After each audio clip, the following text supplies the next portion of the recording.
Hello, everyone. Today, you will find a story about a meeting that will change everything. After many years of separation, fate gives a second chance. This is a story about love, loss, and hope. Don't miss new parts if you are drawn into its plot. Just click your mouse on one subscribe button so that I also understand that I am doing everything right. The most important thing is hope. Chapter 1. Ryan Caldwell sat in a rocking chair on the porch of his old, dilapidated two-story house in West Texas and sipped an iced glass of sweet tea. It was a hot, dusty day, but it always seemed to be that way in this part of the country. Still, he enjoyed the solitude and the quiet. He took another sip of tea and lit his second cigarette of the morning. He looked around and made a note of what needed to be done. Then he told himself, "Screw it," and decided that everything would be tomorrow, just like it had been yesterday and the day before, and the many other days before that. He pulled his battered Stetson over his eyes and puffed on his cigarette with relish. After all, it wasn't like anyone was coming to visit him. Besides, he hadn't bought this place to impress anyone. Quite the opposite. He didn't need visitors. He just wanted to be left alone. That's why he bought the place 3 years ago, along with the 20 acres of dirt and brush on which it sat. Sure, he could afford better. Much better. But the house had a good foundation and strong bones. The plumbing and electrical were in surprisingly good condition, and it even had phone and internet service. The roof was in reasonably good condition, and he didn't see any visible signs of rot. Besides, the house suited him just fine, and he bought the place, paying full price for it, in cash. The realtor was happy, the seller was happy to be rid of it, and he was happy to have a place he could call home, even though it was basically a piece of shit in desperate need of a paint job. His attention was suddenly drawn to a noise to his left. He turned to look and focused his one good eye on a cloud of dust at the end of the long dirt driveway. Who the hell is coming this way? He asked himself. Concerned, he grabbed the loaded 12-gauge pump-action shotgun leaning against the wall next to him and placed it in his lap. He watched as a black sedan pulled up in front of his house. When he saw the sticker on the front bumper, he realized the car was a rental. A cloud of dust kicked up over the car, and Ryan waved his hand in front of his face to keep the dirt out of his eye. The driver's side door opened, and a young man in a white polo shirt stepped out of the car. Ryan stood with his shotgun, pumping around into the chamber. The young man flinched as he looked at the tall, lanky man. A large bandage covered his left eye and partially concealed the scar that ran down the left side of his face. A dark beard covered the lower part of his face. Still, the young man knew it was Ryan Caldwell, even though his picture was more than a decade old. "Are you Ryan Caldwell?" he asked nervously. Obviously not a cop, Ryan thought. "Depends," Ryan said. "What are you, a salesman? If so, I'm not going to buy anything." "I'm not here to sell anything, sir," the man said. "Well, then you must be a Fed, in which case there's no Ryan Caldwell here," Ryan said. "I work for the government, but I'm not here on official business," the man said. "It's a family matter." "I don't have a family," Ryan said. "It concerns your daughter Sarah, sir," the young man said. "I'm telling you, I have no family," Ryan said. "My daughter died over 10 years ago." That wasn't entirely true, and Ryan knew it. He did have a daughter, but she'd been dead to him for about 12 years now, since she turned 16.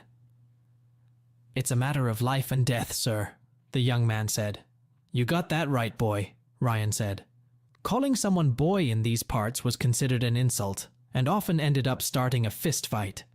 "You can either get back in the car and get out of here, or I'll leave you where you are." "Sir, please," the man pleaded, extending his arm in front of him. "Can I have 5 minutes of your time?" 5 minutes, Ryan said. He was curious to see what this young man, who certainly wasn't acting like a lawman or a Fed, wanted. "Not a second more." The young man nodded his head and took a briefcase from the car. "Please, can I come up to you?" he asked Ryan. "It's awfully hot in here." "Welcome to West Texas," Ryan said. "Come on, show me what you got." The young man hurried to the porch, and Ryan pointed him to a wooden chair. "Do you have ID?" asked Ryan. The man pulled out his wallet and showed Ryan his driver's license. Ryan read the name aloud. "Robert Green," Ryan read. "Is that really you?" The man nodded his head. Yes, sir, that's me, he said. Everyone just calls me Bob. So, Bob, Ryan said, who do you work for? The FBI? CIA? I work for the Department of Commerce, sir, Bob said. I do statistical analysis. Department of Commerce? Asked Ryan. Statistical analysis. Sounds about as exciting as watching paint dry. What does that have to do with me? Nothing, sir, Bob said. Like I said, this is your daughter. Sarah? She's my wife. He pulled out another picture and showed it to Ryan. Ryan looked at the picture and recognized his daughter in her wedding dress. Bob was standing next to her and smiling. He held the picture back out. Congratulations, Ryan said. But like I said, I don't have a family. Not anymore. So you don't care if your daughter dies? Asked Bob, clearly hurt and not understanding how a man could turn his back on his only child. Ryan looked at him for a moment before answering. She's been dead to me for over 10 years, he said. Bob nodded his head, wiped a tear from his eye, and started to get up. All right, he said, his voice filled with sadness. I'll let her and our son know. I apologize for taking up your time, sir. Wait, Ryan said. Bob sat back down and looked at the older man. What's wrong with her? Asked Ryan. She's in the hospital, Bob said. She's been diagnosed with a very rare blood disorder. The doctor said that if she doesn't get a bone marrow transplant soon, she'll be dead in 6 months. Ryan thought for a moment.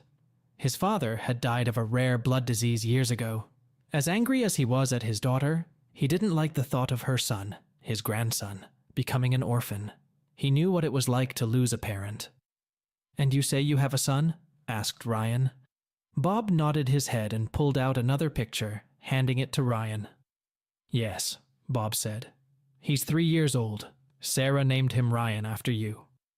Ryan threw his head up in surprise. That really pissed off her mother, but Sarah didn't care. Ryan grinned. He could imagine his ex-wife's reaction to that. What about Sarah's mother? Asked Ryan. Can't she be a bone marrow donor? The doctor tested her, but she wasn't compatible enough, Bob said. Said it would give Sarah a few months at best, but no more than that. I see, Ryan said. So how did you find me? He asked. It wasn't easy, Bob says. It took me months, even with the resources of the federal government at my disposal.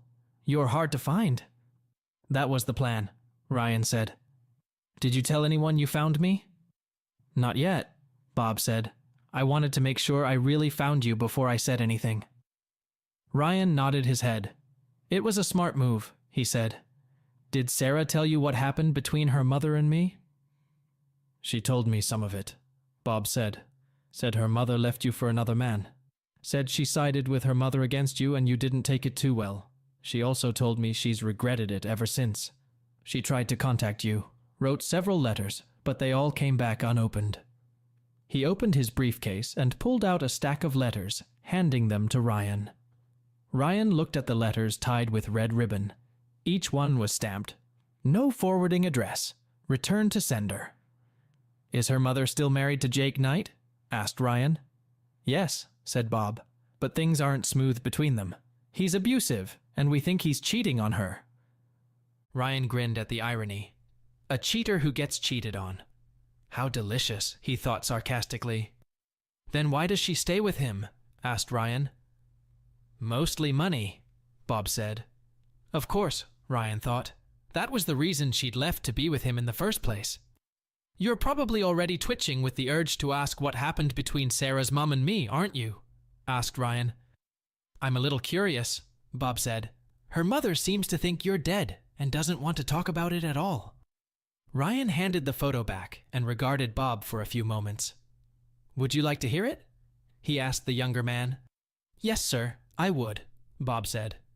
Ryan nodded his head. This might take a little while, Ryan said. Would you like some iced tea? I'd like that very much, sir, Bob said. Ryan went to the house and returned with a clean glass. He poured some tea from a pitcher that was on an outdoor table and handed it to him. Thank you, sir, Bob said. First of all, Ryan said, call me Ryan, not sir. I don't own you. Not yet, anyway, he added with a smile. Mind if I smoke? He asked, pulling a cigarette from the pack in his pocket. Not at all, Bob said. Mind if I join you? He asked, pulling a pack out of his briefcase. Sarah doesn't like me smoking in the car. Ryan smiled. Maybe this young man was worth keeping around after all. He shook his head. Not at all, Ryan said, lighting up. He offered Bob a light and watched the young man take a deep drag on his cigarette. Let me tell you what happened. Ryan's story. Lisa and I were high school sweethearts. I played on the soccer team and she was a cheerleader. God, she looked so good. We were inseparable in those days. We were both 18, and we felt it was time. I only had 2 dreams at the time, my own garage and marrying Lisa. When we graduated high school, she went to college to get a business degree, and I went into the army. We planned to get married at the end of those first 4 years. I ended up in combat. I spent a year in Iraq and another in Afghanistan. That's when I found out I had another gift. I came back, and we got married as planned. Lisa got a job at Knight Petroleum, and I got a job fixing cars. I'd been doing it since I was a youngster and was pretty darn good at it. At Knight Petroleum, she started at the bottom of the totem pole. We weren't rich, but we lived pretty well. Sarah was born 11 months after we were married. I fell in love with this little girl as soon as I saw her. Lisa took a 3-month maternity leave and went back to work, taking little Sarah with her. The company had its own daycare center, and it saved us a lot of money. We made progress and were finally able to put a down payment on the house. It wasn't easy, but we made it through. I still dreamed of owning my own garage, so I took night classes to learn about running a business and got my ASE certification. Eventually, I became a master technician. Lisa also moved up the ranks at Knight Petroleum and eventually became personal assistant to Jake Knight, the company's wealthy CEO. That's when the out-of-town trips began. Some of them were overseas, and I spent many weekends playing Mr. Mom with Sarah. I didn't mind, though. I loved that little girl. Despite all this, I thought we had a good marriage and a good life, but I began to notice a change in Lisa's attitude. Suddenly, I didn't think I was good enough for her. By then, Sarah was in middle school. We were still close, but she was going through that rebellious phase that all teenagers go through, I think. Then one day, Lisa lowered the boom. I came home from work and noticed she hadn't come home yet. There was nothing unusual about that. I started cooking dinner, as I had been doing more and more of that lately. Finally, Lisa came home. She told Sarah to go to her room for a while and then took a glass of wine. Everything okay at work? I asked her. Is Jake giving you a hard time? She shook her head and sat down at the kitchen table. We need to talk, she said. What's wrong? I asked, sitting down. She pulled something out of her briefcase and held it out to me. What's that? I asked. Divorce papers, she said. At that point, I could have been knocked over with a feather. What? I asked. Divorce? Why? I don't want to be married to a mechanic, she said, emphasizing the word mechanic. What? I asked. Are you saying that after all these years, I'm no longer good enough for you? And then it hit me. Oh my God, I said. You fell in love with someone else, didn't you? You cheated on me. Who is he? Jacob Knight, she said calmly. And yes, we fell in love. I didn't want it to happen, but it did. And yes, we were together. You mean you've been spending good nights with him behind my back? I said. No need to be rude, she said. But yes, we've had some nice evenings. A lot of them. Nothing personal. It's just that he can give me things you never could, and you never will. Nothing personal? What do you mean? I asked. He's fucking rich, she said. He's a billionaire. He's not only rich, he's powerful. One snap of his fingers and entire governments go down the drain. And you're just a monkey. What about our future? I asked, stunned. What about Sarah? We have no future together, Lisa said coldly. And Sarah will be fine. Jake has already assigned her to a private boarding school in the Northeast. She'll be going there when we get back from the south of France in a few weeks. Does Sarah know about this? I asked, shocked. Of course, Lisa said. She's really excited about it. I'd like to hear it from her, I said. Never mind, Lisa said, and beckoned Sarah back. Is this true? I asked Sarah. Did you know what your mother was planning? Sarah lowered her eyes before answering. Yes, she said quietly. Daddy Jake already has it all set up. He said you wouldn't mind, and he promised to buy me a new car when I turned 16. Daddy Jake? I asked. Sarah nodded her head. Yes, she said. That's what my mom told me to call him. I looked at Lisa, my blood boiling. Don't worry, Lisa said. If you look, you'll see that I'm giving you unlimited dates, but I doubt you'll be able to see Sarah much, given her schedule and all. I looked at Sarah again. And you're okay with all of this? I asked her. Mommy said it's better this way, Daddy, she said. Did you know about your mother and Jake before this came to light? I asked her. She nodded her head again. Yes, she said. Mom made me promise not to say anything. I looked at Lisa again. How long have you been plotting this behind my back? I asked. About 6 months, she said. Look, Ryan, I don't want anything from you. No alimony or support. All I need are our clothes and a few things, and then we'll be gone. Sign the papers and it's done. What if I decide to fight it? I asked. That wouldn't be wise, she said. Like I said, Jake is very strong. You have no idea. He could destroy you in an instant. I looked at Sarah and Lisa. Neither of them could look me in the eye. Okay, I said. I picked up a pen and went through the divorce papers. She didn't want anything, not even her half of the house. I signed the papers and handed them back to her. Thank you, Ryan, Lisa said, taking the rings off and placing them on the table. I'm sorry it had to end this way. Just leave, I said. Now. Sarah came over to me and tried to hug me, but I brushed off her attempts. Just go away, I said. You're both dead to me. I never want to see either of you again. Sarah jumped back, tears in her eyes. Lisa looked at me, shocked. Ryan, she began. Just get the hell out, now, I yelled. Tell Jake that if he gives me any more rudeness, so help me God, I'll end him where he stands. They both left the house, and I never saw or heard from them again. After they left, I went upstairs and found that all of their belongings were gone. Apparently, Lisa had moved their stuff out while I was at work.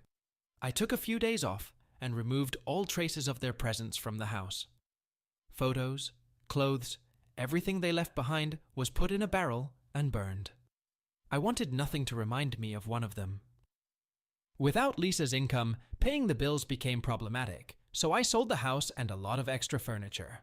I rented a one-bedroom apartment and lived there for a few months. I remembered that I had seen an article about Jake and Lisa getting married after I had gotten the final divorce decree. The picture in the paper showed Lisa and Jake with a smiling Sarah next to them. According to the article, Jake planned to adopt her. That night I was sitting at the bar crying into my beer, and sitting next to me was Bill Johnson, an old army buddy I hadn't seen in years. Hey Ryan, he said. You doing okay, man? He asked. I shook my head. No, I said quietly. Saw a report about your ex getting married, he said. That sucks. Wasn't that your daughter with them? I don't have a daughter anymore, I told him. He sympathized with me a little, and we made small talk while we drank. And then he hit me with an idea. Listen, Ryan, he said. There's nothing keeping you here. Why don't you join me? I'm putting together a team for a job and I could really use your help. What to do? I asked him. Mostly private security, he said. Sort of like what we did in Afghanistan, but with a much better compensation package. I'm getting a little old for this kind of shit, I told him. He laughed and shook his head. Come on, you're as old as I am, he said. You're still in pretty good shape. It'll do you good to get away from this shithole for a while. A few weeks with me and I'll get you back in shape, no problem. I thought about it for a while. I had dreams, but that was back when I had Lisa and Sarah. Now that they were gone, I had almost nothing, not even a dog. What the hell? I said. Okay, consider me in. Thus began my 9-year career as a private security consultant, or simply put, a mercenary. I gave 2 weeks' notice, put all my belongings in storage since I wouldn't be home most of the time, and began my new life as a hired gun. All in all, it wasn't a bad life. I traveled, got paid good money for what I did best, besides fixing cars. Most of the time we counseled or trained the guys who did the actual work, but sometimes we had to get involved too. It was either that or death, My last job involved a minutes. Well, I'm not sure I can leave right now, Jake said. I have a shareholders meeting this afternoon, and I have a lot to discuss. Listen to me, you little jerk, Ryan said. I have business with you, and I want to meet with you right now. Where? Asked Jake. In the alley between 3rd and 4th near Riverside, Jake said. Do you know the neighborhood? Yeah, I know that, Jake said. Okay, Ryan said.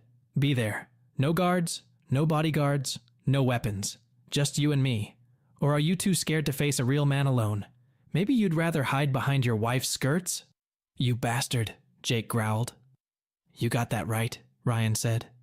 Tell me, Jake, do your shareholders know about how you destroyed my family? Do they know about how you did that deal in the Middle East 3 years ago? Do they know that you sent a team over there to end the life of your wife's ex-husband?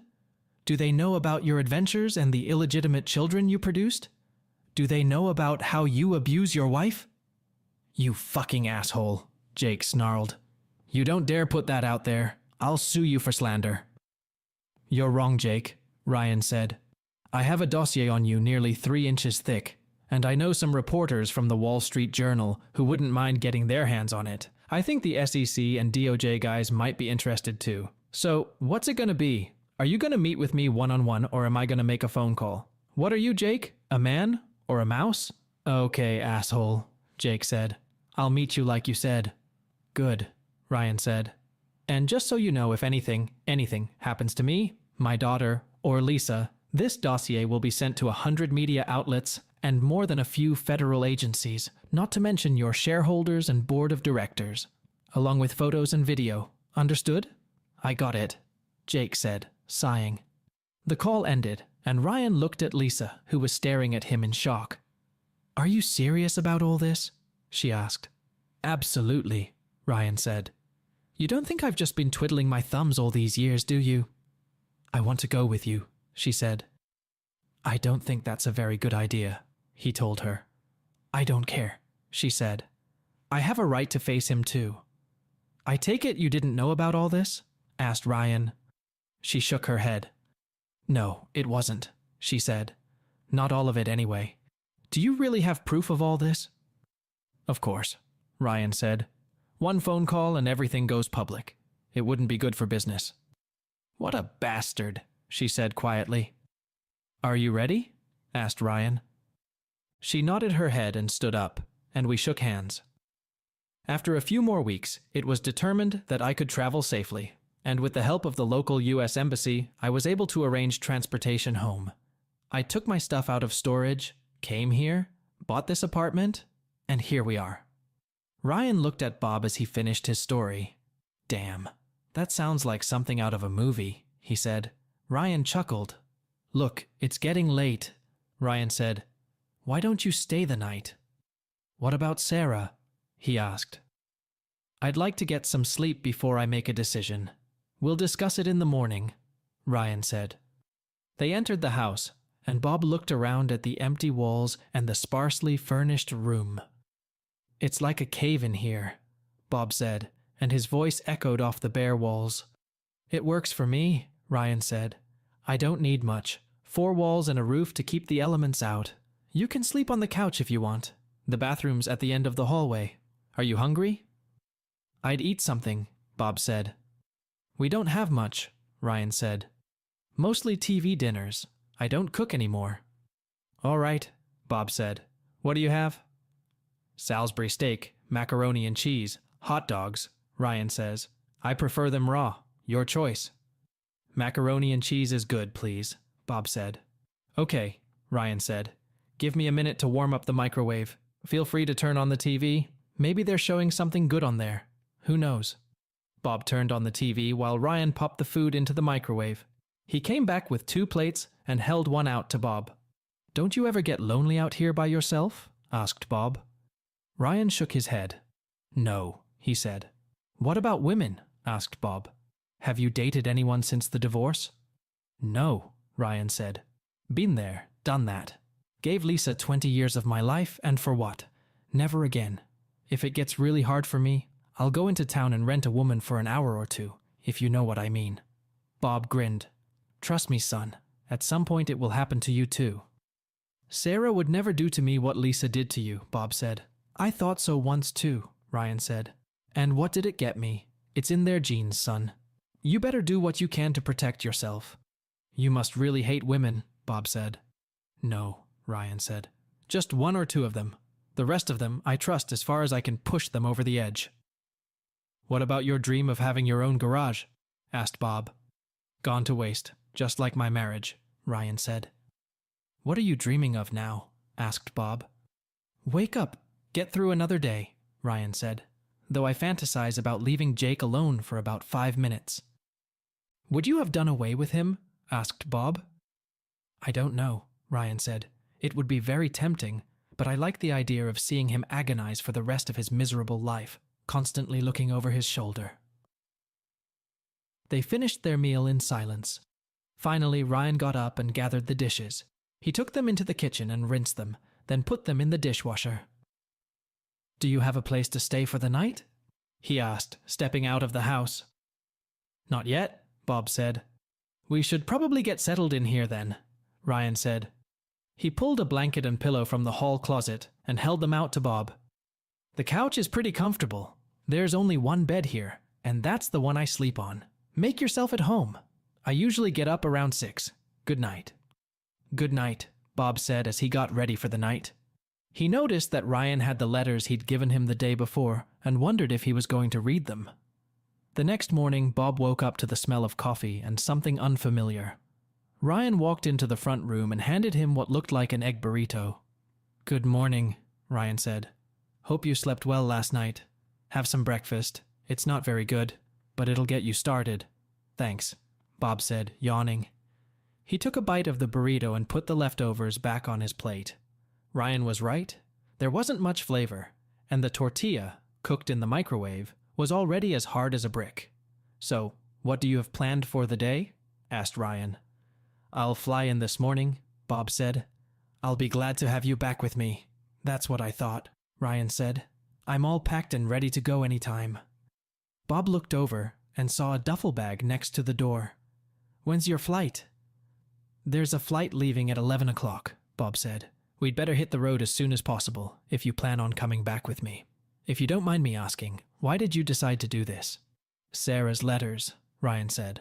I read them last night. I think she realizes what she did was wrong. I could have told you that, Bob said. Maybe, Ryan said.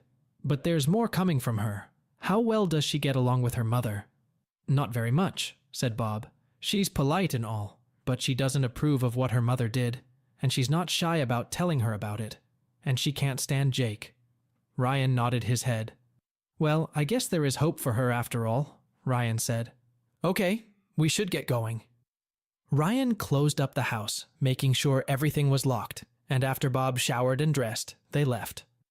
When they arrived at the airport, Bob turned in the rental car and paid for it. Then they headed to the ticket counter.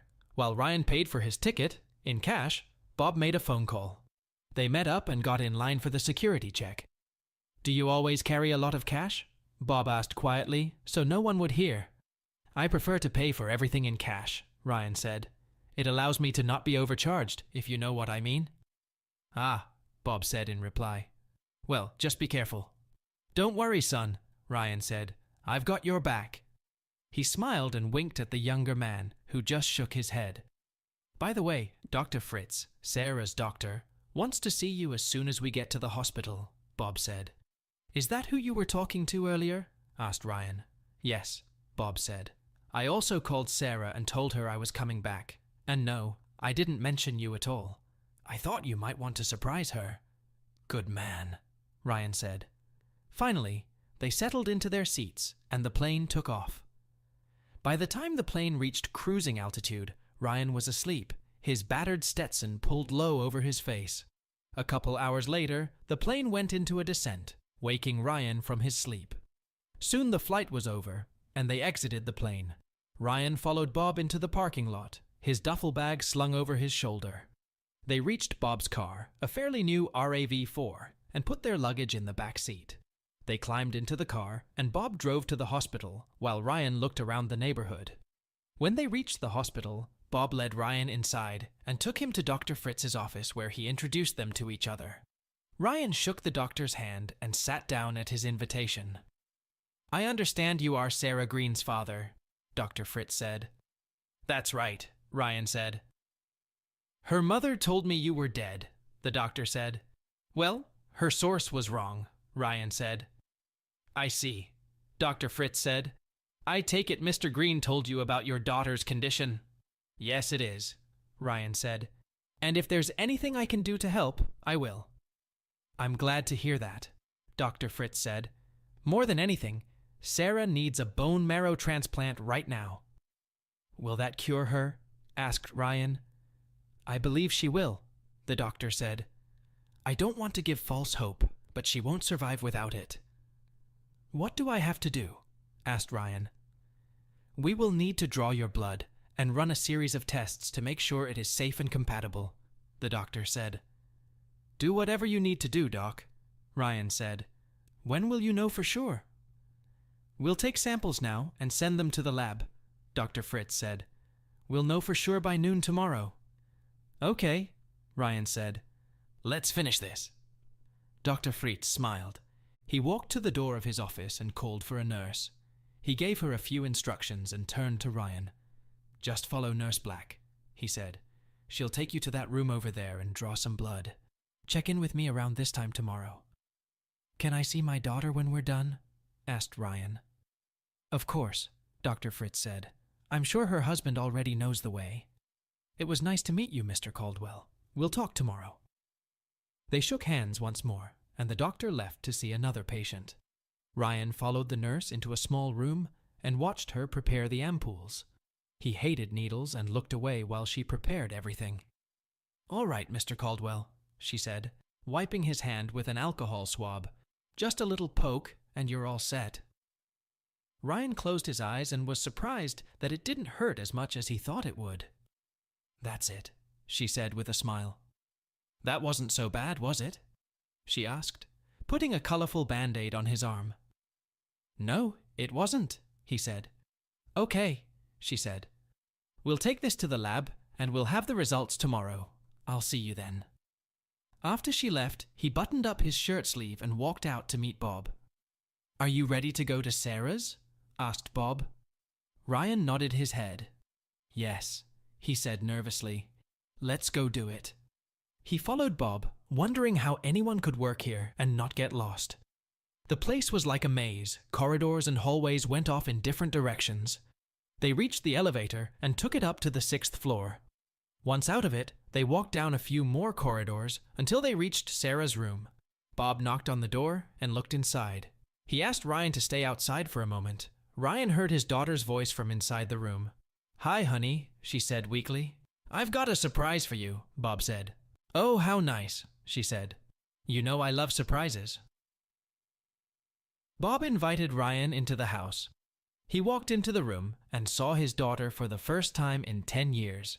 She was still very beautiful, though her skin was pale and a little blotchy. When she saw him, her eyes widened and her mouth opened in surprise. "Daddy?" she asked, reminding him of when she was little. A tear appeared in the corner of his eye as he looked at her. "Is it really you?" she asked. "It's me, Princess," he said, calling her by the nickname he used when she was little. When he stepped toward her, she raised her arms to embrace him, tears streaming down her face. "I thought you were dead," she cried, hugging him tightly. "Rumors of my death have been greatly exaggerated," he said in a vain attempt at a joke. "What happened to you?" she asked. "Oh, you mean this?" asked Ryan, pointing to the patch over his eye. "Yes," she said. "Workplace accident," he said. "I traveled abroad a lot after you and Mom left." "What were you doing?" she asked. "I was what you might call a private security consultant," he says. "Sometimes things got a little, well, awkward." "Have you ever started your garage?" she asked. Ryan shook his head. "No, never," he said. "After your mother left me the way she did, I lost the urge to start a garage." "Oh, Daddy, I'm so sorry," she said. "I feel so bad that it happened." "I know," Ryan said. "I read your letters." Is that why they kept coming back? She asked. Yes, he said. I sold the house and got rid of everything after you left. Didn't see any reason to keep it. Why didn't you ever write to me?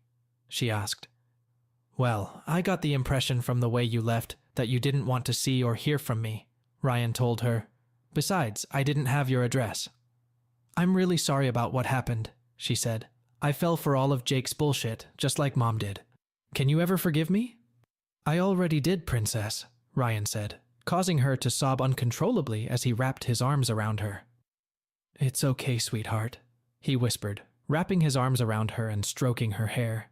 Daddy's here. It's going to be okay. A few minutes later, she lay back on the bed in exhaustion. Did Bob tell you what's going on? She asked.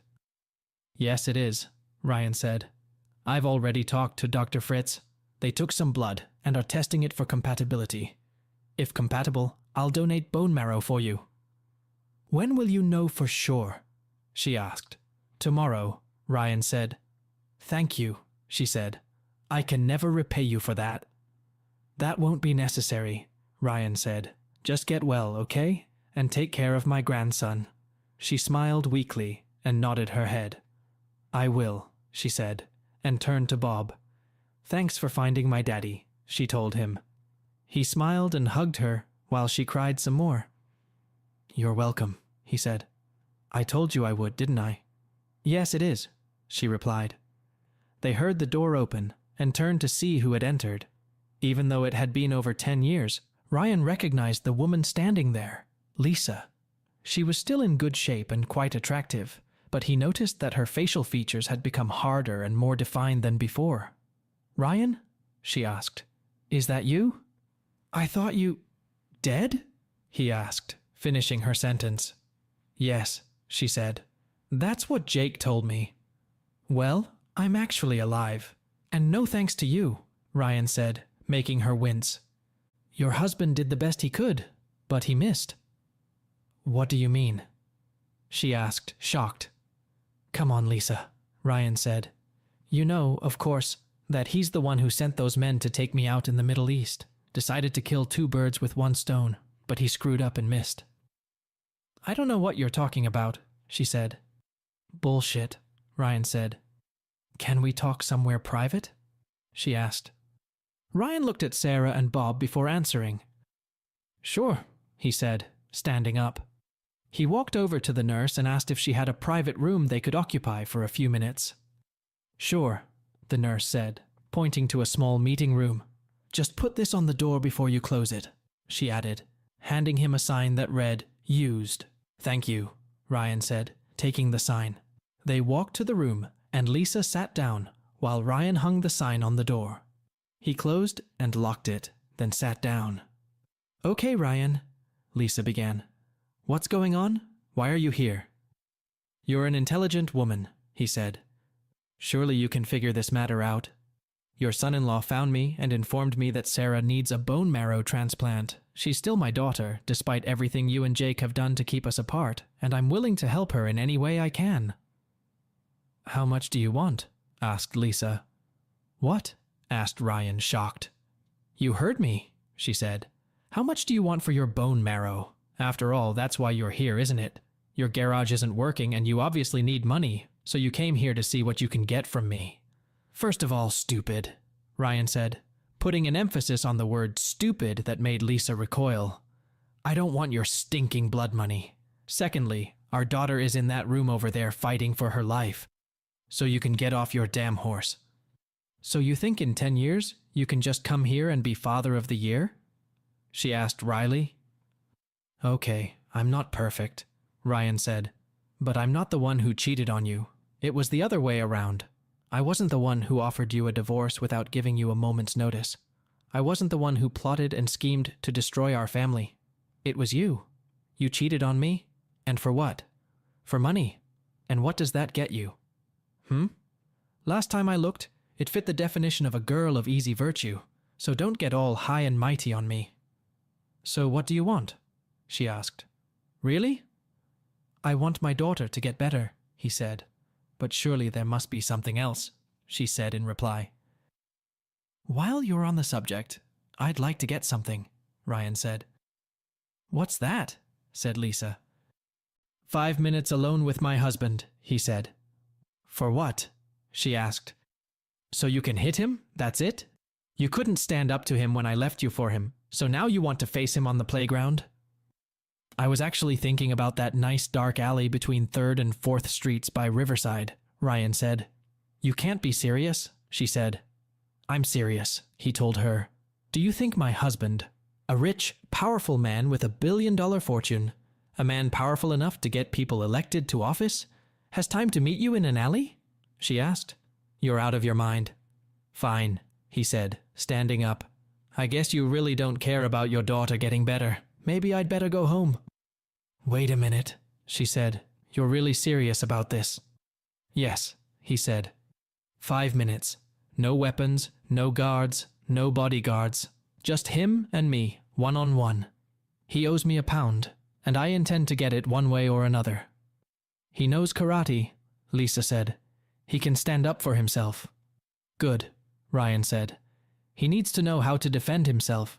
Tell me, is he using you as his personal punching bag? What does that mean? She asked. I see the edge of a bruise on your collar, he said. I also noticed a bruise on your arm. How long has he been abusing you? She lowered her sleeve and looked away for a moment. It was an accident, she said nervously. I was clumsy and tripped. Ryan chuckled. Bullshit, he said. I know he bullied you. Hell, as far as I can tell, everyone knows. Bob knows, which means Sarah knows too. Why are you staying with him? Is it the money? That's it, isn't it? That's all you've ever cared about.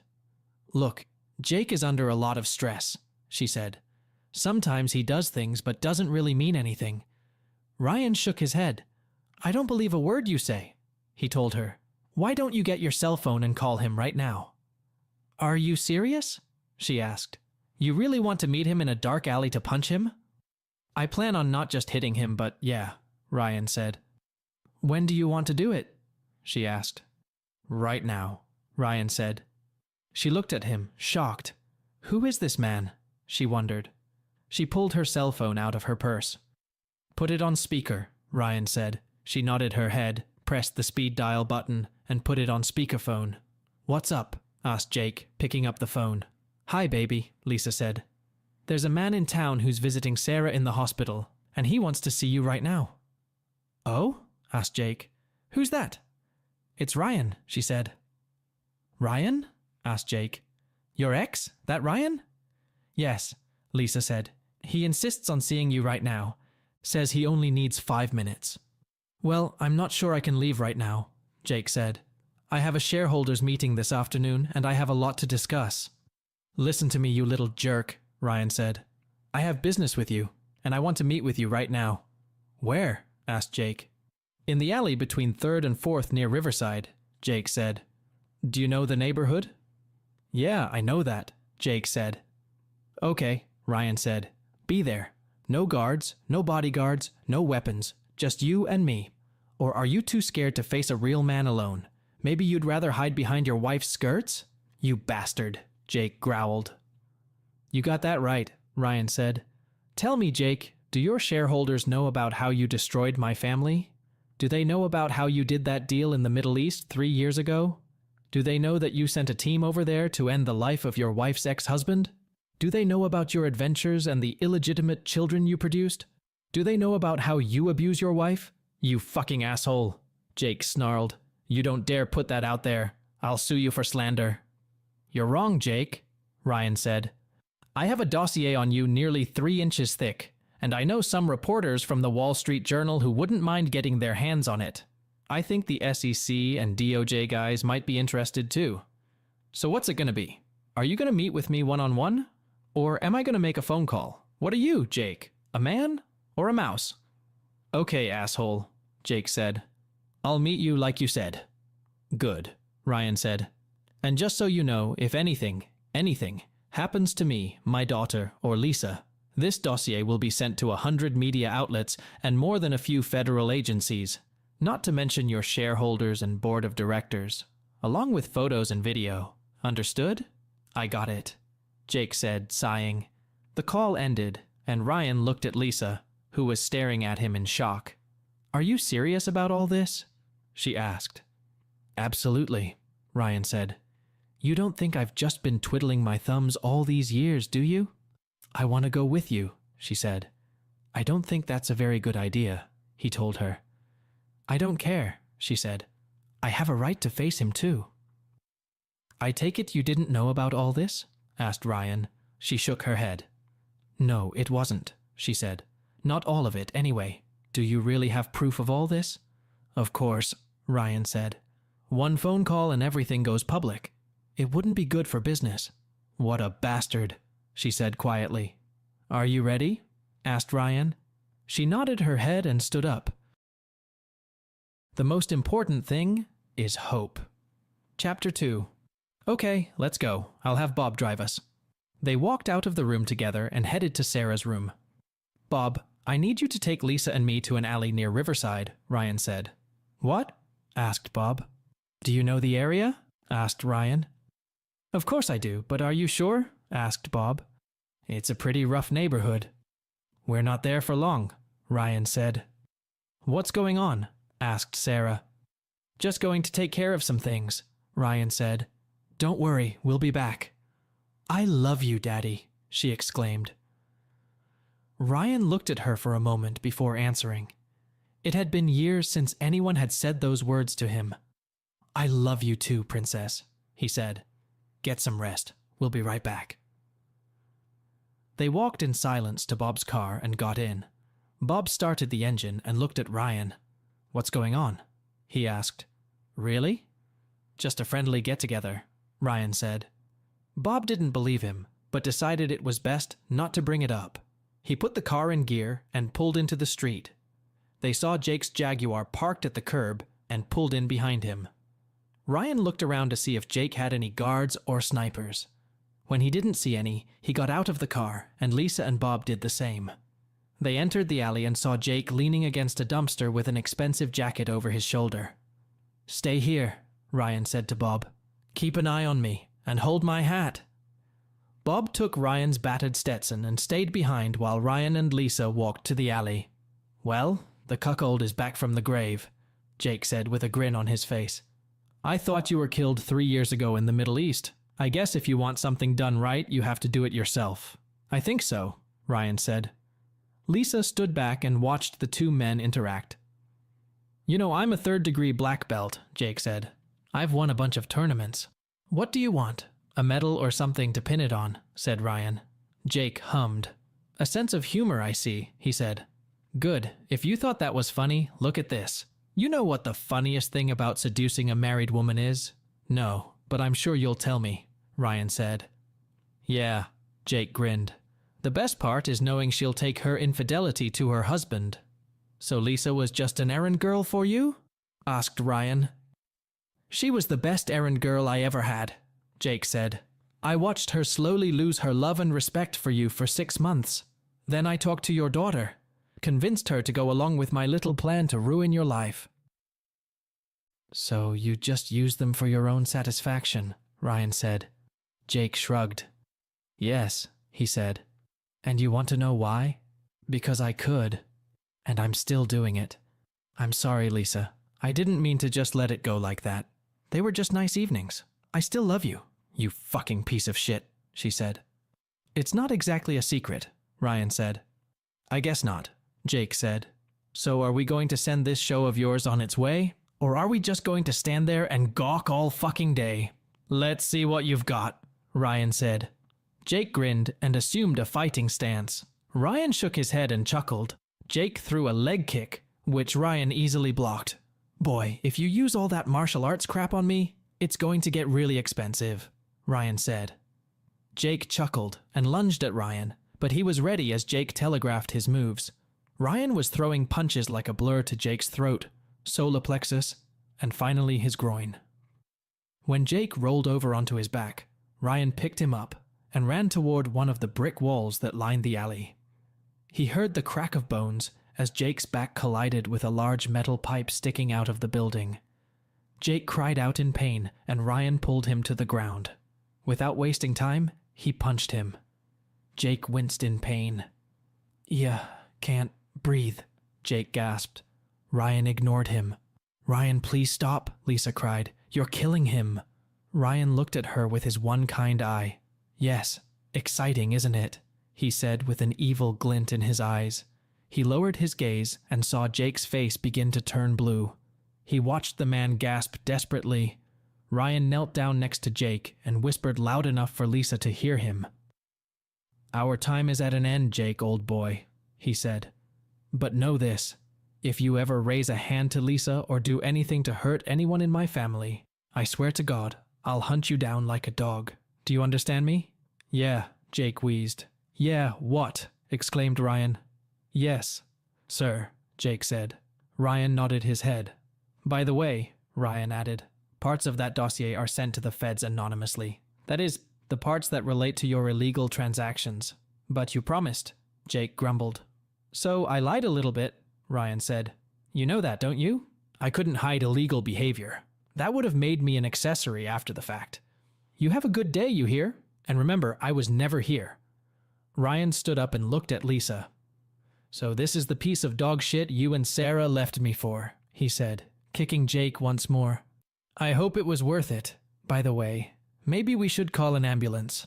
I think he slipped on something.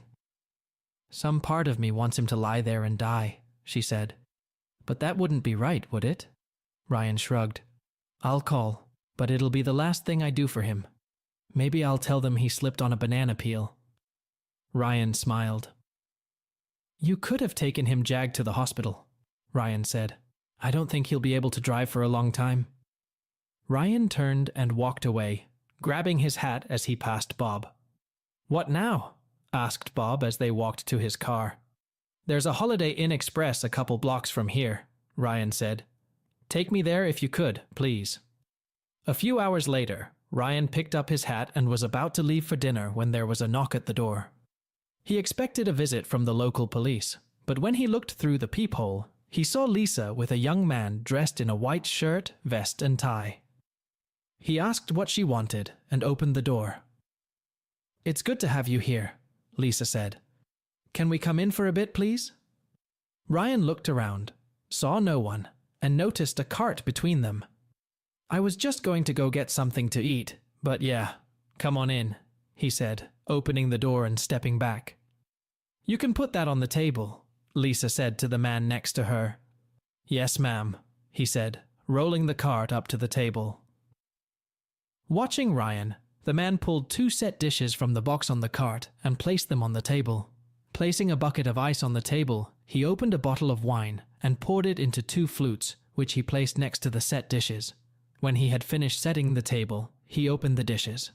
Cornish game hens, Lisa said. This is one of my favorite dishes, served with carrots, onions, steamed mushrooms, and rice pilaf, and a nice Cabernet Sauvignon. She turned to the man next to her. Thank you, Raoul, that'll be all. I'll bring the dishes with me. As you wish, ma'am, the man said quietly. Enjoy your dinner, sir, he said to Ryan. Thank you, Raoul, Ryan said. The young man turned and left the room, pushing a cart in front of him. Ryan looked at Lisa. You didn't have to do that, he told her. I wasn't going to, she said. It was supposed to be Jake's dinner tonight, but he's in the hospital, and I don't think he'll be able to eat at home for a while. The staff worked on this dish for hours, and I couldn't just throw it away. Besides, Bob told me you only eat TV dinners and raw hot dogs, so I thought for once you could enjoy a real meal. Was that supposed to be Jake's dinner? Asked Ryan. Lisa nodded her head. Yes, she said. Well then, he said. In that case, let's dig in. I'll be more than happy to eat his dinner. By the way, how's Jake? He's gotten better, she said, sitting down. He's got a few broken ribs. His throat is damaged, and the doctor said he'll probably end up losing one of his... Also, there's a chance he'll be paralyzed for life from the waist down. Whatever you hit him with, you've severely damaged his spine. Well, forgive me if I don't wish him a speedy recovery, Ryan said, taking a bite from the bird on his plate. By the way, this is delicious. My best wishes to your chef. Lisa smiled. Thank you, she said, taking a bite from her food. Before she spoke, she regarded him for a while. What happened to you, Ryan? She asked. What do you mean? He asked. You've changed, she said. Yeah, that's what happens when the people you've loved more than life put a stick in your wheels, he said, taking a sip of wine. I'm really sorry about that, she said. So what have you been up to since we broke up? I know Sarah tried to contact you, but she never could. What happened? I sold the house and rented a small apartment, Ryan says. For a few months I cried in the beer hall, basically feeling sorry for myself. When I saw the article about you and Jake getting married, I went to a bar to get drunk, bumped into an old army buddy, and he got me a job. I spent the next 9 years working as a private security consultant. What? Asked Lisa. Mercenary, he said. Gun for hire. Made a hell of a lot of good money doing it, by the way. Besides, it gave me a chance to take out the anger I felt toward the three of you. You must really hate us, she said. You have no idea, he said. Every time I pulled the trigger, I saw you, or Sarah, or Jake. Oh my God, she said. Ryan, I'm so sorry. I had no idea it would hurt you so much. I thought you'd just find another woman and move on with your life. Ryan shook his head. No, he said. Don't get me wrong. I've dated a lot of women, but I'm done with relationships. 1 bite, 2 bites shy, I guess. What about now? She asked. Is there someone in your life right now? A girlfriend or something else? Ryan shook his head. No, he said. Tried it once, didn't help. Like I told Bob, if I get that hard, I go into town and rent someone for a couple hours. You must be so lonely, she said. I'm alone, but I'm not alone, he said. Do you still hate us? Asked Lisa. No, he said. Not that much, anyway. I've forgiven Sarah, in case you were wondering. What about me? She asked. After today, I feel like I can be in the same room with you and not feel the urge to strangle you, he said. Thank you for that, I guess, she said. You forgave Sarah. Why not me? I read her letters, he said. Bob brought them to me. After reading them, I realized she'd been manipulated. After all, she was young, inexperienced, and impressionable. You and Jake took advantage of that. He promised expensive cars, expensive education, and trips to fancy places, and there was no way I could compete with that. But she grew up and realized what she did was wrong. She tried to tell me about it, but I never got her letters. I'm sure if I knew how to use email back then, she would have contacted me that way too. Hell, I didn't even know how to use a computer, let alone email. I didn't even know how to use a cell phone. I still don't have one, by the way. He took a sip of wine before continuing. On the other hand, you didn't have that excuse, Ryan said. You weren't blackmailed. He seduced you, and you said yes. Then you helped him turn Sarah against me. That's not something I can just forgive or forget. You destroyed me. Intentionally. Believe me, it would have been better if you'd just blown my head off. I never thought about it, she said. I'm really sorry. Anyway, in my last job, I worked for an oil sheikh in the Middle East, Ryan says. He was being pressured to sell out, and he was attacked. I was hired to help train his security forces. Guess who was after him? Jake? She asked. Bingo, Ryan said. You know, you'd be surprised who's hiring mercenaries these days. Turns out Jake hired a group to take over the sheikh's oil fields. Kind of a carrot and stick approach. If negotiation doesn't work, use force. Turns out Jake found out I was working for him, and he put some assholes in place to take me out. I guess he decided to take out 2 birds with 1 stone. Is that how you lost your eye? She asked. Ryan nodded his head. Uh-huh, he said. They came close but missed. The sheik knew, but didn't inform Jake or his representatives that I was still alive. How do you know all this? Asked Lisa. He gave me a dossier with all sorts of very interesting information, Ryan says. He also gave me a little fatherly advice. Something to the effect of getting rid of hate before it kills me. Of course, he was right.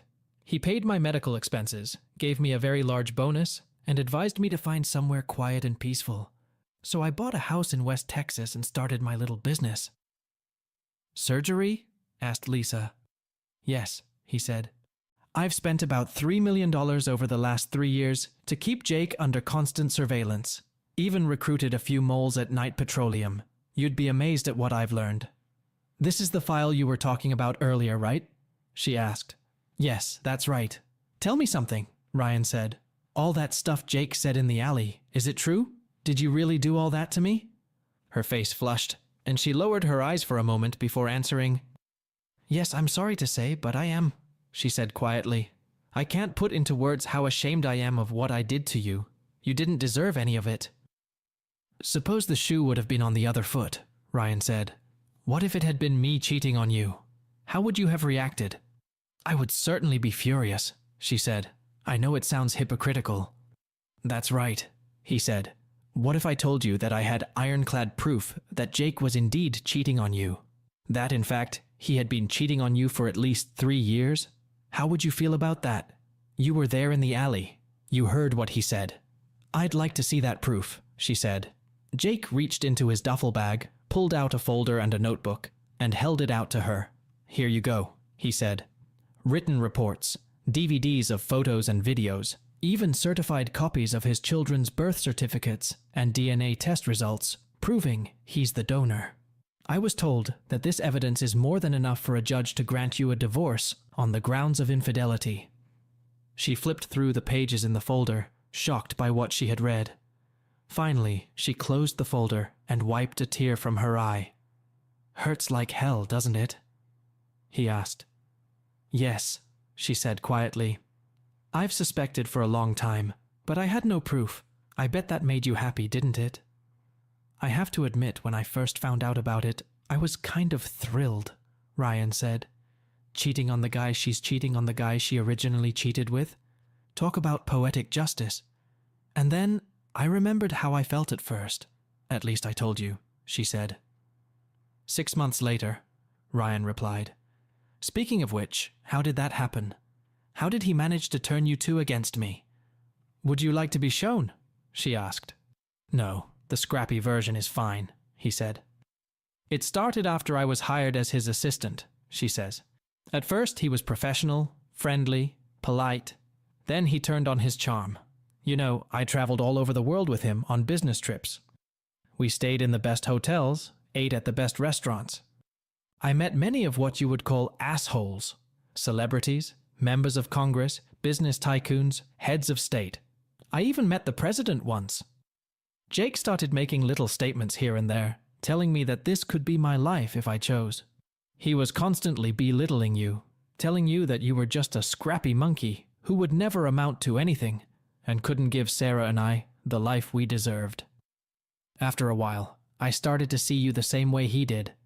I don't know exactly when it happened, but I lost all respect for you. On the one hand, I knew you were working hard for Sarah and me, and I knew you had a dream. But on the other hand, I knew Jake was right. The evenings just came naturally, I guess. She looked down at the floor, her face flushed with shame. I'm so sorry, Ryan, she said. I realize now that I acted like a selfish fool. Now I can only hope that one day you can forgive me. I'm not your confessor, he said. When did he start hitting you? About 4 or 5 years ago, she said. I accused him of having an affair. I had no proof, just rumors I heard in the office. We had a big fight and he slapped me. I told him that if he slapped me one more time, I would divorce him. It didn't happen again for quite a while. He didn't hit me, but he was very abusive. Now it happens about once every couple of weeks. Why didn't you call the police? Asked Ryan. You could have put him in jail. I was afraid, she said. I saw what he was doing to people, and I didn't want to end up dead. Dead? He asked. She nodded her head. He was the one who told me you were dead, she said. The way he said it scared me. He never said anything specific, but somehow I knew he was involved. I see, Ryan said. By the way, there's one more thing I think you should see. He pulled an envelope out of his duffel bag and showed her the letter inside. It was a letter Sarah had sent him years ago. He pointed to the paragraph he had highlighted. I hate this place, Sarah wrote. I hate Jake and I hate Mom. He's creepy, Dad. You have no idea. He stares at me all the time and makes rude comments. I swear if he touches me, I'll kick him in the balls like you taught me. I wish you were here to kick his ass. I tried to tell my mom, but she never listens. She's too wrapped up in his money to care. Lisa handed the letter back, a tear rolling down her cheek. Oh God, she said. My own daughter hates me. I don't think she thinks that anymore, Ryan said. Judging by the postmark, this was written about a week or so after she feminine charms and get it out of me, asked Ryan. Maybe feed me some homemade lasagna? She giggled. Maybe, she said. Well, that's not going to happen, he said. I promised anonymity, and I'm keeping my word. Besides, it's out of my hands now. I understand, she said. Completely. I won't push. I promise. They pulled up in front of the terminal, and Lisa stopped the car. She pulled a box out of her purse and held it out to him. What's that? Asked Ryan. Just a little gift, she said. I know you don't have a cell phone, so I got you one. It's the newest one, with all the features. You'll be able to text, email, take pictures, shoot videos, anything you want. I've already set it up with your area code and programmed it with my number and Bob and Sarah's numbers. Thank you, he said. You didn't have to do that. I know, she said. But you promised to stay in touch, and I think this is the best way. Is there an instruction manual? He asked. Of course, she said. Good, he told her. There'll be something to read on the way back. She walked with him to the check-in counter and waited for him to get his boarding pass. She stayed with him until he reached the security checkpoint. I think that's where we say goodbye, he said. Not goodbye, she said. Just goodbye. At least for now. Let me know when you get home, okay? I will, he said. She kissed his cheek. It was good to see you again, Ryan, she said. I'm really sorry about the way things turned out. He nodded his head. I know. It was good to see you too, he said. Tell the kids I said hi for me, okay? She smiled. I will, she said, and walked away. He watched her leave before getting in line for the security check. A few hours later, he was standing in front of his house after the cab dropped him off. Home, shit, home, he thought to himself, looking at the old place. The paint had peeled off, exposing the boards that had turned gray from time. It all looked sad. A cartoon house with a sad face appeared in his imagination, with a tear dripping from one downcast eye. It reflected what he had been feeling for quite some time. He was ashamed of himself for letting the old house fall into such disrepair. It had been good for him, giving him shelter from the elements, keeping him warm in the winter and cool in the hot summer. But something had changed in him over the past few days. He no longer felt the pervasive anger and hatred that had kept him company all these years. Perhaps, he thought, it was time to reflect that back to the house. Me hand and foot, but I guess you can if you don't mind sleeping on the couch or the floor, he said. On the couch or on the floor? She asked. Yeah, Ryan said. I only have one small twin bed, and that's what I sleep on. If Bob's there, he takes the couch. That just leaves the floor. But it's a pretty big apartment, so there's plenty of floor. At that, she grinned.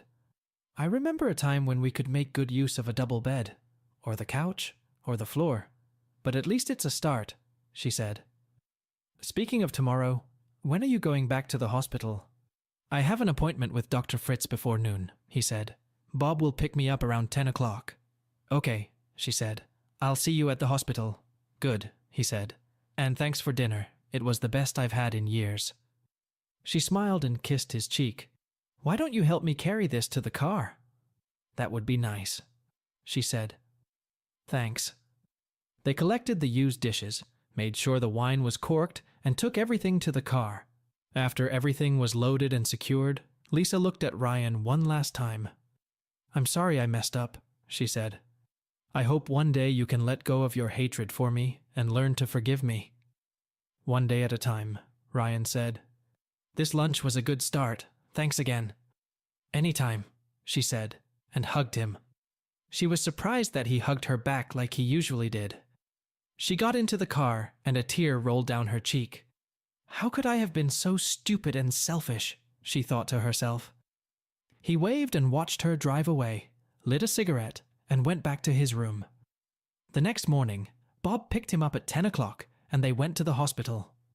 I heard you and Lisa had dinner last night, Bob said. Yeah, Ryan said. She brought Cornish hen. Good stuff, huh? Asked Bob. Say what you want about Jake, but his staff sure can cook. Do you two get a chance to talk? Yeah, we did, Ryan said. I think we got off to a good start, for Sarah and little Ryan's sake, he added as Bob smiled. Sure, Bob said. They drove to the hospital and went to see Dr. Fritz. Mr. Caldwell, the doctor said as they entered, please step into my office. They entered the small office and the doctor closed the door. What do you say, Doc? Asked Ryan. Good news, Mr. Caldwell, Dr. Fritz said.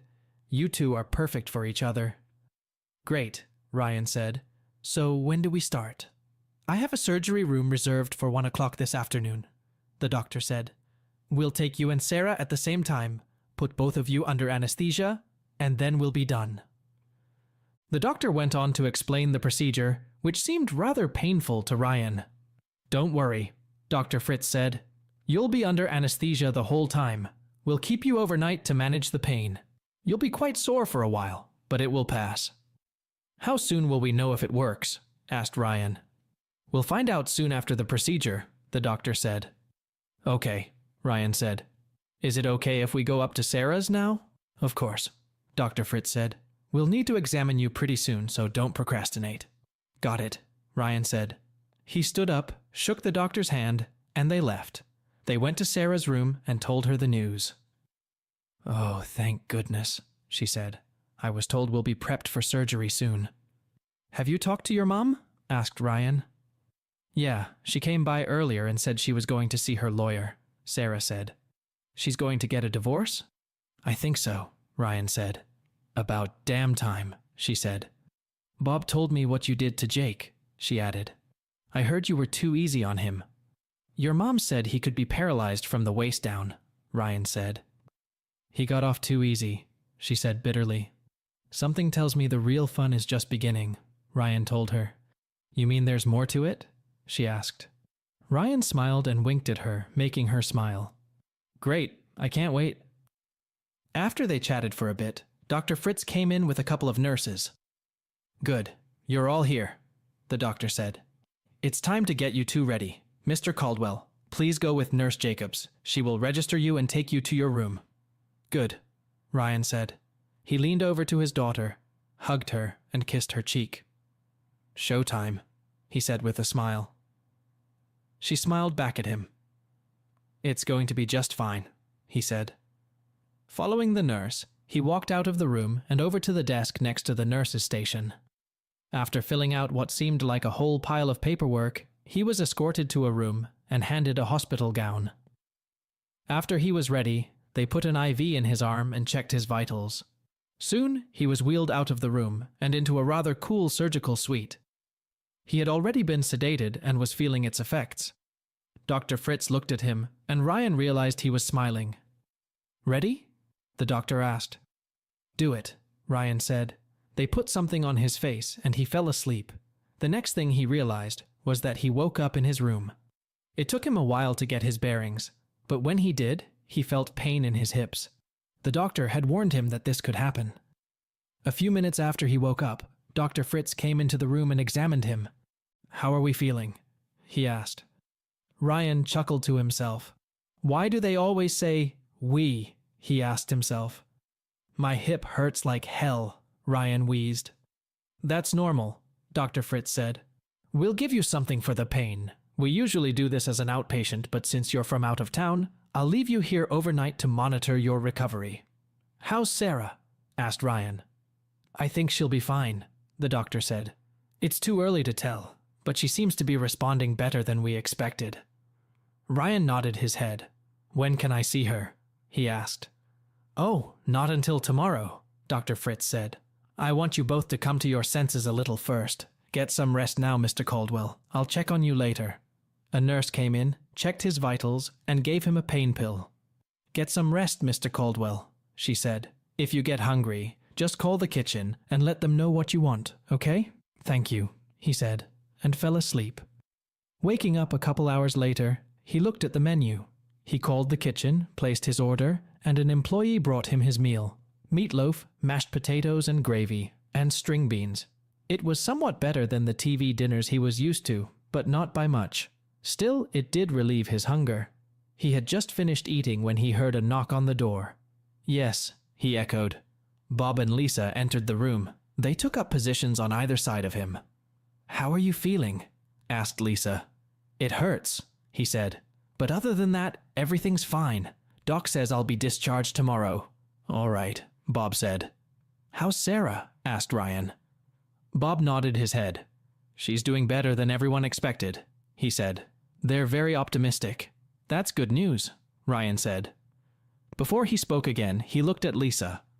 "How are you doing?" "I'm furious," she said.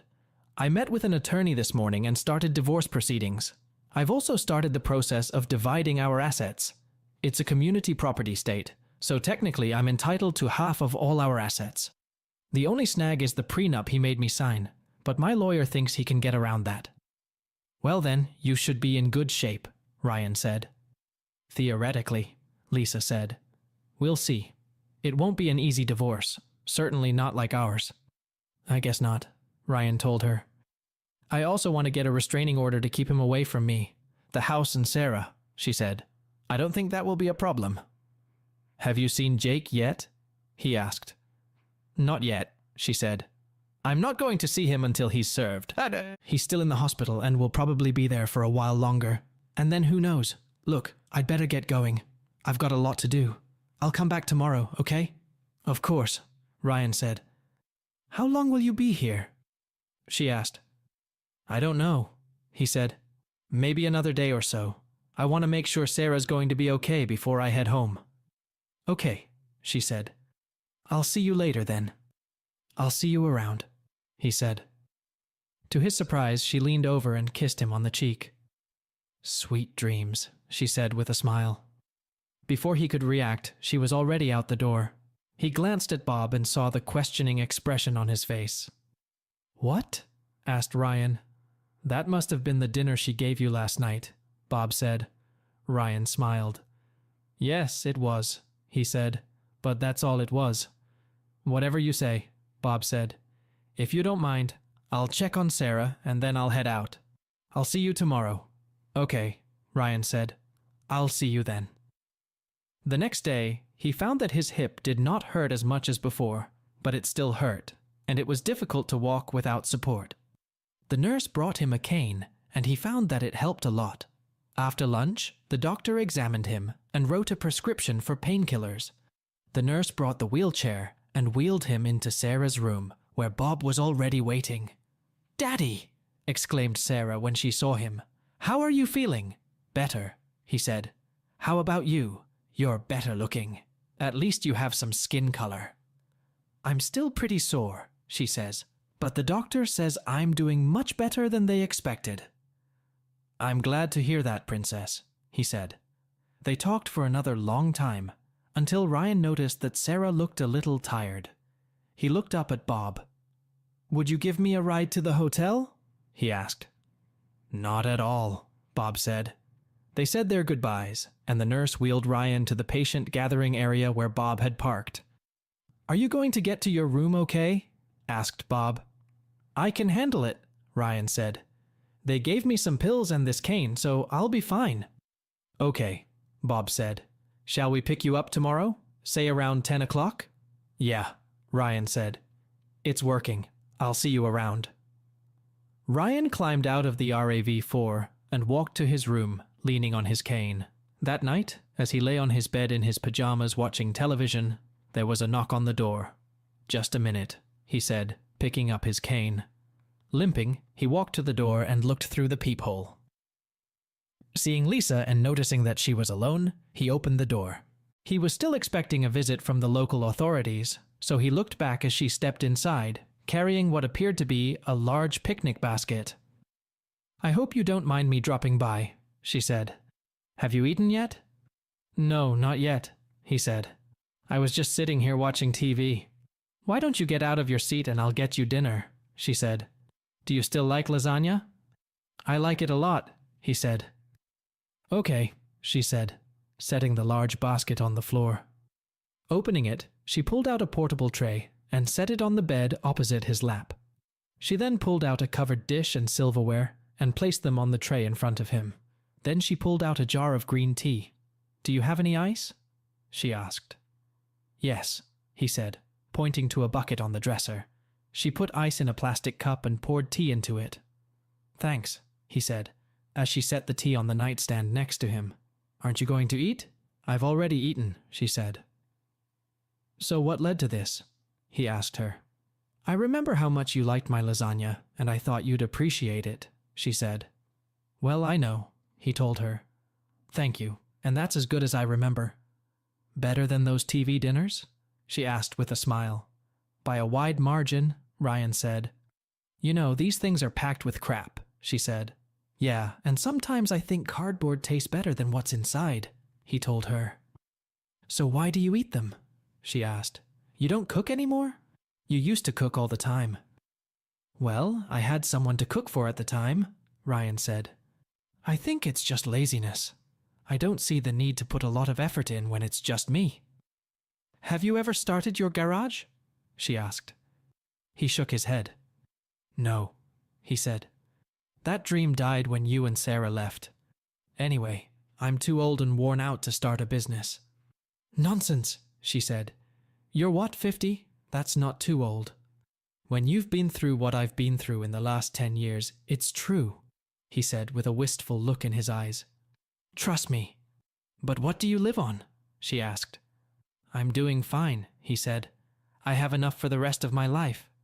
What do you do all day? She asked. Mostly just sitting around drinking tea, he says. Watching the weeds grow. Watching the clouds. A little target practice every now and then. That's no way to live, she said. He shrugged. Maybe? This place could use a paint job, he said. Maybe I'll start doing that when I get back. It's better than doing nothing, she said. Sometimes doing nothing gives me pleasure, he said. Mind if I sit with you and watch TV? She asked. Not at all, he said, carefully moving away to give her room on the bed. She sat down next to him and they watched the movie. I remember we used to do that all the time, she said. He nodded his head. He remembered that too. I loved it when you'd sit up and rock Sarah to sleep. She looked so innocent with her little arms around your neck. You would take her to bed, snuggle her and kiss her goodnight. I miss that. Yeah, me too, he said. She snuggled against him and rested her head on his shoulders. Hold me? Please? She begged. He put his arms around her and pulled her against him. It had been years since he had done this. It felt as good to her as it had when they were still married. Suddenly, she burst into tears and sobbed on his shoulder. He pulled her against him and let her cry. I'm sorry, she said, wiping the tears from her face. I miss doing this with you so much.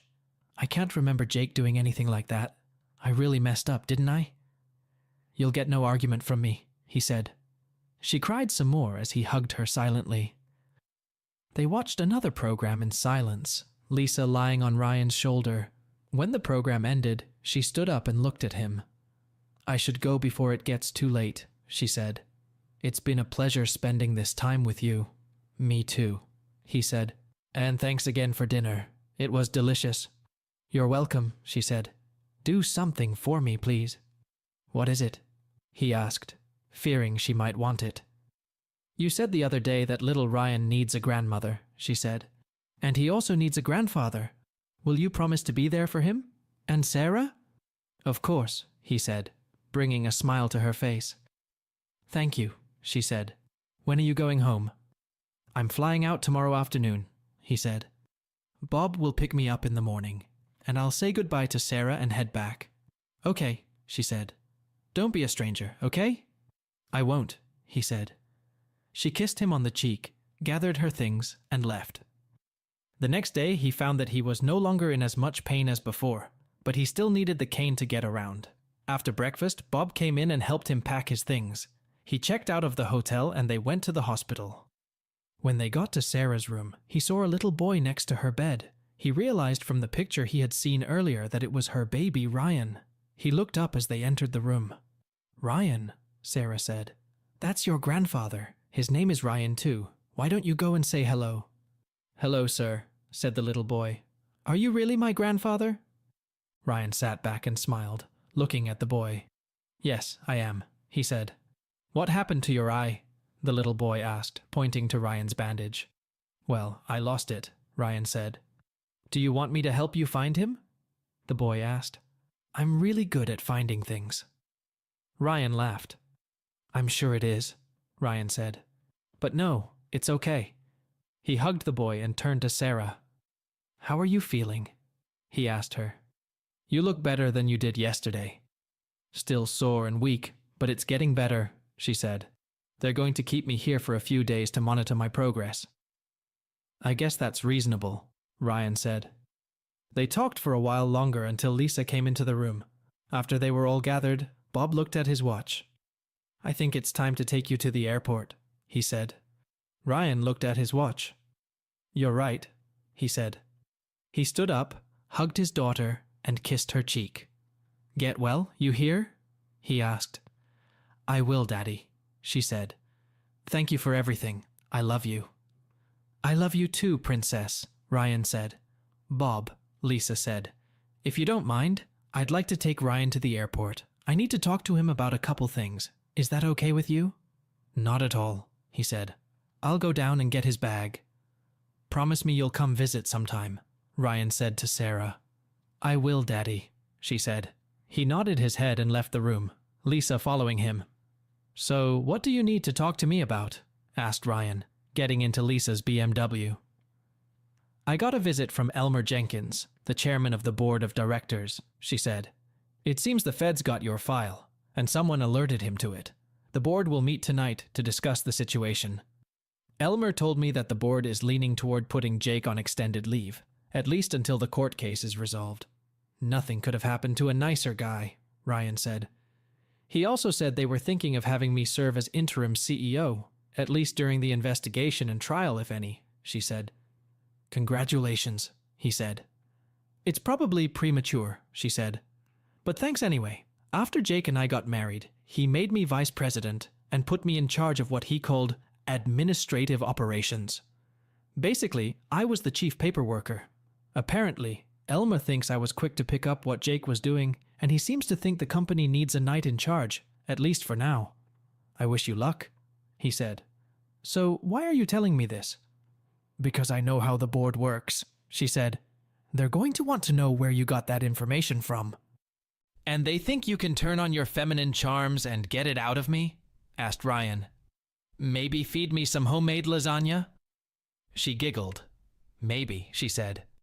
Well, that's not going to happen, he said. I promised anonymity, and I'm keeping my word. Besides, it's out of my hands now. I understand, she said. Completely. I won't push, I promise. They pulled up in front of the terminal, and Lisa stopped the car. She pulled a box out of her purse and held it out to him. What's that? Asked Ryan. Just a little gift, she said. I know you don't have a cell phone, so I got you one. It's the newest one with all the features. You'll be able to text, email, take pictures, shoot videos, anything you want. I've already set it up with your area code and programmed it with my number and Bob and Sarah's numbers. Thank you, he said. You didn't have to do that.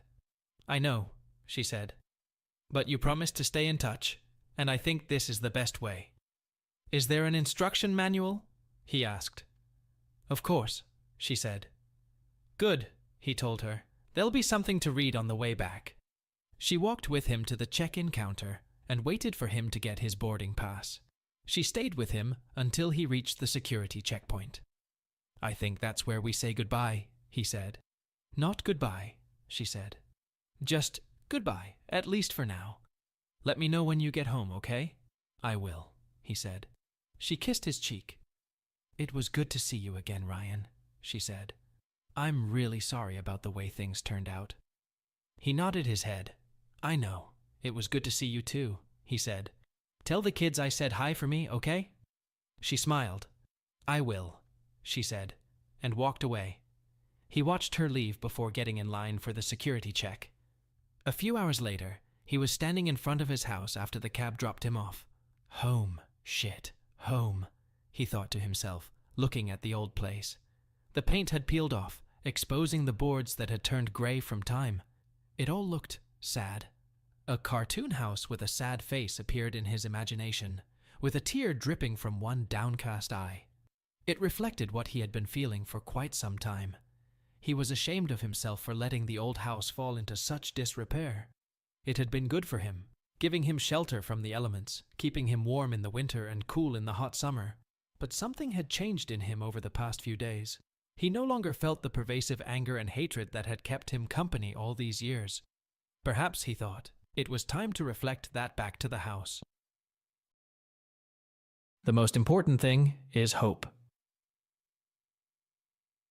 Chapter 3. Maybe it's time to fix you up, old boy, he said to no one in particular.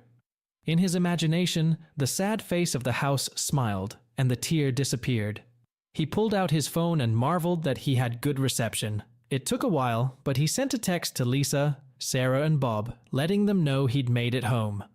"Thanks for letting us know," Bob replied. Sarah sent the same message, adding, "I love you," and an emoji with a happy face. Lisa also thanked him for letting her know. He picked up his cane and bag and went into the house. The next day, he started walking around the house, writing down everything that needed to be done. Eventually, he realized he couldn't do it himself, so he started calling contractors. Over the next few days, several of them came over to inspect the place and give him an estimate. The contractor he chose was neither the cheapest nor the most expensive. But he said he could do everything Ryan wanted, even if he had to hire subcontractors. Ryan knew it would cost him money, but he didn't care. He just wanted the place done well. Ryan originally wanted to paint the house, but the contractor suggested removing the old wood and replacing it with siding. That way, he said, it would be possible to get a good look at the framing and replace what was needed. Ryan liked that, and gave the contractor the go-ahead, and wrote a check to start the work. A couple months later, Ryan was sitting in his room, eating microwave-cooked meatloaf and watching TV when a news report caught his attention. "This has just been reported," the anchor said. "Today, the Department of Justice announced federal charges against Jacob Knight, the former CEO of Knight Petroleum. Knight faces a number of charges, including attempted murder and conspiracy to commit murder. 2 months ago, the company's board of directors relieved him of his position after he was reportedly robbed in a Central City alley. His estranged wife, Lisa Knight, was appointed interim CEO in his absence. Knight, who is now confined to a wheelchair, has been taken into federal custody and is being held without bail."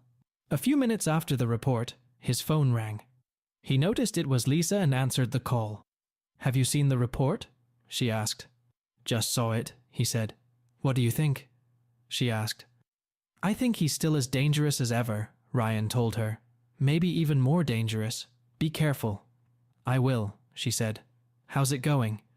"I'm doing fine," he said. "Just doing a little work at the old place." "I can't wait to see what you did to him," she said.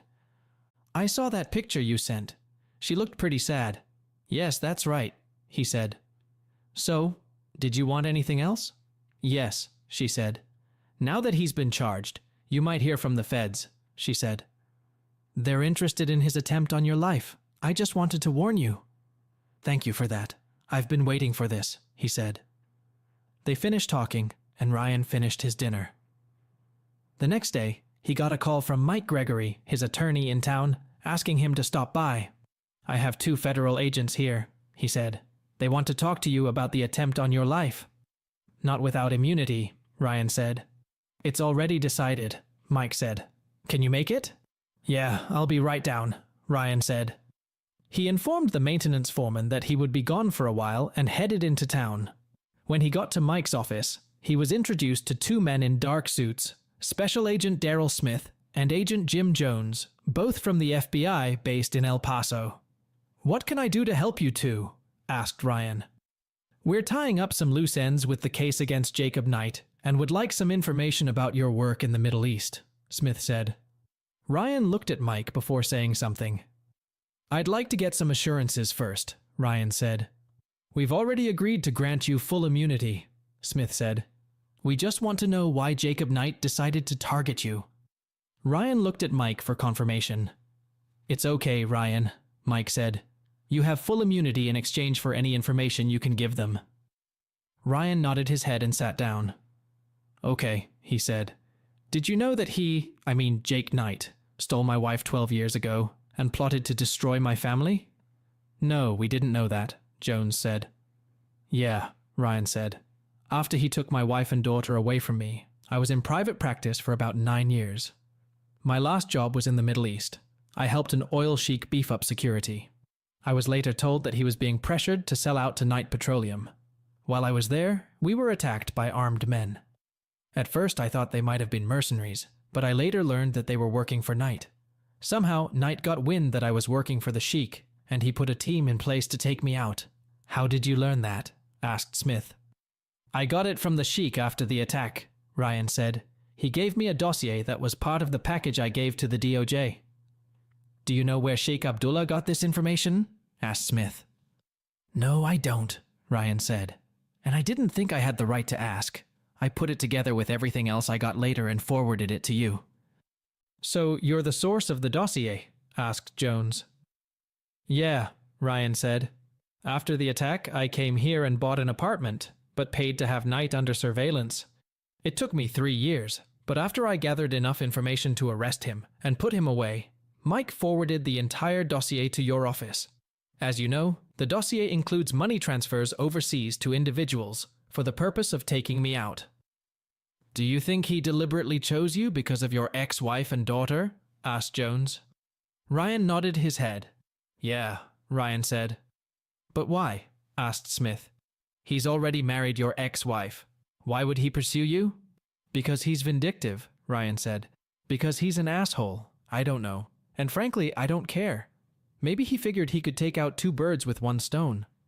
Are you aware that Knight was rumored to have been robbed the day before we received your file? Asked Smith. I heard something happened to him, Ryan said. Do you know anything about it? Asked Jones. Just what I heard on the news today, Ryan said. I see, Jones said. That's it? Asked Ryan. For now, Mr. Caldwell, Smith said. If we need anything else, we'll contact you. They said their goodbyes and left.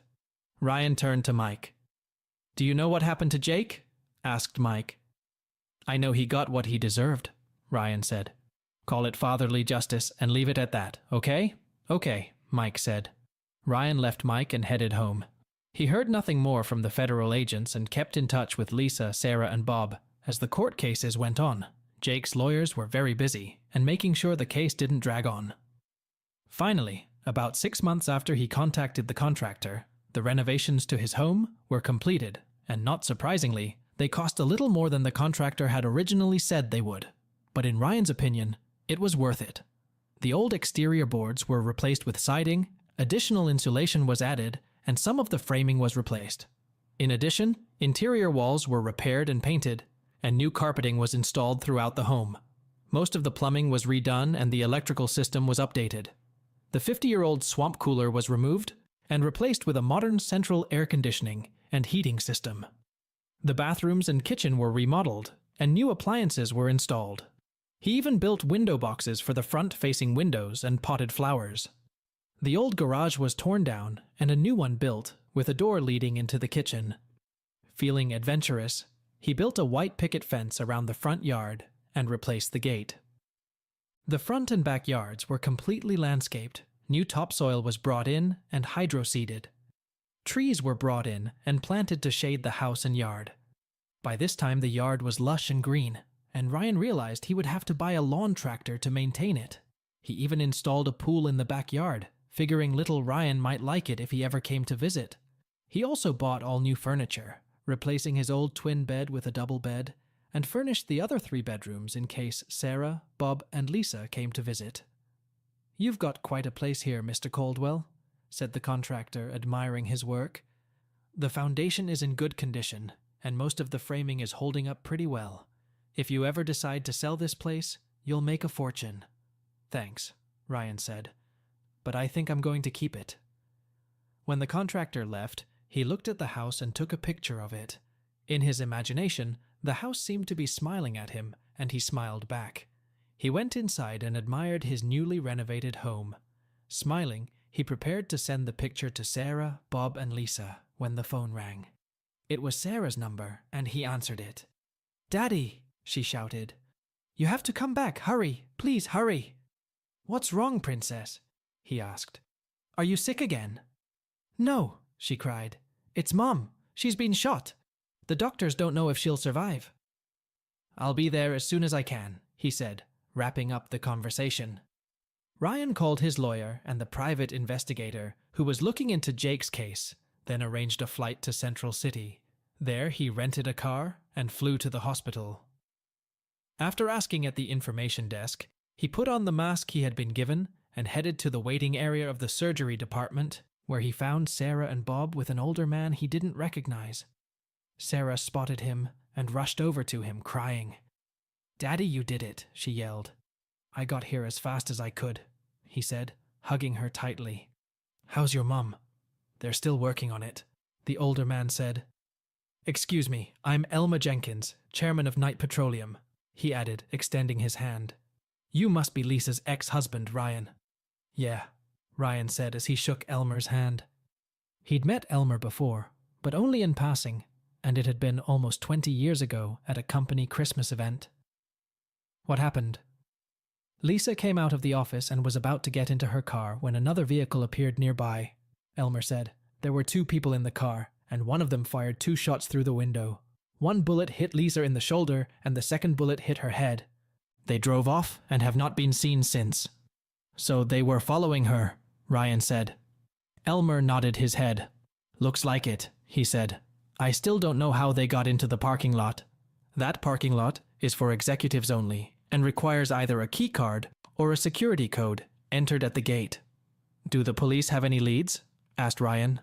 "None, although we have video surveillance," Elmer said. "The license plate was hidden." "Can you give me a copy of that video?" asked Ryan. Elmer nodded his head. "I think so," he said. "But I don't know what you can do. The police have it too, and they couldn't do anything." "I have resources that can find something," Ryan said. "Get me the video, immediately, if not sooner." "Okay," Elmer said, surprised at how imperiously Ryan addressed him. "I'll do that. I'll go." Ryan nodded his head in acknowledgement. "What about your mother?" Ryan asked Sarah as Elmer walked away. "Any word on her condition?" "They've removed the bullet from her shoulder and are dealing with the head wound," Sarah said. "It's been hours. That's all I know." "Where's little Ryan?" he asked. "At home," Bob said. "My mother is staying with him right now." Ryan nodded his head again and stepped aside, pulling out his cell phone. He pointed to the card in his wallet and made a call. "Yes," replied the man on the other end of the wire. He sounded like he was asleep. "Jorge, it's me, Ryan Caldwell," Ryan said. Jorge Trujillo was one of the investigators Ryan had hired over 3 years ago to follow Jake. In Ryan's opinion, Jorge was one of the best investigators in the business, if not the best, and was equipped with the most high-tech equipment imaginable. "Are you in town now?" asked Jorge. "What's going on? You were pretty cryptic when you called earlier." "Yeah. Look, Lisa's been shot," Ryan said. "What?"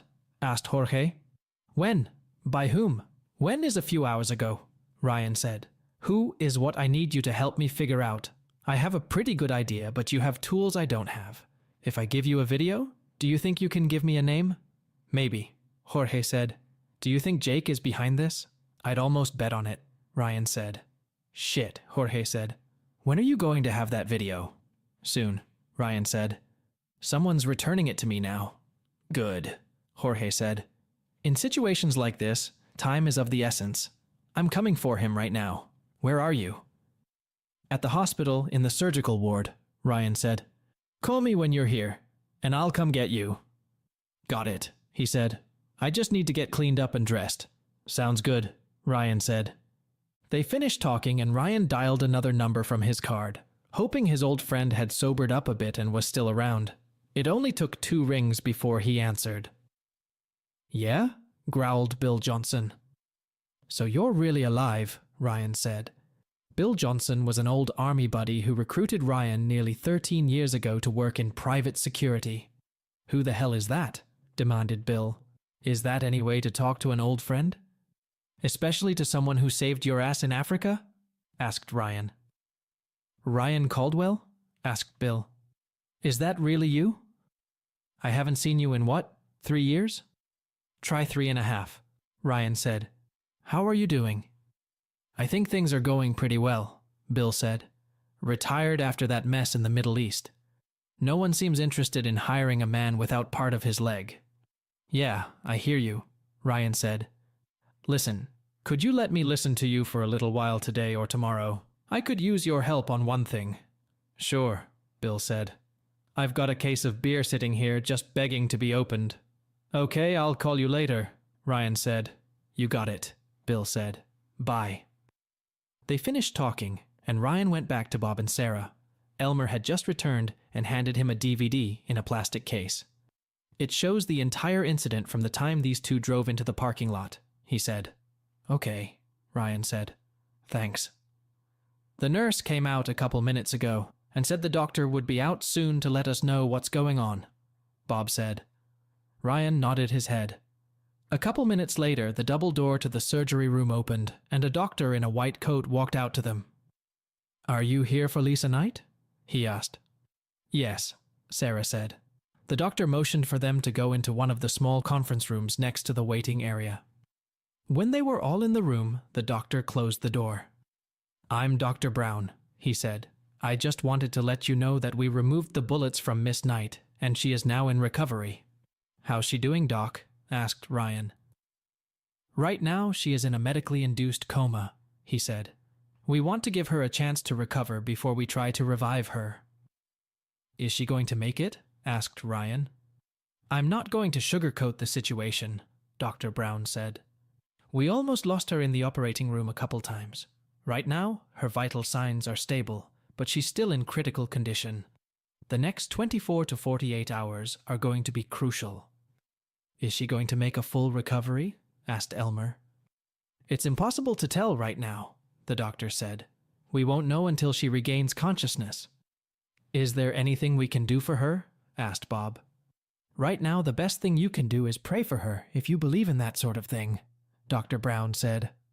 Bob nodded his head in understanding. When do you think we'll be able to see her? Asked Sarah. Probably not for a couple days at the earliest, the doctor said.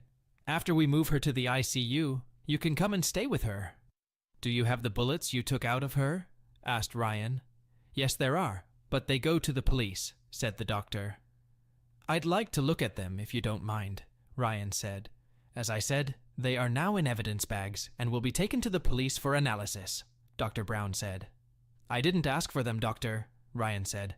I'm not pulling them out of evidence bags. I just want to see them. The doctor looked at Ryan, shocked by his tone. After a few moments, he nodded his head. All right, he finally said. Give me a minute, and I'll take them out. Thank you. Ryan said, as the doctor left the room. He returned a minute later with 2 bags, each containing the remains of a lead bullet. He handed the packets to Ryan, who examined them carefully with his one good eye. Small caliber cartridge, probably a .32, Ryan said. Not a lot of stopping power. I can still see the paint embedded in the lead. Looks like it ricocheted off something before it hit her, probably her car. He handed the packages back to Dr. Brown. Thank you, he said to the doctor, and he took the packets and walked out of the conference room. What do you think of that? Asked Elmer. Whoever did this is not a professional, Ryan said. I have a feeling we'll never see the gun that was used. It's probably a discarded gun that has already been disassembled and disposed of. I'll know more when I review the videotape. At that moment, his cell phone rang. Seeing that it was Jorge, he excused himself and answered the call. I'm in the lobby, Jorge said. I'll be right down, Ryan said, before ending the conversation. He turned back to the others. I need to go to the lobby, and then I'm going to see my friend. Do you have a place to stay? Asked Bob. Not yet, Ryan said. I came here straight from the airport. Why don't you stay with us? He asked. I know little Ryan will be glad to see you. Sounds good, but I don't want to impose on you, Ryan said. It's not overhead, Sarah said. We'd love to have you. Please? Okay, Ryan said. Bob gave him the address and wrote directions on a small piece of paper. Ryan put it in his pocket. I don't know exactly when I'll be there. It's no big deal, Sarah said. We'll still get up. Okay, Ryan said. Elmer held out his business card to him. If there's anything I can do to help, please let me know, he said. Feel free to call me anytime. Thank you, Ryan said, shaking Elmer's hand. He hugged Sarah and shook Bob's hand, then left. He walked out into the lobby and saw Jorge in the waiting area. Jorge stood up as he approached. Here's the videotape of the shooting, Ryan said. All right, Jorge said. I'll get to work right away. I'll call you as soon as I know something. By the way, how's Lisa doing? She's out of surgery and is in rehab, Ryan said. Right now she's being kept in a medically induced coma. The next day or two will be crucial. I'll pray for her, Jorge said. Ryan nodded his head. Thank you, he said. I appreciate it. Anytime, old boy, said Jorge. I'd better get on with it. Expect to hear from me soon. Sounds good, Ryan said. When Jorge left, he pulled out his cell phone and called Bill. Do you have a few minutes? He asked his friend. Let me check my busy social calendar, Bill said. Yes, I've just about got an open spot. Come on over. Bill gave him directions, and they ended the conversation. Finding a small trailer, Ryan stopped the car, got out, and knocked on the door. Bill opened the door and let him in. Holy shit, Bill said after they shook hands. You've gotten better looking over the years, he added, pointing to an eye patch and a long, jagged scar. And I see you're moving around okay, Ryan said, laughing. Bill laughed along with him. He handed Ryan a beer and they sat down in the front room of the 12x60 house. Nice place you got here, Ryan said. Bill shrugged. That'll do, he said. It's paid for and it'll keep me off the street. What's going on in your world? He listened as Ryan brought him up to speed, recounting the events of the last 3 years. Shit, Bill said when Ryan was done. I heard Jake was in a wheelchair. They said it was the robbers. I should have known you had something to do with it. Do you think he had something to do with your ex being treated like that? I'm pretty sure of it, Ryan said. I just can't prove it yet. Have you gone soft in your old age or something? Asked Bill. What do you mean? Asked Ryan. I remember a time when you would have just snapped his neck and left him to rot, Bill said. Ryan laughed. I thought about it, he said, but decided it would be best if he became Bubba's fool for the rest of his life. Besides, I haven't the slightest desire to go to jail, even for taking the life of a piece of shit like him. So, how did you get around that? Asked Bill, pointing to the patch over Ryan's eye. That must have had a hell of an effect on your depth perception. It was, Ryan admitted. But you know I didn't just sit around with my finger up my ass for 3 years in Texas. I set up a training area in my garage and got help from a mixed martial arts teacher in town. It wasn't easy, but it helped. Just curious, why didn't you just send in your dossier once you had all the information? Asked Bill. I wanted to meet Jake in person before the feds came after him, Ryan said. I had been nurturing the idea for months when my son-in-law showed up. So Sarah's illness gave you the opportunity to meet Jake in person? Asked Bill. Yeah, something like that, Ryan said. What about your ex? Asked Bill. Why do you care what happens to her? Are you thinking about getting back together with her or something? Ryan shook his head. No, he said. That ship sailed a long time ago. I'm worried about Sarah and little Ryan. He needs his grandmother, and she still needs her mommy. Little Ryan? Said Bill. Ryan pulled out his cell phone and showed Bill a picture of his grandson. A handsome young man, Bill said. So, what do you plan to do? It depends on the circumstances, Ryan said. I've got a man going over the videotape of the shooting. Hopefully he'll be able to identify the freak who pulled the trigger. What's next? Asked Bill. I plan to track him down and ask him some friendly questions, Ryan said. Do you need backup? Asked Bill. I could use some, preferably from someone I can trust, Ryan said. If you don't mind, I'm in too, Bill said.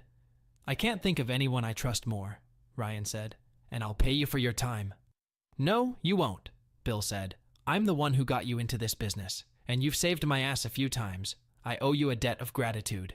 As I recall, you saved my ass a couple of times, Ryan said. What are friends for? Asked Bill, picking up his beer. Ryan smiled and touched Bill's beer, then took a big sip. They spent the next couple hours chatting. Finally, Ryan stood up and shook his friend's hand. I'd better get back to Sarah, he said. I'll contact her, probably tomorrow. Sounds good, Bill said. By the way, When was the last time you were with a woman? It's been a while, Ryan said. Why? Well, I thought maybe you and I could go to this little place I know in town sometime, Bill said. The girls there are cute and clean and a lot of fun, if you know what I mean. It sounds like fun. We'll see how it goes, Ryan said. I'm holding you to that, Bill said. We'll talk soon.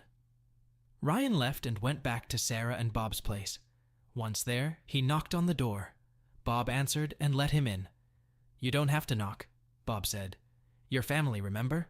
Thank you, Ryan said as he entered the house. He looked around at all the pictures and knickknacks in the room. The house seemed cozy, friendly. Little Ryan walked up to him, holding out his arms. Hold him, Grandpa, please, the little boy begged. Ryan took him in his arms and pulled him close to him. For a moment, he remembered how he had held Sarah when she was little. Look, I have to get into the office early, so I'm going to bed, Bob said. Good night. Good night, Ryan said in response. Hi, Daddy, Sarah said as she entered the room. I see little Ryan has found you. If you want, you can sit with him in the rocking chair. Thank you, Ryan said, settling into the rocking chair next to the couch. As he rocked, little Ryan wrapped his arms around his neck and fell asleep almost instantly. I'll take it if you want it, Sarah said. It's okay, Ryan said. Let her stay a while if she wants to. He looked at his daughter and saw tears glistening in her eyes. I remember you rocking me to sleep, she said. Me too, Ryan said. Those were the happiest days of my life. Have you eaten yet? She asked. No, I haven't, Ryan said. Why don't we put Ryan to bed and I'll get you something, she said. I hope you don't mind the leftover goulash? Not at all, he said, as he stood up and little Ryan was still in his arms, sleeping soundly. They went to his room and Ryan tucked him in and then covered him up. Sarah kissed him on the cheek and turned to her father. He's my little angel, she said. I don't know what I would do without him. I know the feeling, Ryan said. They went downstairs and Sarah cooked the goulash and put it in the microwave. She set it on the dining room table along with the silverware. What would you like to drink? She asked. I have some Coke if you don't mind. Fine, Ryan said. She poured a glass of Coke and set it on the table in front of him, then sat down across from him. Sorry I didn't ask sooner, but how are you doing? Asked Ryan, taking a bite. Thank you. I feel much better, she said. I'm back to work. I have a reduced schedule, but at least I'm back in the game. What do you do? He asked. I'm a veterinarian, she said. Good, he said. You've always had a soft spot for animals. I like working with them, she said. Can we talk a little? She asked after a few minutes. Sure, Ryan said. What do you want to talk about? The last time you were here, you said you traveled abroad a lot, she said. What did you do, if you don't mind me asking? I know you said you were a private security consultant. Not at all, Ryan said. It's a fancy title for a mercenary. In short, I was a mercenary. Oh my God, she said. That sounds dangerous. Maybe, he said. Where did you go? She asked. I've been everywhere, he says. Africa, South America, the Middle East. Basically, anywhere where someone was causing trouble. What are you going to do now? She asked. Right now, I'm living on what I've earned in those 9 years, he says. Did you do this because of what Mom and I did to you? She asked. He shrugged. Mostly, he said. I have nothing left here, so when I was offered the job, I took it. But Mom said she left you everything in the divorce, Sarah said. She didn't even ask for support. It's true that your mother let me keep the house and the bank account, and it's true that she never asked for any support, Ryan said. But the truth is that she took away everything that meant anything to me, namely the two of you. The rest was just stuff, and it could all be replaced. I couldn't replace you. I remember what you said the day we left, Sarah said, and a tear rolled down her cheek. You must have hated us for it. Yeah, Ryan said, for a very long time. In fact, you've both been dead to me for over a decade. I had no family, nothing, and nothing to live for. After that, he said, pointing to his scar and band-aid, all I could think about was revenge. Sarah wiped her face, tears streaming down it. "You said you forgave me, remember?" she said. "Yeah, after I read your old letters," Ryan said. "Tell me about your life with Jake. I remember reading in the paper that he wanted to adopt you." "Yes, but he was told he had to get your permission first. Personally, I think he just said that for the article. Anyway, life with Jake seemed exciting at first," she said. "He would take us to the south of France. Then I went to that school in the northeast. I came home several times a year for vacations, and during the vacations, Jake always gave me expensive gifts. A car, a cell phone, a computer, anything. The best and newest. He always told me that you could never afford to get me what he did, but that wasn't it at all." "What do you mean?" asked Ryan. "It's not easy with Jake," she said. "He's great at buying things, but he's not really suited to be a father figure, if you know what I mean. We never really bonded, and after a while I saw right through him. I got to the point where I couldn't be around him anymore, or my mum." "Did he ever hit on you?" asked Ryan. "No, but he was very creepy," she said. "He would make little remarks now and then, and I didn't like the way he looked at me." "I read about it in your letters," Ryan said. "I used to dream about you coming back and kicking his ass," she said. Ryan grinned. "You're the one who put him in the wheelchair, aren't you? Bob never told me what happened that day." He stared at her for a few moments before answering. "Yes, that was me," he said. "I'm glad you did," she said. "Served yourself to the bastard." "Well, you're not going to get any argument from me," Ryan said. "You think he's to blame for what happened to Mom, don't you?" she asked. "Yes," he said. "I just can't prove it yet, but I'll prove it." "What will you do?" she asked. "I don't know yet," he said. "But I made a promise and I intend to follow through on it, one way or another." "I probably don't want to know what that promise is, do you?" she asked. He shook his head. "No," he said. "Do you think you and Mom will ever get back together?" she asked. "No," he said. "She betrayed me once in the worst way a woman can betray someone she says she loves. I won't let it happen again. Besides, I've changed over the years. I'm not the same man I was 12 years ago, and I don't want to start another relationship." "Daddy, will you promise me something?" she asked. "What is it?" he asked. "Do you promise to at least be there for her? At least as a friend?" she asked. "I'll try," he said after a few minutes. "But it won't be easy. She's hurt me in ways you can't even imagine." "I understand," she said. "Will you promise me something?" he asked. "What is it?" she asked in response. "Promise me you'll never do to Bob what your mother did to us?" he asked. "I would never hurt him, Daddy. Never," she said. "He's attached to me for life." "Okay," Ryan said. "Remember, you'll never be too old for me to put you over my knee." "I believe it," she said with a smile. "I'd better go to bed now. I'll get up early to make breakfast. Good night." "Good night, Princess," he said.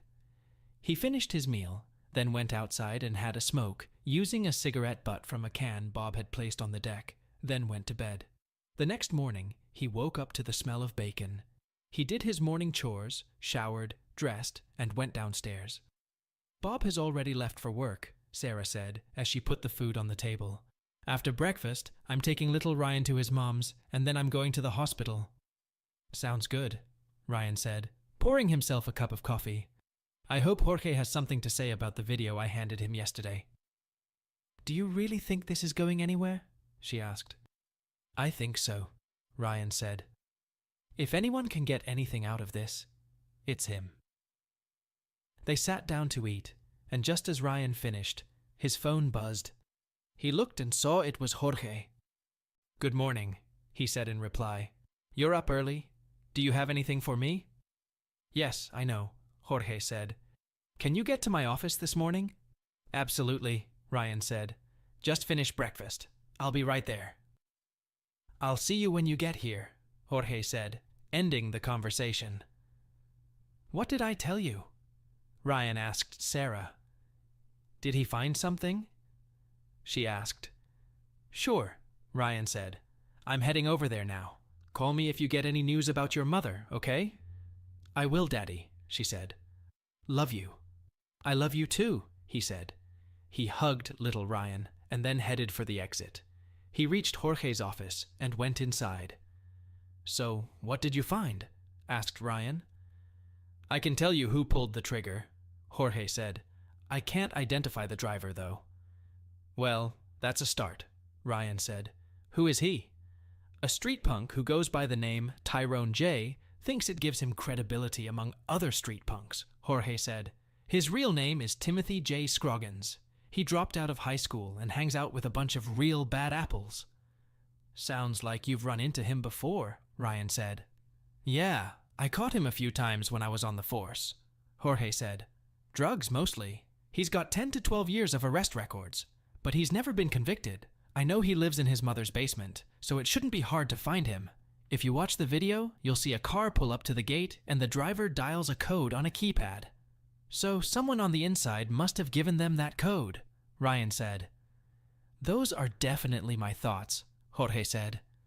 "I don't understand something," Ryan said. "The police have this same video. Why haven't they arrested this clown yet?" "Really?" asked Jorge. "Yeah, to be honest," Ryan said. "If you haven't watched the news lately, there have been a lot of riots all over the country in the last few months," Jorge said. "The mayor and city council are afraid they'll start one here too, so they're slowly cutting the police budget and turning a blind eye to petty criminals like Scroggins. I heard that up to 20% of the force quit because of it, which means they don't have enough people to investigate something like this." Ryan shook his head. "It sucks," he said. "Yes, that's right," Jorge agreed. "So, what do you want to do?" "I want to talk to that clown Tyrone and see what he has to say," Ryan said. "Preferably without his mother being home." "Well, she works during the day, and he usually doesn't get off until after lunch," Jorge said. "Perfect," Ryan said. "Do you want me to come with you?" asked Jorge. "If you want," Ryan said. "But I can guarantee I won't play by the rules." "That's what I thought," Jorge said.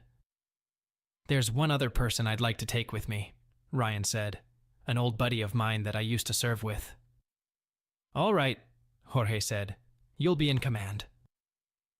Ryan nodded his head, pulled out his cell phone, and called Bill. "Hi," Bill said. "How are you?" "Would you like to visit our trigger man with me?" asked Ryan. "Hell yeah," Bill said. "Mind if I bring my AR?" "Why not?"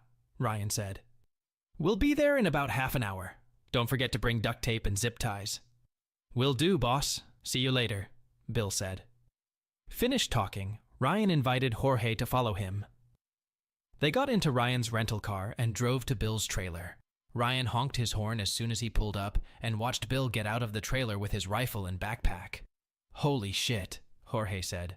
"Are you seriously going to let him carry that thing around with him?" "He knows what he's doing," Ryan said. "Trust me." Bill opened the back door and climbed inside. Ryan saw that there was a buttstock attached to the rifle. "Is this thing legal?" he asked his friend. "Do you mean stocks?" asked Bill. "I guess I don't, but I don't care. It's my mob control device. You know, in case they get here." "Well, we're only going after one guy, so I doubt you'll need him," Ryan said. "Better safe than sorry," Bill grinned. Ryan smiled and stretched. "So, where are we going?" asked Ryan.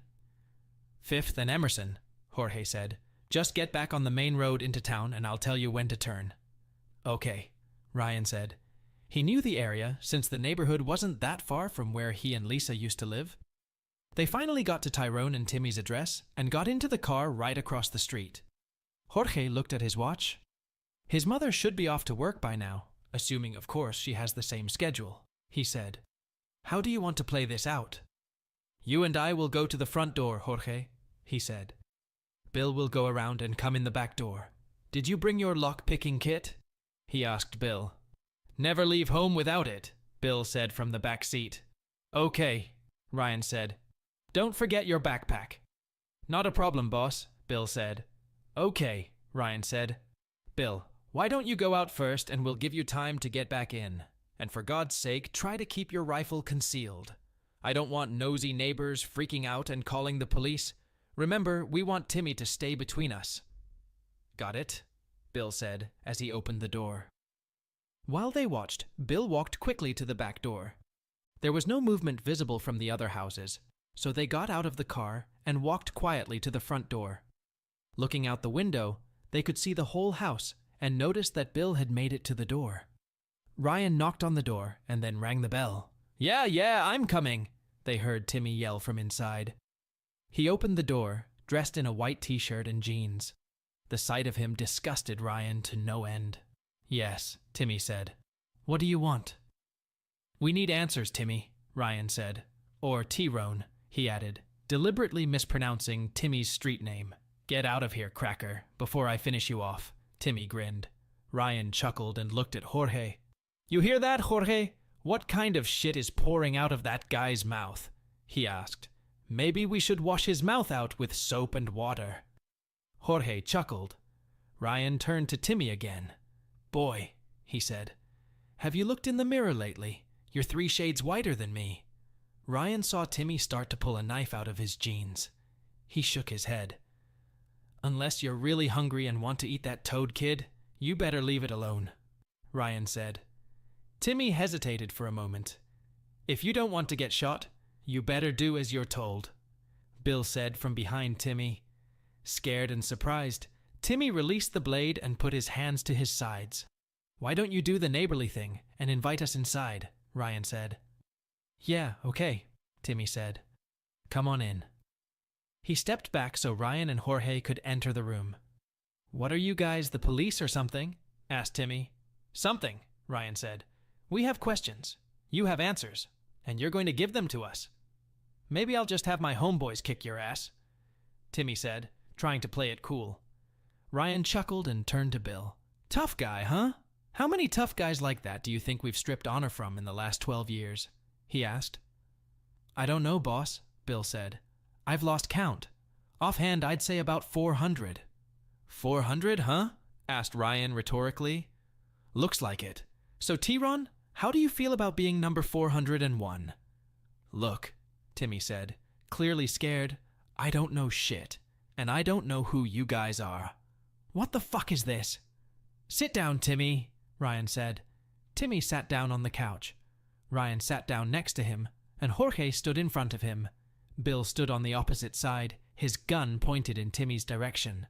"Who we are doesn't matter. The fact that there are 3 of us and 1 of you, and the fact that one of us has a very itchy finger because he hasn't completed anyone in 3 years, is all that should matter to you right now. Like I said, we have questions. You have the answers. So, we're going to ask you some questions. And you're going to give us the answers. You do that, and you'll live. Understand?" Timmy looked at the 3 men and nodded his head.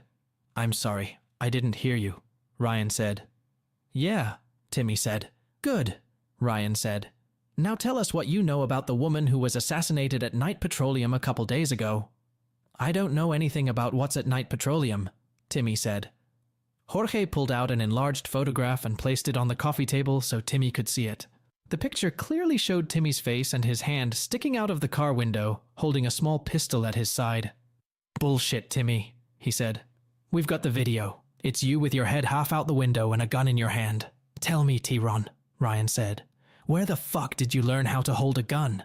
Did you watch movies? You know, if anyone working for me ever held a gun like that for once, I'd pistol whip him myself with that same gun." Bill chuckled. "Okay, so it was me," Timmy said. "So what?" "Someone paid you and gave you a gun," Ryan said. "I want to know who, and I want to know it right now." "Or what?" asked Timmy. "Otherwise, I'll have to start my job," Ryan said. "Of course you don't want that, do you?" All right, Timmy said. "I'll tell you what you want to know. That's a good answer," Ryan said. "So this guy came up to me one day and said his acquaintance had a job for me," Timmy said. "This guy," Ryan said. "Does he have a name?" "He never told me," Timmy said. "What did he look like?" asked Ryan. "Older dude, I don't know," Timmy said. "He was wearing an expensive suit, sunglasses, and some kind of hat." "What did the hat look like?" asked Ryan. "Did it look like mine?" "No," Timmy said. Ryan pulled out his phone and opened a website that sold all sorts of hats. He showed it to Timmy. "What does the hat look like?" he asked. Timmy looked and pointed to one style. Ryan read the inscription, ivy and flat caps. What color was it? Asked Ryan. Gray with red stripes, Timmy said. What else did you notice about this guy? Asked Ryan. Did he have a beard or a mustache? Did he have an accent? Yeah, he had a big bouffon mustache like that guy on TV, John something or other, Timmy said. I don't know his name. My mom watches Fox News all the time, and I saw him on there. Okay, what else? Asked Ryan. He had a slight accent.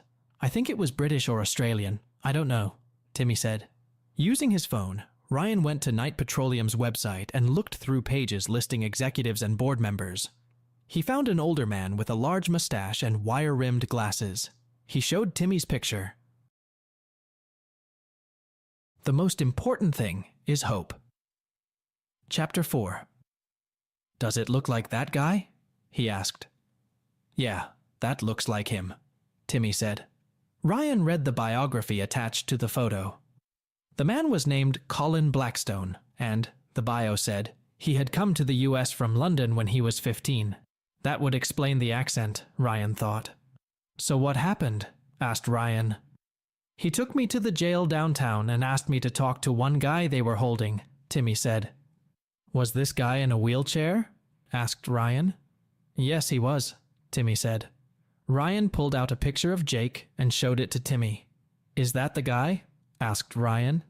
Yeah, that's him, Timmy said. What did he say to you? Asked Ryan. Well, he wanted to know if I wanted to make $10,000, Timmy said. I replied, sure. Then he told me to follow the first guy's directions, and if I did well, he would have more work for me. Then the second guy drove me to the river and parked behind another car. He told me to get in the back seat on the driver's side, and I would find the instructions. I did what he said, and found a briefcase with money, a picture of some woman, and a gun. The instructions said I was to do as the driver said, and then get the rest of the money. We pulled up to the gate. The driver entered a code or something, and the gate opened. We pulled into the parking lot and waited for about half an hour.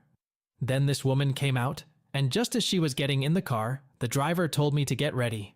I did, and we drove past her. I stuck my gun out the window and quickly fired a couple of shots, and then the driver drove out the gate. We went back to the river where another dude was waiting for us. He told me to disassemble the gun and throw it in the river, which I did. Then he gave me another briefcase and told me to fuck off.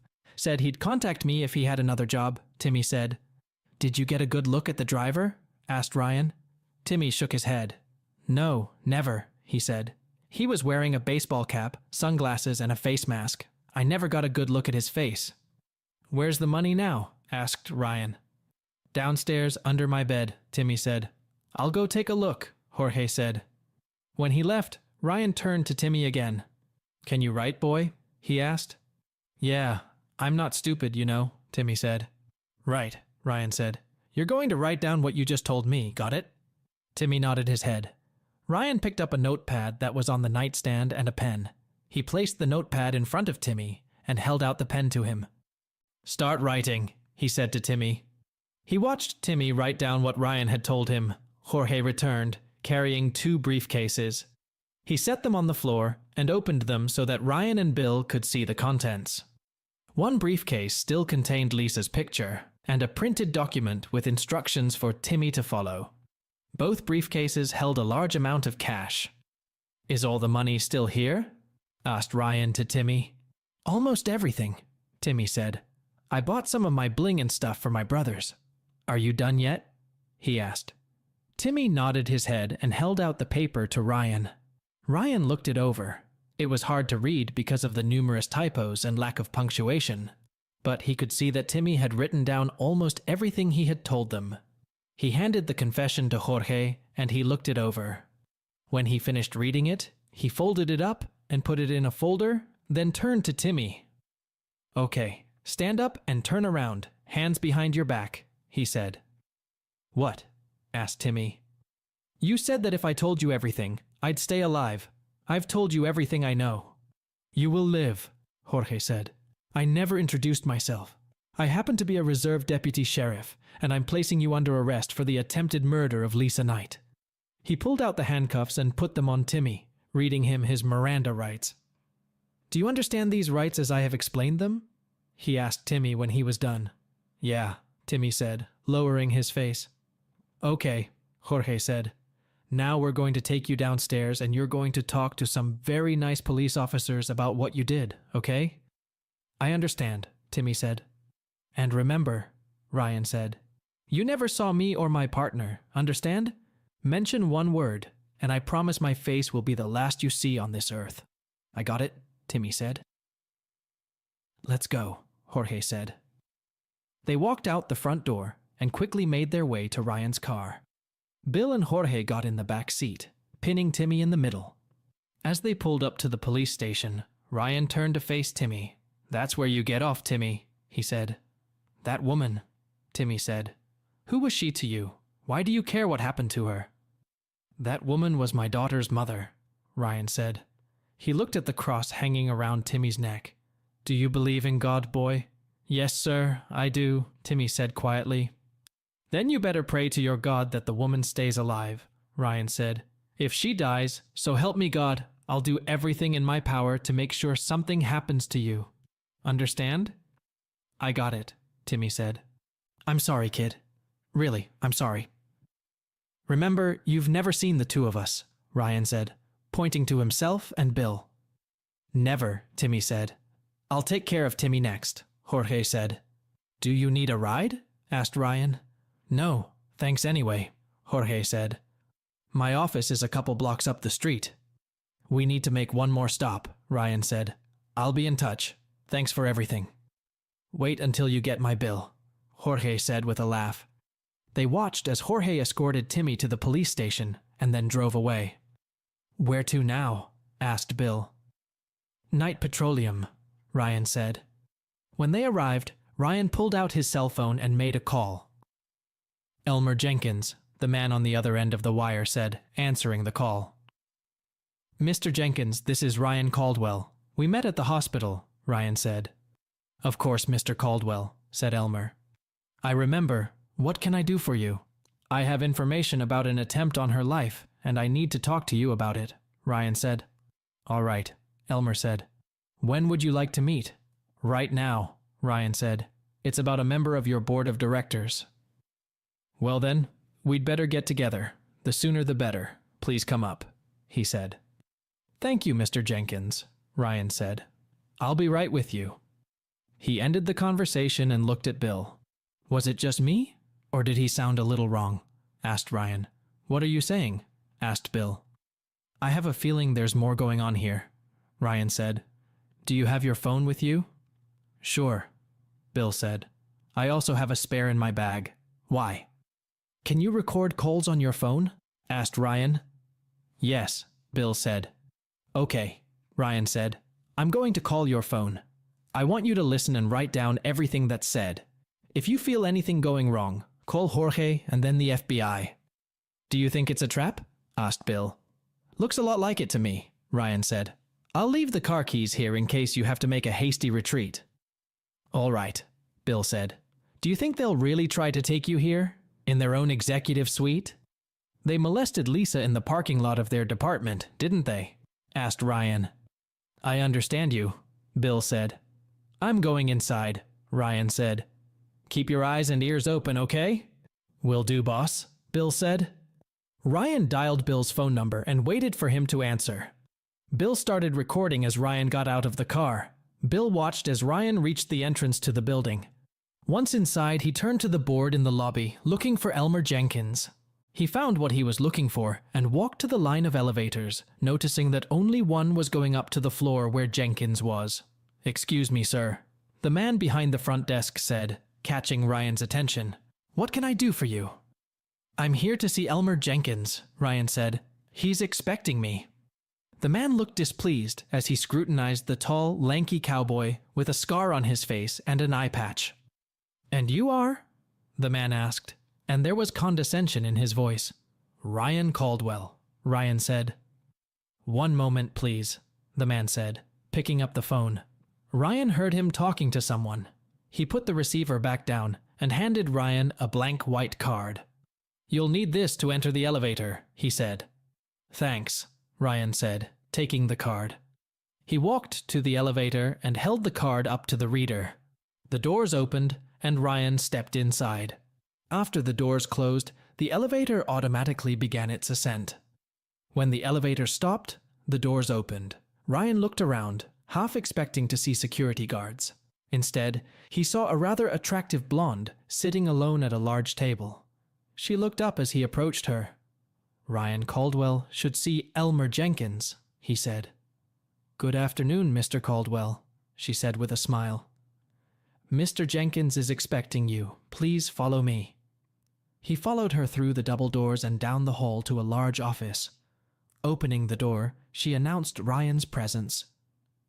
"Ah, Mr. Caldwell, please come in," Elmer said. Ryan entered and looked around. He didn't see any guards, but he remained alert. "Have a seat," Elmer said as the receptionist left. Ryan sat down and, finding that the chair was on wheels, turned so that he could keep his eyes on the door. "Always vigilant, eh, Mr. Caldwell?" said Elmer with a smile. "I suppose it's helped you survive all these years, hasn't it? You know, I've been following you for quite some time now. Impressive track record. Bronze Star, Silver Star, Purple Heart, Combat Infantryman's Badge. Your accolades are very impressive. It's a shame you decided to become a private after all this. You would have been a great asset to our team." "Sorry to disappoint," Ryan said. Elmer shrugged. "No problem," Elmer said. "I think I can understand why you did what you did.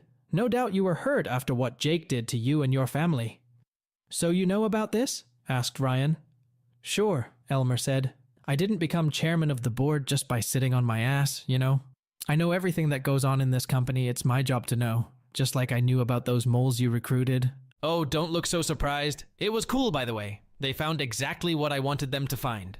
"Oh yeah, it's legit. But thanks to Lisa, most of it's already been mitigated. We may have to pay a fine or get a slap on the wrist from the SEC, but that's minor stuff. It's business as usual for us. You don't know that Jake wasn't the only one who tasted what your ex-wife had to offer. Or should I say, had to offer," he said. "What are you talking about?" asked Ryan. Elmer opened a desk drawer and pulled out a DVD. He tossed it to Ryan, who caught it in midair. "Those are just the highlights, if you will," Elmer said with a smirk. "Or highlights, if you prefer." "You—" began Ryan. "Of course," Elmer said. "So does almost everyone else on the council, including the women. Lisa was a pretty wild kid, always was the ringleader at parties, especially at our annual summer retreats. She and some of the board members even considered including your daughter when she came of age. Of course, all that stopped after she married Jake. It's one thing to cuckold a lowly mechanic like you, but it's quite another to do it with the CEO behind his back." "Then why was there an assassination attempt on her?" asked Ryan quietly, who had knots in his stomach from these new revelations. He wanted to shake the life out of this guy, but he knew he couldn't get out of the building alive if he did. "You were already controlling her. I don't think you quite understand the big picture," Elmer said. "Look over there," he added, pointing to the sprawling city far below. "You know what you see down there? Commerce, my boy. Commerce and trade, all made possible by us and other companies like us. You see, oil is the engine that drives the economy of every country on Earth. Hundreds of millions of people work because of the energy industry. Without it, you would be poor, dumb, blind, and naked. You wouldn't even have buttons on the shirt you wear." "What does this have to do with Lisa or me?" said Ryan. "Let me explain it this way," Elmer said. "You're a mechanic. You understand how engines work. In order for an engine to work, everything has to be right. If something breaks, the engine doesn't work, and the car doesn't go the way it's supposed to. Your job as a mechanic is to find the part that doesn't work and replace it. The world is a lot like that. You see, we are all parts of a great global engine. When everything is working properly and everyone is doing what they are supposed to do, everything works. But when one of those parts stops working properly, you have to take it out and replace it," Elmer said. "Jake screwed up. He got replaced, and you, unwittingly, helped it happen. Lisa screwed up too. Some of her ideas turned out to be too progressive for some people's tastes. You see, there are some people who think that companies like ours are evil and should be destroyed. Some even want to take us all back to the Stone Age, where we live in caves, wear animal skins, and eat whatever we can catch or gather. That's not how humanity works, my boy. I recognize that having a woman at the helm, at least for a while, has given us more capital than we expected, especially among those on Capitol Hill. And that, believe it or not, in some circles means more than money. So you wanted to do away with her because she's somewhat of an environmentalist, Ryan said. What, you have a problem with clean air and clean water? Not at all, Elmer said. I'm willing to compare our environmental record to any other. The truth is, people who think they can replace oil with wind and solar power are living in a dream world. That will never happen, at least not in my lifetime. Probably not in your grandson's lifetime either. So why did you have to do it? Asked Ryan. Well, it was mostly a business decision, but we came to an agreement with Jake, Elmer said.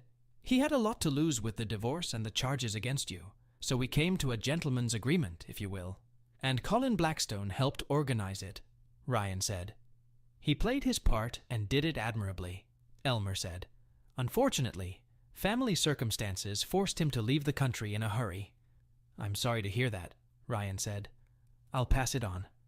It was quite unfortunate, Elmer said. I'm sure it was, Ryan said. Let me give you a little friendly advice, Mr. Caldwell, Elmer said, leaning forward in a vain attempt to intimidate Ryan. A smart soldier like you knows when it's time to go on the attack and when it's time to retreat and regroup. This is a fight you can't win, and you know it. So why don't you just go back to your little hacienda in Texas? You have enough money to live comfortably for the rest of your life. Enjoy your golden years. Who knows? Maybe you'll meet a nice woman. And don't piss in my soup again. I wouldn't want anything to happen to your sweet daughter and little grandson. Well, Mr. Jenkins, I thought you were a smarter man than that, Ryan said. What are you talking about? Said Elmer. You should know that the worst thing you can do is threaten a person's family, Ryan said. I'll take your advice to heart, but you should know one thing. If you infringe on my family, even think about infringing on my family, I'll give you a war that you won't fucking believe, and you know I can do it. Elmer stared at Ryan for a few moments, then smiled. Fair enough, Ryan, he said. And I'll make sure that if Lisa goes through with this, she's well taken care of for the rest of her life. He stood up and held out his hand. Ryan looked at it for a few moments, then took Elmer's hand in his. As they shook hands, Elmer squeezed his palm. Ryan realized what he was trying to do and squeezed harder. Elmer looked at Ryan, and for a moment he thought he was looking into the face of death itself. He remembered Mark Antony's phrase from Shakespeare's Julius Caesar, "Cry havoc!" and let out the dogs of war. Ryan saw the look of discomfort on Elmer's face and released his hand. Elmer looked at him and felt fear for the first time in years. Maybe, he thought, they had made a huge mistake in going after this man and his family. Well then, Elmer said, I take it we have a deal. I think so, Ryan replied coldly, not wanting to give Elmer even a hint of what he was thinking. Good, Elmer said. Now, if you'll excuse me, I have some work to do. Ryan nodded his head. Me too, he said. You have a good day, you hear? He said, touching the tip of his battered Stetson. He turned and walked out of the office, leaving Elmer to ponder whether he had made a big mistake in crossing swords with a man he had once considered an uneducated ape. As he exited the building, he pulled his cell phone out of his pocket. You got it all figured out? He asked Bill. Sure, Bill said in response. Ryan ended the conversation and turned off his phone. He got into the car and looked at his friend. What do you think? He asked. Shit went really deep, Bill said. Ryan nodded his head. Agreed, he said, taking the battery out of his phone. What are you doing? Asked Bill. I have a feeling they knew everything I've been doing for the last 6 months, he said. Do you know anyone who knows about cell phones? Yeah, I know someone, Bill said. The best hacker in the business. He's got his own store on Main Street. You think your phone is tapped or something? Something, Ryan said. Come on, I want to talk to your friend. They stopped, and Ryan, following Bill's directions, headed toward the shopping center on Main Street. They saw a small store advertising computer and phone repair and parked in front of it. Let me take a quick look at your phone, Ryan said. Bill held out his phone to him. Did you record this call and save it here? He asked. Yeah, why? Asked Bill in reply. I want to send this to someone, Ryan said. Here's his email address, he added, handing Bill the card he'd gotten from FBI Special Agent Smith. You want to send this to the FBI? Asked Bill, confused. Absolutely, Ryan said. Then I want to talk to him. Okay, Bill said, collecting the letter. He mailed it to the address on the card and handed Ryan the phone. Ryan called and waited for Smith to answer. Smith, the man on the other end of the wire said when he answered. Agent Smith, this is Ryan Caldwell, Ryan said. Caldwell, Smith said. I was just thinking of you. Look, I just sent you a recording of a phone conversation, Ryan said. It's a recording of a meeting I just had with Elmer Jenkins. Chairman of the Board of Night Petroleum? Asked Smith. Same thing, Ryan said. I think you'll find it interesting, Ryan said. I don't know if it can be used as evidence, but perhaps you can pass it on to whoever is handling Jake Knight's case. My name isn't in the letter, by the way. I see something just came in, Smith said. Okay, I'll check it out. Did he threaten you? You could say that, Ryan said. He said a few other things you might find useful. I see, Smith said. You're not going to do anything stupid, are you? I know about your past, you know. I'm not going to do anything unless I'm forced to, Ryan said. Uh-huh, Smith said. Leave it to the professionals, Mr. Caldwell. This isn't some third world country, you know. I know, Ryan said, and I promise I'll let the professionals do their job. One last thing. What's that? Asked Smith. Jenkins threatened my family, Ryan said. I want them under 24-hour guard, starting today. That includes my son-in-law's parents. Will you do that? I can make some calls, Smith said. I'll take care of that. Anything else? That's it for today, Ryan said. Okay, Smith said, not entirely sure if Ryan would back down. We'll be in touch. Bye. The call ended. Ryan handed the phone back to Bill and got out of the car. They entered the store and Bill introduced him to the young, long-haired man behind the counter. He looked to be no more than 18 or 19 years old. Ryan, this is Greg Hamilton, the best in the business, Bill said. Greg, this is my good friend, Ryan Caldwell. The young man reached out and shook Ryan's hand. It's a pleasure to meet you, Mr. Caldwell, Greg said. What can I do for you? I'd like to have my phone checked, Ryan said, inserting the battery and unlocking it. Is he giving you trouble? Asked Greg. I think he's being bugged or something, Ryan said. Can you tell me if that's the case? Yeah, Greg said with a shrug. Let me see. Ryan handed the phone over and watched Greg's fingers run across the screen. Gee, Greg said when he was done. What's wrong? Asked Ryan. Oh, your phone's been hacked, Greg said. It's probably been cloned as well. It's full of spyware, and it has a hidden app designed to record and decrypt your calls. What? Asked Ryan. Yeah, Greg said. Some companies use an app like this if they suspect someone of corporate espionage or something. It records everything you do. Texts, emails, photos, videos, calls, literally everything. Then it transcribes the calls into a text file and uploads it all to the cloud. Cloud? Asked Ryan. Yes, to the internet, Greg said. More specifically, to a server somewhere on the internet. Well, can you unlock it? Asked Ryan. Can you get rid of it all? Yes, Greg said. The application has the server address and credentials. The server address and username are easy to see, but the password is encrypted. But I can get through it. I might even be able to delete everything they copied. But that will take quite a bit of time. There's a lot to do, and I'll have to contact your operator to find out if it's been cloned. They can lock down the cloned device if that's the case. Can I keep it overnight? Yeah, Ryan said. He pulled a roll of cash from the belt around his waist and separated $100 bills. You think that'll be enough? Greg nodded his head and took the bills. Yes, that's more than enough, he said. If you come by in the morning, I'll have it ready for you, clean as the day it was made. Thanks, Ryan said, shaking Greg's hand. They said their goodbyes and left. Do you think Lisa set this whole thing up? Asked Bill.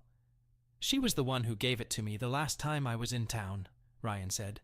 I remember she told me she'd already set it to my code and programmed some numbers into it for me. Now, I don't know what to believe. Well, what are you going to do now? Asked Bill. Elmer made a good point, Ryan said. A smart soldier knows when it's time to pull back and regroup. I think that's exactly what we should do. "So you're coming home?" asked Bill. "Bye," Ryan said. "I need to talk to Jorge first. I'll do that tomorrow. Tonight, I'll talk to the kids. Let Elmer think he has the upper hand, at least for a while. It will also give the feds time to do their job." "Do you want me to contact the old crew?" asked Bill. "You know they'd do anything for you." "Yeah, you do that," Ryan said. "I'll be in touch probably after I get home. As soon as I get a chance to sort all this shit out, I'll set up a meeting, probably at my place." "All right," Bill said. "Then let's do it." Ryan started the car and drove his old friend home, then walked back to Sarah and Bill's house. He saw Sarah's car in the driveway and parked behind it. As he entered the house, he saw her in the kitchen. "Hello, princess," he said. "How are you?" "It's not so bad," she said. "Bob is still at work, and little Ryan is at his parents' house. I'm just trying to get everything done before tonight." "How's your mom doing?" he asked. "No improvement since yesterday," she said. "The doctor said she'll probably be kept under observation for a couple more weeks. Hopefully the swelling will go down by then." "Are you all right?" "Not really," Ryan said. "I need to talk to you for a few minutes. This whole thing is a lot worse than I thought it would be." "What happened?" she asked. "Turns out, the attack on your mother was planned and executed by her own board of directors. They paid some punk $10,000 to take her out," he said. "What?" asked Sarah, shocked. "Yeah," Ryan said. "We caught the perp. He confessed, and we turned him over to the police. I also met with Elmer Jenkins today," he said. "He gave me this," he added, tossing the DVD on the coffee table. "What is it?" she asked. "He called it the highlights of her being a girl paid for by Jake's company," Ryan said. "Did you know anything about that?" "No, I haven't," she said. "Have you watched the DVD?" she asked. Ryan shook his head. "Not yet," he said. "I don't know if I want to." "Maybe we should to see what she's up to," Sarah said. "I'm not sure that's something you should see," Ryan told her. "Daddy, please, I'm an adult," she said. "I know everything. Don't forget, I'm married and have had children." "This is your mother we're talking about," Ryan said. "I know," she said, "but perhaps it will help us both to understand her state of mind at the time. Go ahead and put it on while I get the tea." She left for the kitchen, and Ryan reluctantly put the DVD into the player and turned on the TV. She returned with 2 glasses and set them on the coffee table. They sat down on the couch and Ryan started the video. They were both shocked by what they saw. The first thing they saw was Lisa. She was holding up a sign that read. There was laughter from behind the frame, and several people came into view. Ryan recognized Jake and a younger Elmer, and noticed that there were men and women gathered here, probably the board of directors at the time of the recording. Several of the men were black and very wealthy. He noticed the timestamp in the bottom corner. Judging by it, the video had been made about 8 months before she had served him with divorce papers. "Let's get this show on the road," Elmer shouted as the others laughed. "Who will take the minutes of this meeting?" he asked. "I am," said a voice that seemed to come from behind the camera. Elmer looked at the camera and smiled. "Take good notes, kid," he said. "There may be a quiz on the matter after the meeting." That elicited more laughter. He turned to Lisa again. "As chairman of the board, it is my duty to speak first," he announced. "Are you ready, Mrs. Caldwell?" he asked Lisa. "Oh dear, yes sir, I'm more than ready," she giggled. After he finished his speech. "Next," announced Elmer. "Now it's my turn," he said. Sarah moaned, watching the woman in the video. "I had to delete most of this scene because of YouTube and its rules, but I'm always happy to do a little integration here of our exclusive community on Patreon, where all the unedited audio versions of books I've ever voiced on YouTube are located. This no good fucking fool. Turn it off, Daddy. Now. I've seen enough." Ryan stopped the video and turned off the TV. He hugged his daughter, and she cried on his shoulder. "I can't believe she wanted me to do something like that," she said, sobbing. "I hate her. I hate her." Ryan said nothing as he hugged his daughter. He wrapped his arms around her and rocked her as she sobbed. For a moment, she was a little girl again. He comforted her as best he could, but his emotions were as turbulent as hers. He knew she had cheated on him, but he had no idea of the depths of her depravity. Finally, Sarah pulled herself together and sat down on the couch, wiping her face. She looked at her father, sadness in her eyes. "How could she do this to us?" she asked. "I don't know," he said. No wonder you hated her so much, she said. I didn't realize it was that bad, Ryan said. I'm sorry about that. Maybe you shouldn't have watched it. No, I had to, she said. What are you going to do now? He asked her. She shook her head. I don't know, Daddy, she said. I understand how you feel, he said, but I'm afraid it's worse than we thought. What do you mean? She asked. Remember your mom gave me a cell phone when I was here 6 months ago? He asked. Yes, she said. It turned out the phone was stuffed with all kinds of spyware, he said. I don't know if she put it there or if someone else did. On top of that, Jenkins threatened you and baby Ryan, suggested that something bad would happen to you and baby Ryan if I didn't back off. Oh my God, she said. But you're not going to back down, are you? Please tell me you're not. No, Ryan said. But he must think he is. You guys are going to have federal security. I've already made arrangements for that. I need to make plans, but I can't do it here. I need to get home and start operating from there. When are you leaving? She asked. Tomorrow, he said. I have a couple things to do in the morning, and then I'll head back. What about Mom? She asked. I don't plan on seeing her again, Ryan said. You do what you think is right. Okay, she said. Wait a minute. I have my mom's things here. I took them when I went to the hospital. Maybe her cell phone is still in her purse. Let me look for it. She went upstairs and came down a couple minutes later with a phone very much like his, only in a pink case. She turned it on, and they noticed it was locked. Ryan thought for a moment and asked Sarah to enter his mother's date of birth. Sarah entered the month and number of Lisa's birthday, and the phone opened immediately. My dad's a hacker, Sarah said with a smile. Ryan laughed. Looks like the last thing she opened was Messenger, Sarah said, looking at her phone. They read the last few messages that were between Lisa and Elmer. Are you going to Starbucks now? Asked Elmer. I was just leaving, she texted back. Do you need anything? Yeah, I'd love a latte if you don't mind, he wrote back. No problem, she said. Be back in a few minutes. Looks like Elmer knew she was leaving the office, Ryan said. They noted the time, just minutes before Lisa had been in that situation. Do you think Elmer knew this guy was waiting for her? Asked Sarah. Yeah, Ryan said. I'll take it with me tomorrow. I'll have a chance to go over it in more detail after I leave. At that moment, Bob walked through the door. Hey guys, I'm home, he announced. His cheerful mood quickly faded as he looked at the two of them. What's going on? He asked. There have been some changes, Ryan said. I think you should sit down. Bob put down his briefcase and sat down on the couch next to Sarah. For the next half hour, Ryan filled Bob in on the day's events. Oh shit, Bob said when he was done. What are you going to do now? I'm going home tomorrow, Ryan said. There should be federal agents here at any moment. They'll be here to protect the three of you. Agents will also be sent to your parents' house, he added, looking at Bob, who nodded his head. Thanks for thinking of them, he said. I better call and let them know. He left the room and called his parents to inform them of the situation. A few minutes later, he returned. We thought it would be best if little Ryan stayed there for a day or two, he said. Don't worry, Daddy is a former Marine. He knows how to hold his own, and he's armed. Okay, Ryan said. They ate a quick dinner, and it turned out to be a gloomy dinner. Afterward, they settled down in the living room. Ryan pulled a DVD out of the player and turned on the TV. At that moment, there was a knock on the door. Bob looked out the window and saw two men in dark suits and sunglasses. He opened the door slightly. What can I do for you? He asked. The two men pulled out their IDs and introduced themselves. Agent Gillespie, FBI, one of the men said. This is Agent Williams. Are you Robert Greene?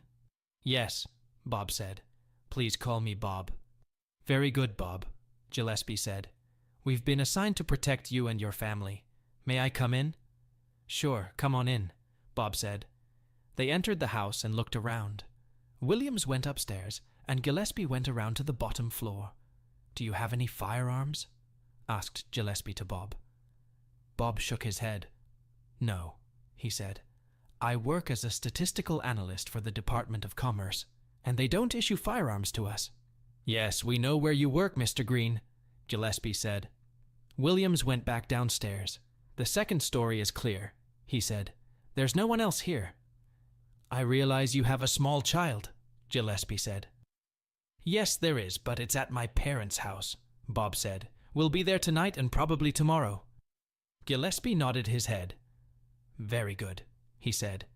Agents have been dispatched to the same place. Can I get you something to drink? Asked Sarah. Coffee? Tea? Coke?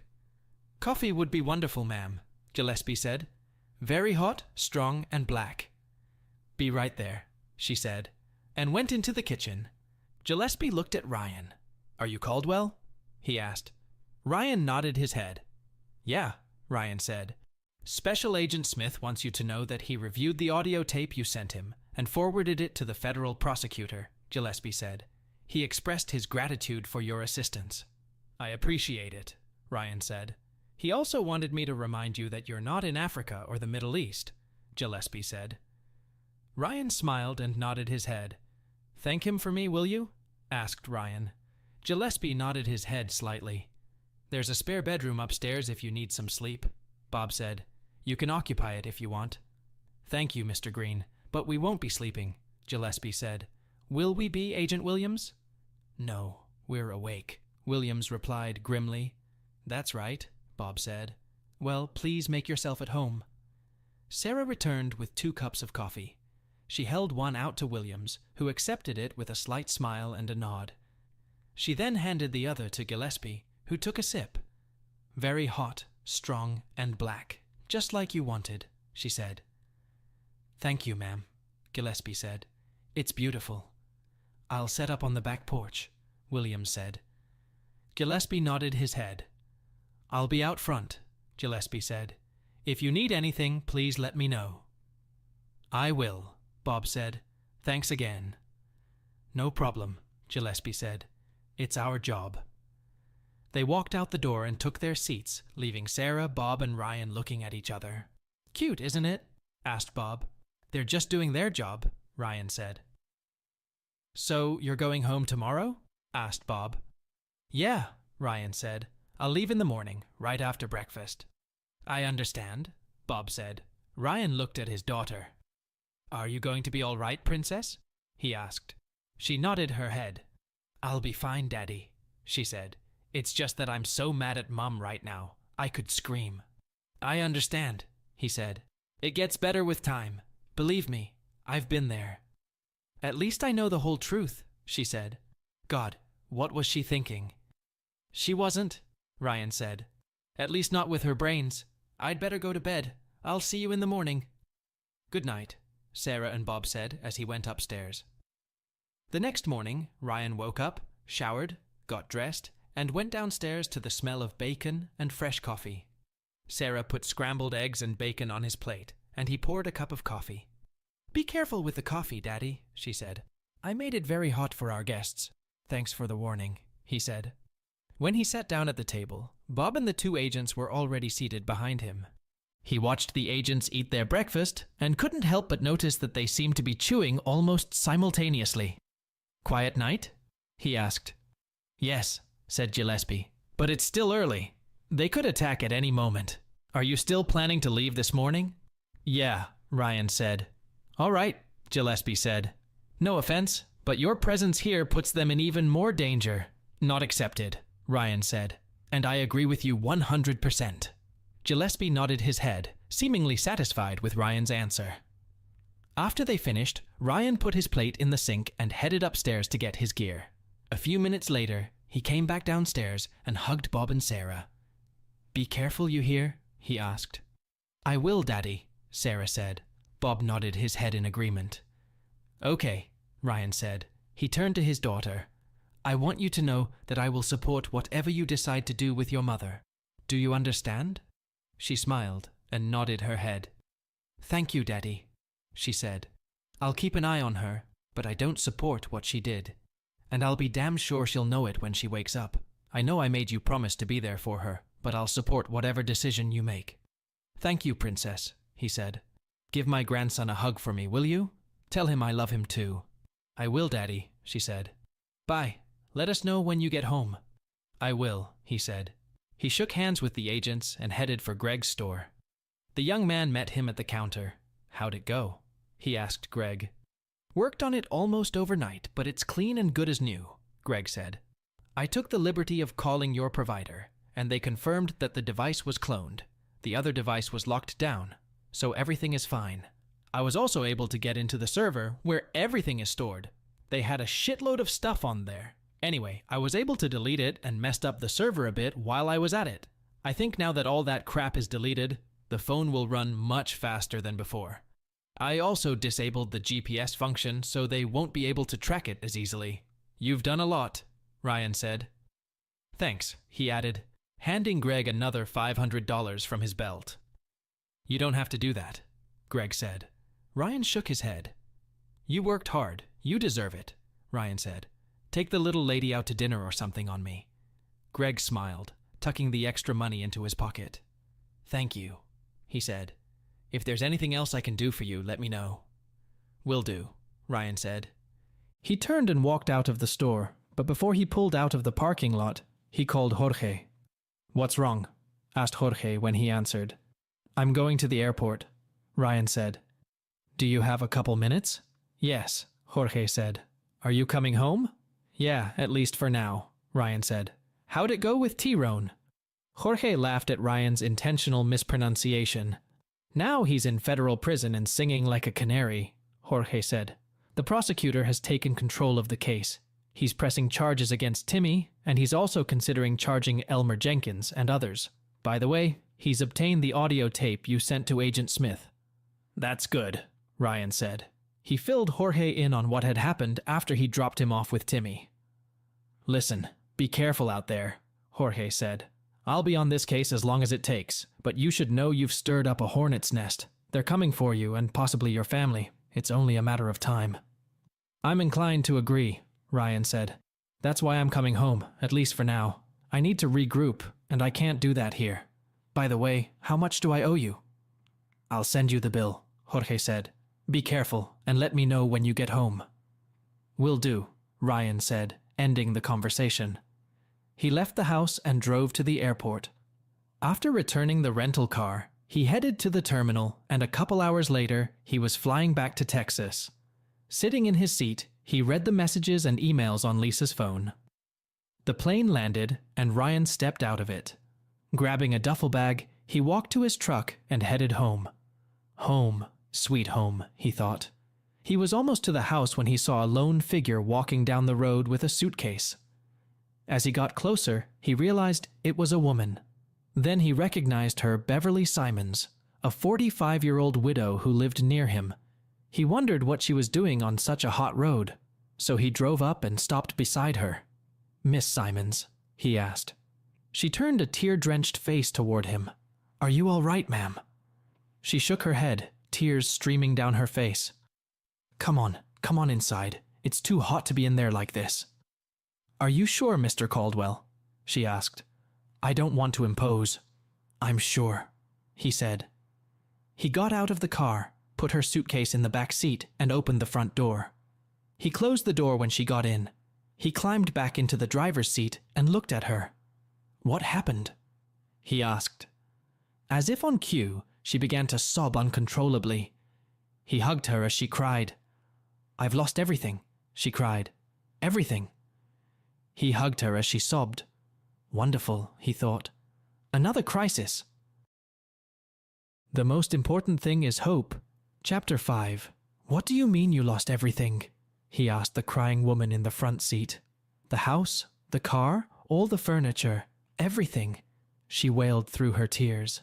"Even my chickens." She sobbed even harder, her face turning beet red. "My defenseless chickens. They'll die if I'm not around to feed them."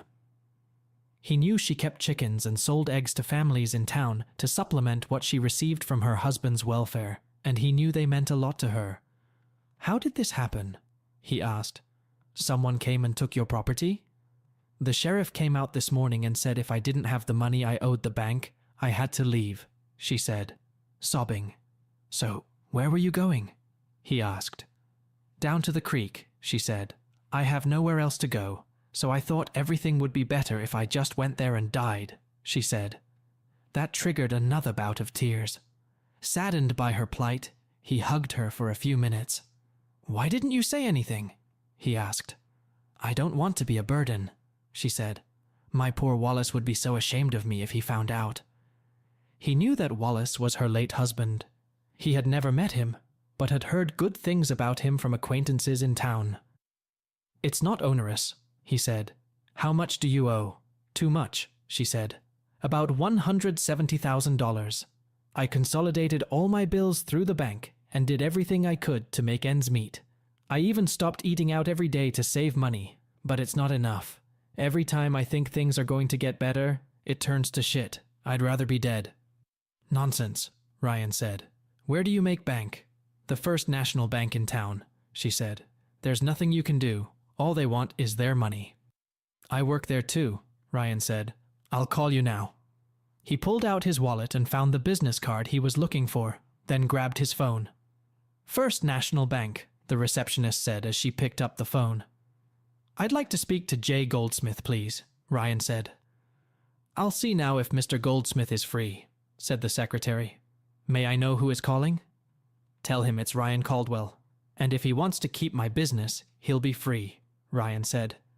"Oh, yes, sir, Mr. Caldwell." "One moment, please," she said. A few seconds later, Jay was on the phone. "Mr. Caldwell," he said excitedly. "It's good to hear from you, sir. What can I do for you today?" "You can tell me what's going on with Beverly Simons," Ryan said.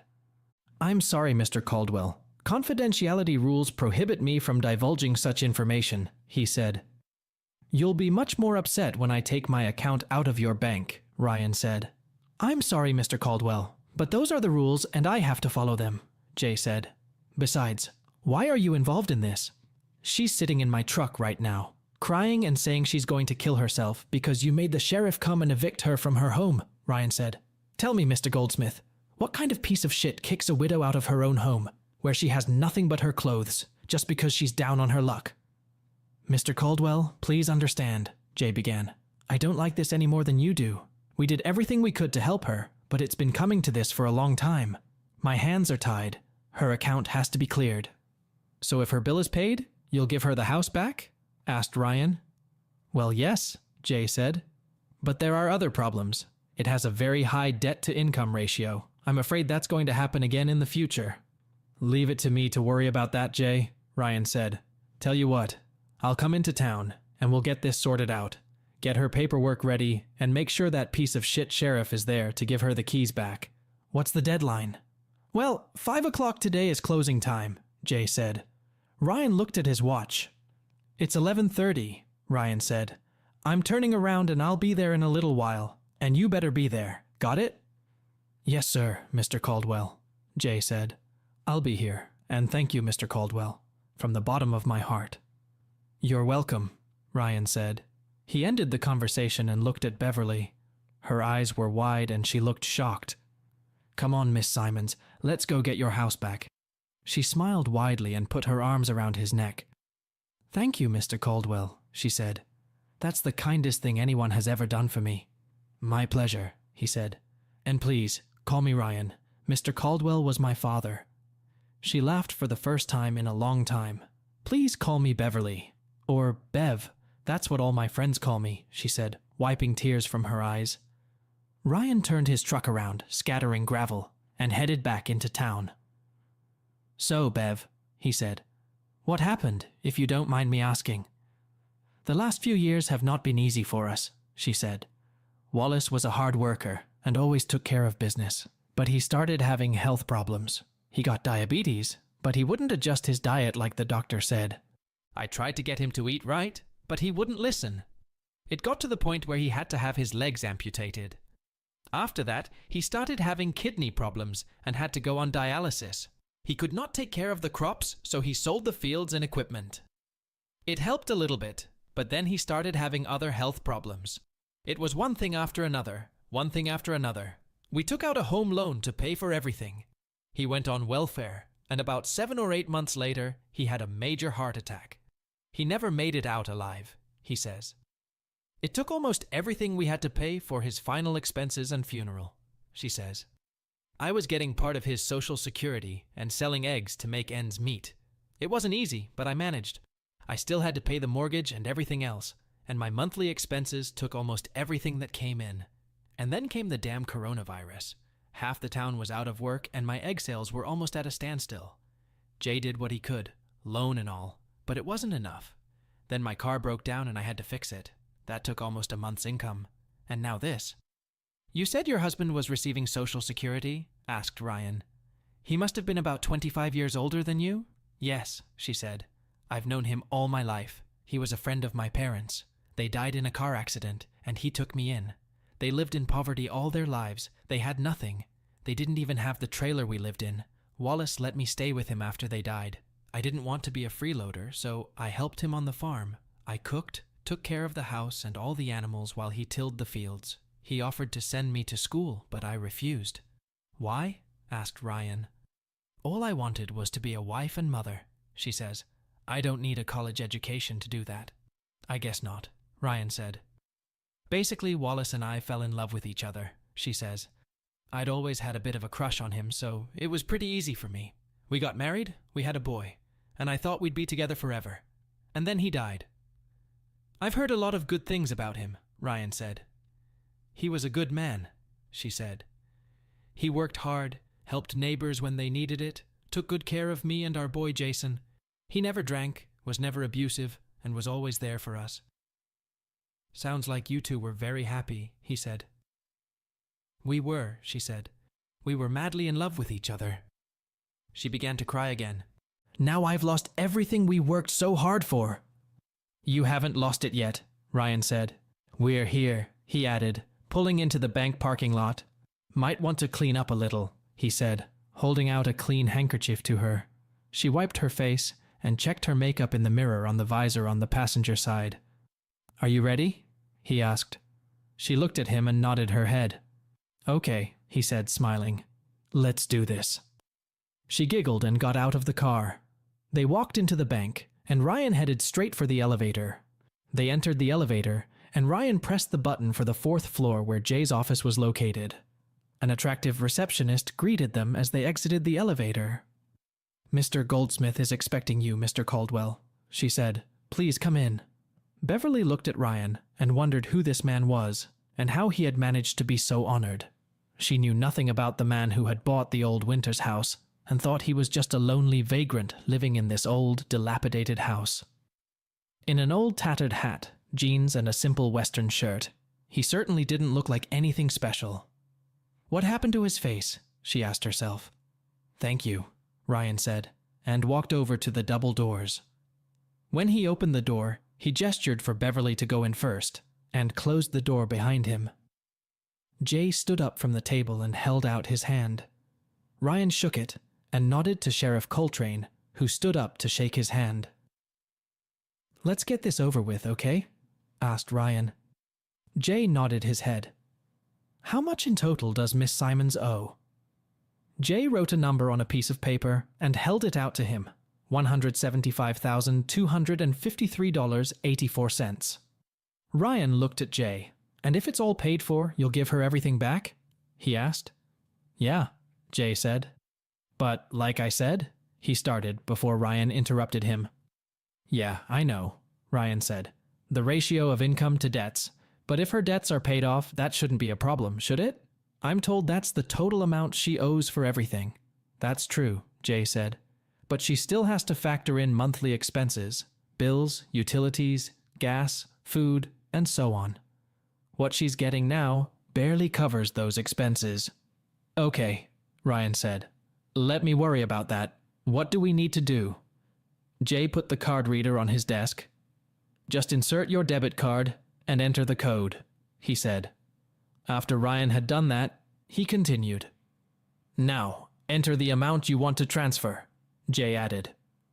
Ryan did a quick calculation in his mind and entered $1,750,000,000, 84 cents. It was just under 1% of the amount he had deposited in Jay's bank, but he thought Beverly deserved a break. Are you absolutely sure about that? Asked Jay, eyes wide. Absolutely, Ryan said.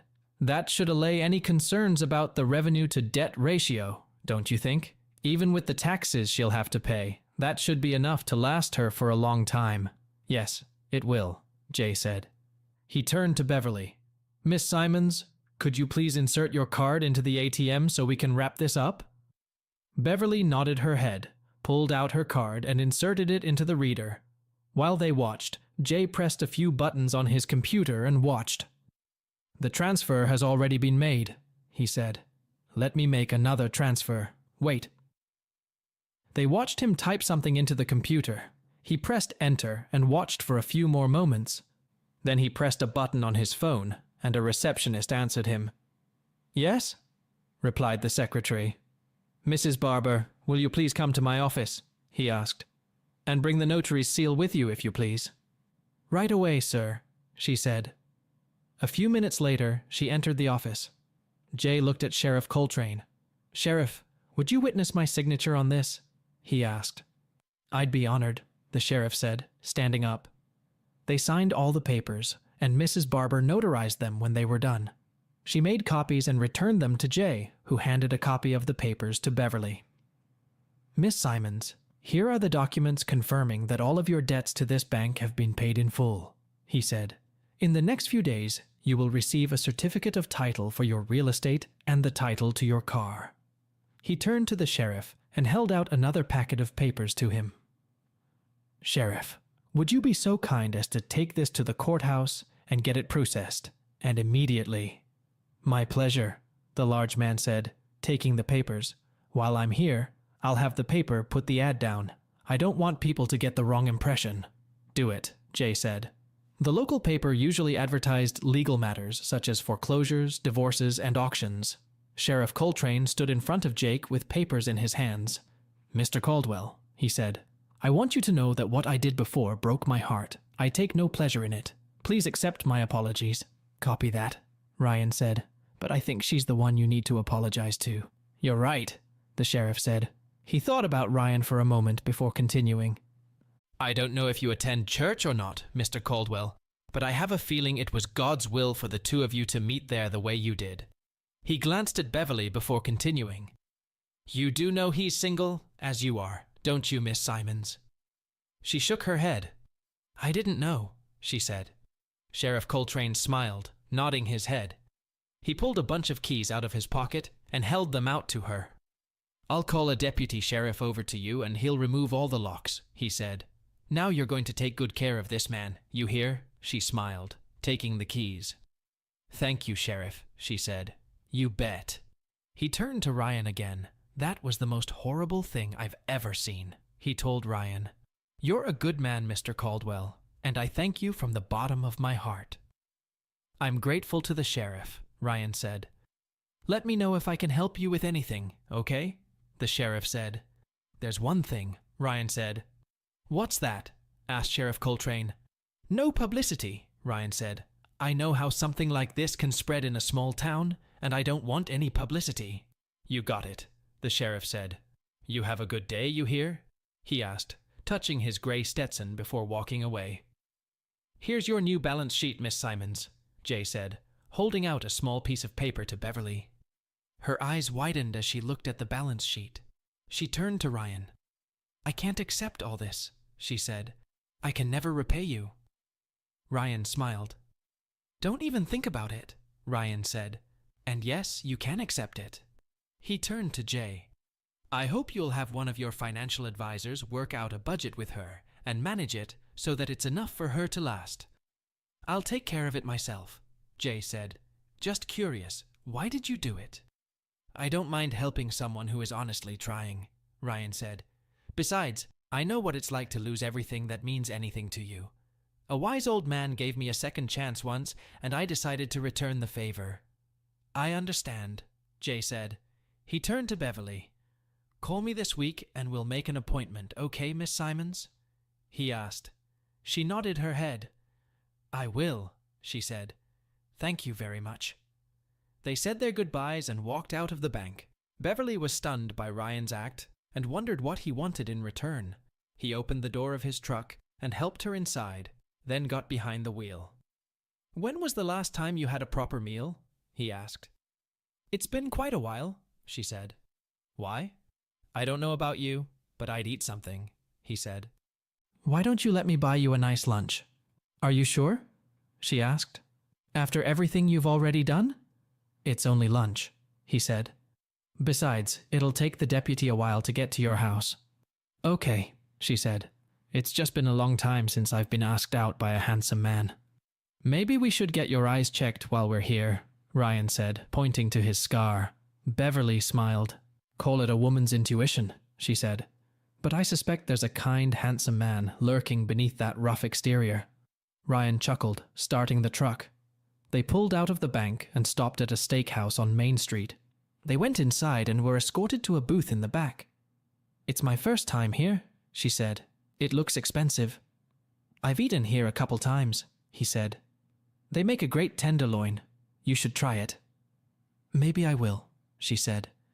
It's been a long time since I've had steak. They placed their order and waited for their food to arrive. So, Beverly said, I've told you my story. What do you have to say? What did you mean by saying you know what it's like to lose everything? I was married once too, he said. A long time ago. Thought I had a good life. And then it all went down the toilet. What did you do? She asked. I was a mechanic, he said. ASE certified master mechanic. Dreamed of one day opening my own store. Mechanic? She asked. Do you still work with cars? Not for long, he said. What happened, if you don't mind me asking? She said. I don't mind, he said. I was married for about 17 years to my high school sweetheart. Had a good job, a nice house, a family. One day, my wife came home and announced she was divorcing me. Said she didn't want to be married to a grease monkey who wasn't going anywhere. Looks like she found a better place for herself with a rich oil tycoon. Oh my God, Beverly said. That must have been awful. It was, he said. And to top it off, my daughter announced she was going with my wife. I'm sorry, she said. Not your fault, he said. They both died to me that day. So did my dreams. It must have hurt a lot, she said. I can't even imagine what it feels like. Of course you can, Ryan said. I felt about the same as you did when I picked you up this morning. But you still have the house, right? She asked. You still had a job and a dream of opening your own store. Without Lisa and Sarah, none of this meant anything anymore, he said. So what did you do? She asked. Cried in the beer hall. Even considered ending my life a couple times, he says. I did something once, but I couldn't pull the trigger. Oh my God, she said. I ran into an old friend of mine at a bar one night after my divorce, Ryan says. He offered me a job, and I accepted. For the next 9 years, I traveled extensively out of the country. What were you doing? She asked. Where did you go? I was what you might call a private security consultant, he said. Wherever there were bad guys with good guy entanglements who were just trying to make an honest living, that's where I went. Africa, South and Central America, the Middle East. Call it what you want. So you were kind of an equalizer, she said. I never thought of it that way, he said. But yeah, you could say I did. And I take it you were paid good money for it, she said. Yeah, he said. A lot more than I ever made as a mechanic. And I had a friend who helped me make even more money. Is that how it happened? She asked, pointing to the patch over her eye and the scar on Ryan's face. He nodded his head. Yes, he said. That was my last job. The sheik I was working for made it so I could step away from the business. Is this the wise old man you were talking about earlier? She asked. He did, Ryan said. He suggested I go somewhere quiet and find peace. So you came here, she said. Ryan nodded his head. Yes, he said. And this place has been home to me ever since. I always wondered why anyone would want to buy that old dilapidated house, she says. I remember playing with the kids who lived there a long time ago. Even then, the house was pretty run down. So, what do you do now? Right now I'm just dealing with family issues, he said. I thought you said your family was dead to you, she said. It was, Ryan said. Turns out my daughter married some analyst who somehow managed to track me down. She had a rare blood disorder and needed a bone marrow transplant, so I helped her. And, of course, I ran into her mother. Let me guess, Beverly said. They want you and your ex-wife to become friends or something, right? Ryan chuckled. Something like that, he said. Really? She asked. What, make up with her? He asked. He shook his head. No, he finally said. It's a little complicated. No, Ryan, she didn't, she said. She ripped your heart out with her betrayal. I can understand you wanting to help your daughter. She's your flesh and blood. But I can never imagine being friends with someone who destroyed you like that. You're very wise, Beverly Simons, he said. Besides, I just found out something about my ex. Oh? She asked. I just got back to see my family, he said. She was shot. I'm sorry to hear that, she said. Do they know who did it? We know, he said. We also have an idea of the causes. Wait a minute, she said. I saw on the news that a female executive of an oil company was attacked. Was it her? Yes, it is, he said. Wow, she said. So what happens now? I don't know, he said. If there's anything I can do to help, please let me know, she said. He smiled. I don't know how you can help, but thanks anyway, he said. They finished their meal and headed for the exit. I don't want to impose after all you've already done, she said. But do you mind if we stop by the Piggly Wiggly? I need to pick up a few things. Not at all, he said. I need to get something. They stopped outside the store and he went with her, pushing the cart as she filled it with groceries. Her eyes popped out when she saw that he'd picked up a package of hot dogs and some TV dinners. Do you eat these things? She asked. Yeah, why? He asked. You better eat the cardboard this shit comes in, she said. I heard, he said. They paid for the food and Ryan loaded it into the truck. They got in the car and hit the road. When they pulled up to her house, the gate was unlocked and open. He pulled into the driveway and parked in front of her 2-story house and then helped her carry everything into the house. Well, I'd better go home, he said. She stopped him at the door and hugged him, then kissed him on the cheek. Thank you for everything, she said. I don't know what I would have done if you hadn't picked me up. He smiled, looking into her beautiful face. My pleasure, he said. If you need anything else, please let me know. I will, thank you, she said. Is it okay if I check in on you from time to time? Any time, he said. Let me give you my number. He wrote his cell phone number on the piece of paper she gave him and handed it back to her. I haven't asked a woman out in a while, but maybe we can go to a movie or something if that's okay with you. I'll be more than satisfied, she said with a smile. He walked out of her house feeling like a teenager who had just had his first date. When he got home, he put away the few groceries he had and took his duffel bag upstairs. His cell phone buzzed, and he pulled it out of his pocket, noticing it was Sarah. That's when he realized he'd forgotten to call when the plane landed. He picked up the phone. Hi, he said. Thank God you're all right, Sarah said. I was so worried. What happened? Oh, I met the widow on my way home and helped her a little, he said. I'm sorry I haven't called. I just got home. Any news? No, not really, she said. We were just worried that something had happened to you. I just had lunch with an attractive widow and then took her to the store, Ryan said. Are you telling me you actually took a woman out to dinner? She asked. What about all that talk about not having another relationship and living like a miserable hermit for the rest of your life? Maybe I brought it up too soon, he said. You'll have to tell me about this attractive widow someday, she said. I probably will, he said. Are the FBI guys still with you? Yes, she said. Gillespie plays cops and robbers with little Ryan, if you can believe it. Now that's something I'd like to see, Ryan said. Listen, guys, be very careful, you hear me? I will, Daddy, she said. Anyway, I have to go make dinner. I'll call you if I hear anything. Do it, Ryan said. The call ended. Ryan went downstairs and made a fresh pitcher of sweet tea, then went out on the porch. He sat down in the rocking chair, lit a cigarette, and pulled out Lisa's cell phone. The first thing he did was check to see if there was a tracking program on it, like Greg had shown him before. He didn't find anything, but he turned off the GPS anyway, just in case. He didn't think anyone would be following her since she was in a coma, but he figured it was better to be safe than sorry. He spent the next couple hours going through her emails and messages, trying to find anything that would let him know what was going on.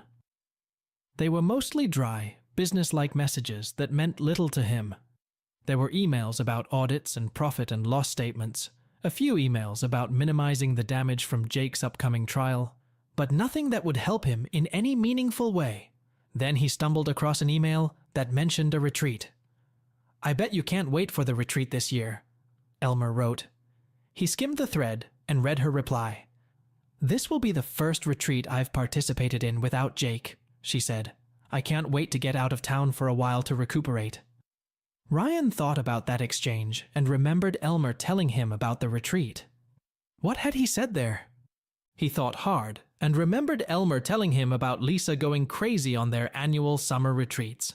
He figured out how to do a search on her email and ran it using the word retreat. He watched the app search for the keyword, and the arrow kept spinning. Putting his phone away, he pulled out his own and dialed Jorge's number. "Hey, Ryan," Jorge said when the man answered. "I see you made it home." "Yeah, that's right," Ryan said. "Look, I need you to try and find something for me." "What's that?" asked Jorge. "Looks like Knights Management is holding their annual retreat somewhere out of town," Ryan said. "Could you do a little digging and find out where that might be? I'm guessing they own some rural estate where they won't be peeked at by nosy neighbors." "I'll do some searches and see what I can find," he said. "It's going to take me a while." "No problem," Ryan said. "Let me know as soon as you find something." They finished talking, and Ryan had another idea. He called Bob's cell phone. His brother-in-law answered on the first ring. "What's up, Ryan?" he asked. "Tell me something, Bob," Ryan said. "I'm interested to know how you found me here." "Well, it took some work," Bob said. He went on to talk about county records, macros, and spreadsheet downloads, causing Ryan to lower his eyes. "You ended up finding me by digging through the county's tax and property records, right?" asked Ryan. "Yeah, you could say that," Bob said. "Why?" "Do you think you could do the same thing, only this time look for properties owned by Jacob Knight or Knight Petroleum?" asked Ryan. "Yeah, I don't see why not," Bob said. "The macros are already programmed, you just have to change the search parameters." "How long do you think it might take?" asked Ryan.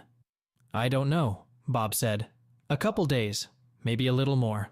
I've already done all the hard work of finding you." "Do it," Ryan said. "Coordinate with Jorge Trujillo, please." "Yes, of course," Bob said. "When do you need it?" "Immediately, if not sooner," Ryan said. "Okay, I'll look into it," Bob said. Ryan gave him Jorge's number and ended the conversation. He looked at Lisa's phone and saw that the search was finally complete, and all the emails that mentioned the word retreat were on the screen. He started reading them and realized that retreats were nothing more than 3 or 4 day parties filled with alcohol. As he read the letters, a plan began to form in his mind. After reading the letters, he turned off her phone and took out the battery. After smoking the last cigarette, he went into the house, ate the TV dinner he had cooked in the microwave, and went to bed. The next afternoon, he was standing at his makeshift shooting range shooting targets with a .45 caliber pistol when he heard someone behind him. He put the gun away and turned to see Beverly in a t-shirt and short shorts holding a basket. "Well, hello, neighbor," he said, admiring the beautiful sight before him. Beverly looked at least 10 years younger in those shorts. "Greetings," she said. "The target is practicing, I see." "Yeah, I like to work out," he said. "You seem to be pretty good at it, considering you only have one eye," she said. "Mind if I give it a try?" "Not at all," he said, holding out his ear protection to her. She put it on, then loaded the magazine and slid it into the grip. It amazed him that she knew how to handle a gun. She got into position and, holding the gun with both hands, fired 9 rounds into the paper target he had set up. She put the gun away, and they looked at the target. 1 round went high and to the right, but the rest formed an impressive group in the center of the target. "Nice shooting," he said. "Where did you learn that?" "Wallace taught me how to shoot when I was old enough to hold a gun," she said. "Did he keep guns in the house?" asked Ryan. "Of course," she said. "But we had to sell them, all except my old .410 caliber shotgun. I use it to keep the coyotes away from the chickens." "I'm impressed," he said. "I understand you have some guns too," she said. "Yes, 1 or 2, he said. "What's in the basket, if you don't mind my asking?" Not at all, she said. I made lasagna and thought we could have dinner tonight, unless you have other plans. I could use some lasagna, he said. Let's go to the house. Dinner's coming soon anyway. He took the basket and they walked toward the house. I really like what you've done with the place, she said. It doesn't look as bleak as it used to. Thank you. She's been good to me, so I thought I'd tweak her a bit, he said. He opened the back door and invited her in, checking her feet as she walked ahead of him. As she climbed the stairs to the house, he noticed something. Wallace is lucky to have a woman like this, he thought to himself. I see you've remodeled the inside too, she said. It's very nice, but it looks a bit Spartan, she added, looking at the bare walls. Well, I didn't see the need to clutter the walls, he said. Maybe you need to create some new memories here, she said. Some happy memories. Maybe, he said wistfully. He set the basket on the kitchen counter, and she began to empty it and set the lasagna dish on the utensil rack that was next to the microwave. He pulled out a couple plates and silverware and set them on the table. Then he picked up a couple glasses. I hope you don't mind sweet tea, he said. It's either that or a Coke. Sweet tea is fine, she said. He put ice in glasses from the refrigerator door and poured each of them a glass of tea. Taking a couple napkins from a drawer, he carried the lasagna to the table. Beverly took the tray it was on and placed it on the table. He took a spatula and portioned out the lasagna. I hope you like it, she said. I haven't made anything like this in a long time. I like to use a lot of mushrooms and cheese. I love lasagna, he said, especially when it's full of mushrooms and sprinkled with cheese. He took a bite and savored the flavor. Oh my God, Beverly, this is absolutely the best lasagna I've ever had. She smiled, her face flushed with embarrassment. Thank you, you're too kind, she said. Not at all, he said. I could eat like that every day. Do you cook like that for Wallace? Yes, she said. I enjoyed cooking for him. I also enjoyed cooking it for you. He looked at her, taking in her features, the soft eyes, the dimples, the blonde hair gathered in a ponytail. Thank you very much, he said. This, let me tell you, is better than TV dinners. She chuckled. I'm glad you like it, she said. So, how was your day? He asked. Well, I went into town and bought some chicken feed, she said. Good stuff this time. I felt good. For the first time in a long time I felt, I don't know, alive. I can't tell you how long it's been since I've felt this good.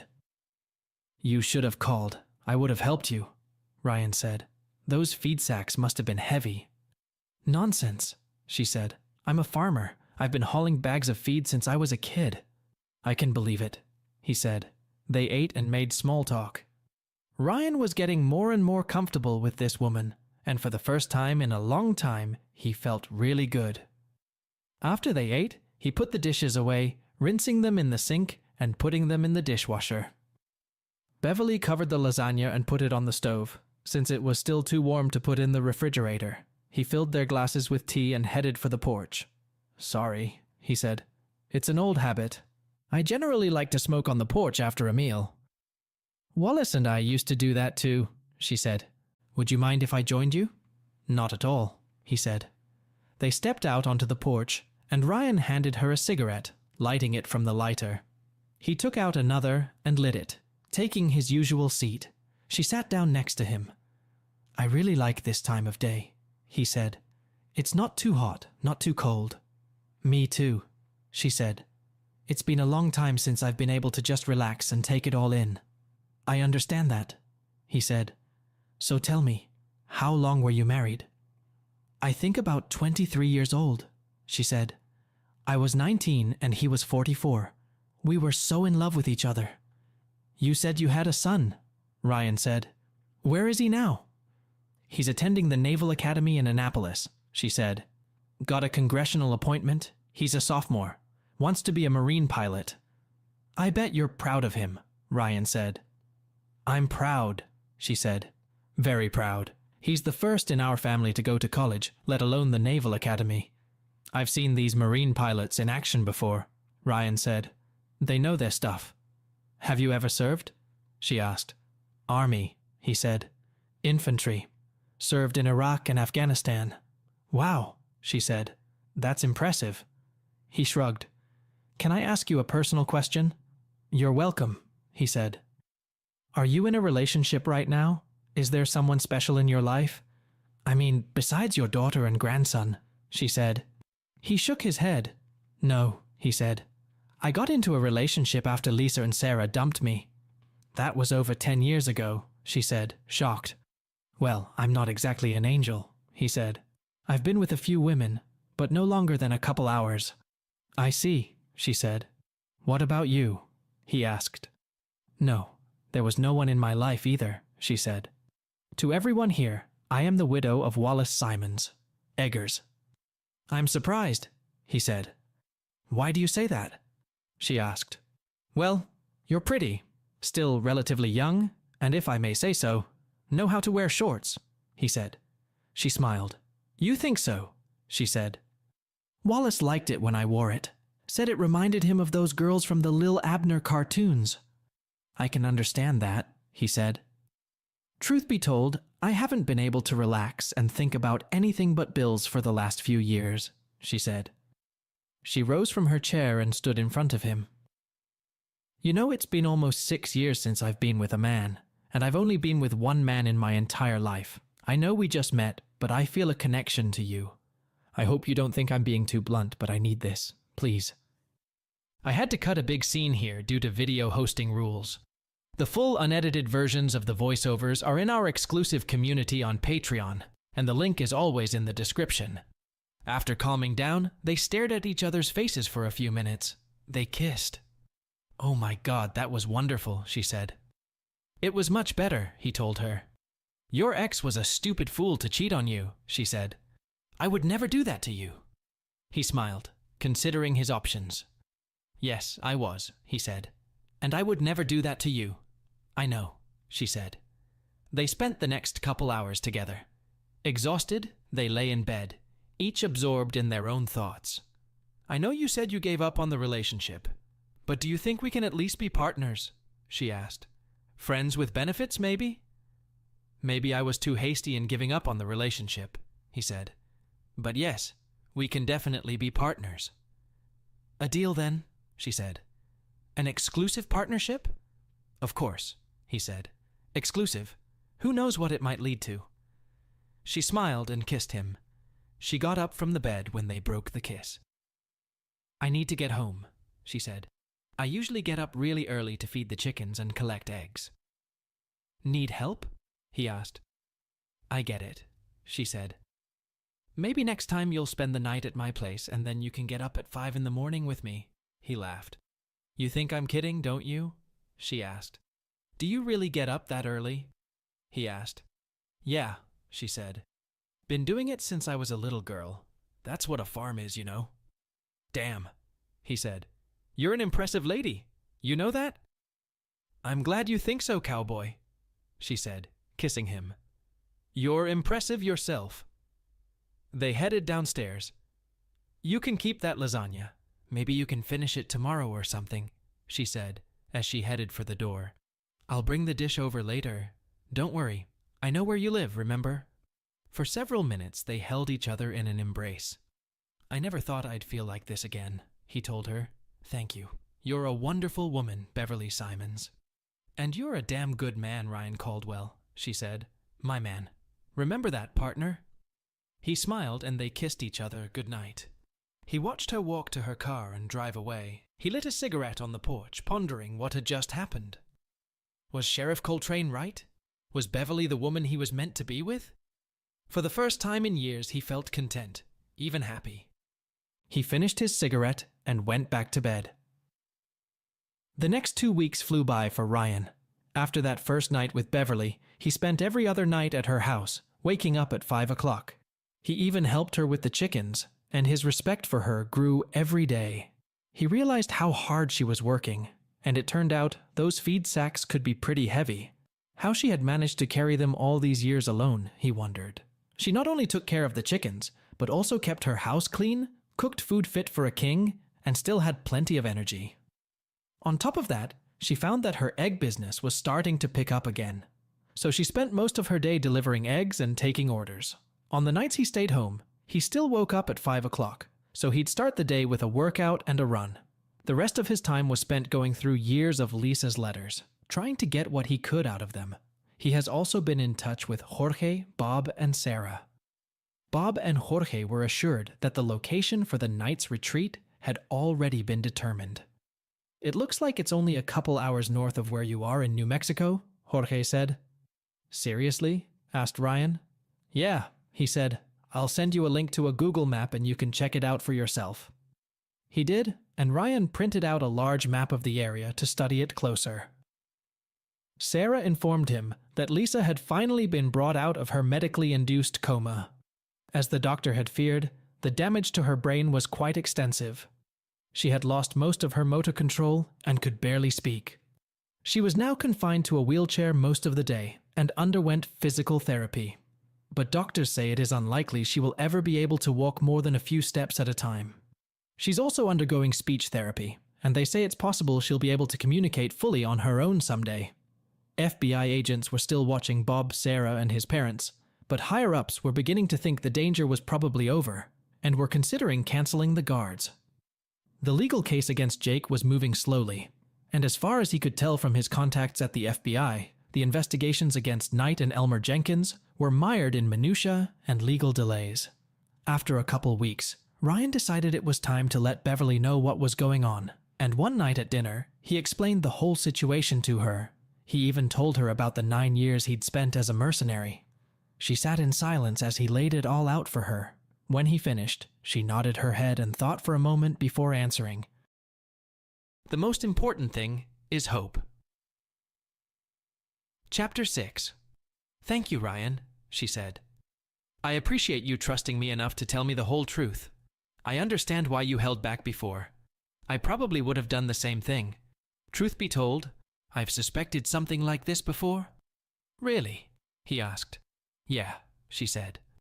"You may be dressed like a hick, but it's obvious you're not just a dumb redneck. I see the way you act, the way you handle yourself, and the way you take everything in, almost like you're planning some kind of defense, like you're expecting an attack. I've seen you sometimes look off into the distance, as if you were 1,000 miles away, and I've heard you scream in your sleep." He stared at her, shocked. "By the way, who is Dawson? I heard you call out to him, saying something like, 'Dawson, no, what does that mean?'" "He was my comrade," Ryan said. "We were in Africa. A grenade was thrown into our camp.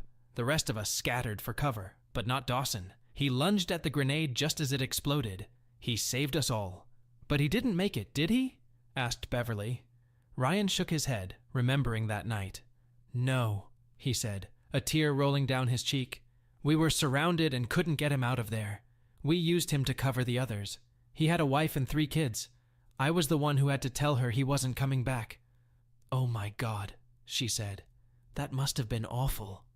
"I've been living with guilt about it ever since," he said quietly. "I keep thinking it should have been me in his place.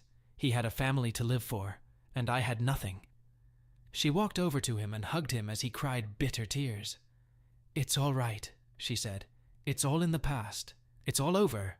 I'm here now, with you. But I'm curious. Why tell me all this now?" "Because I've fallen in love with you, Beverly," he said.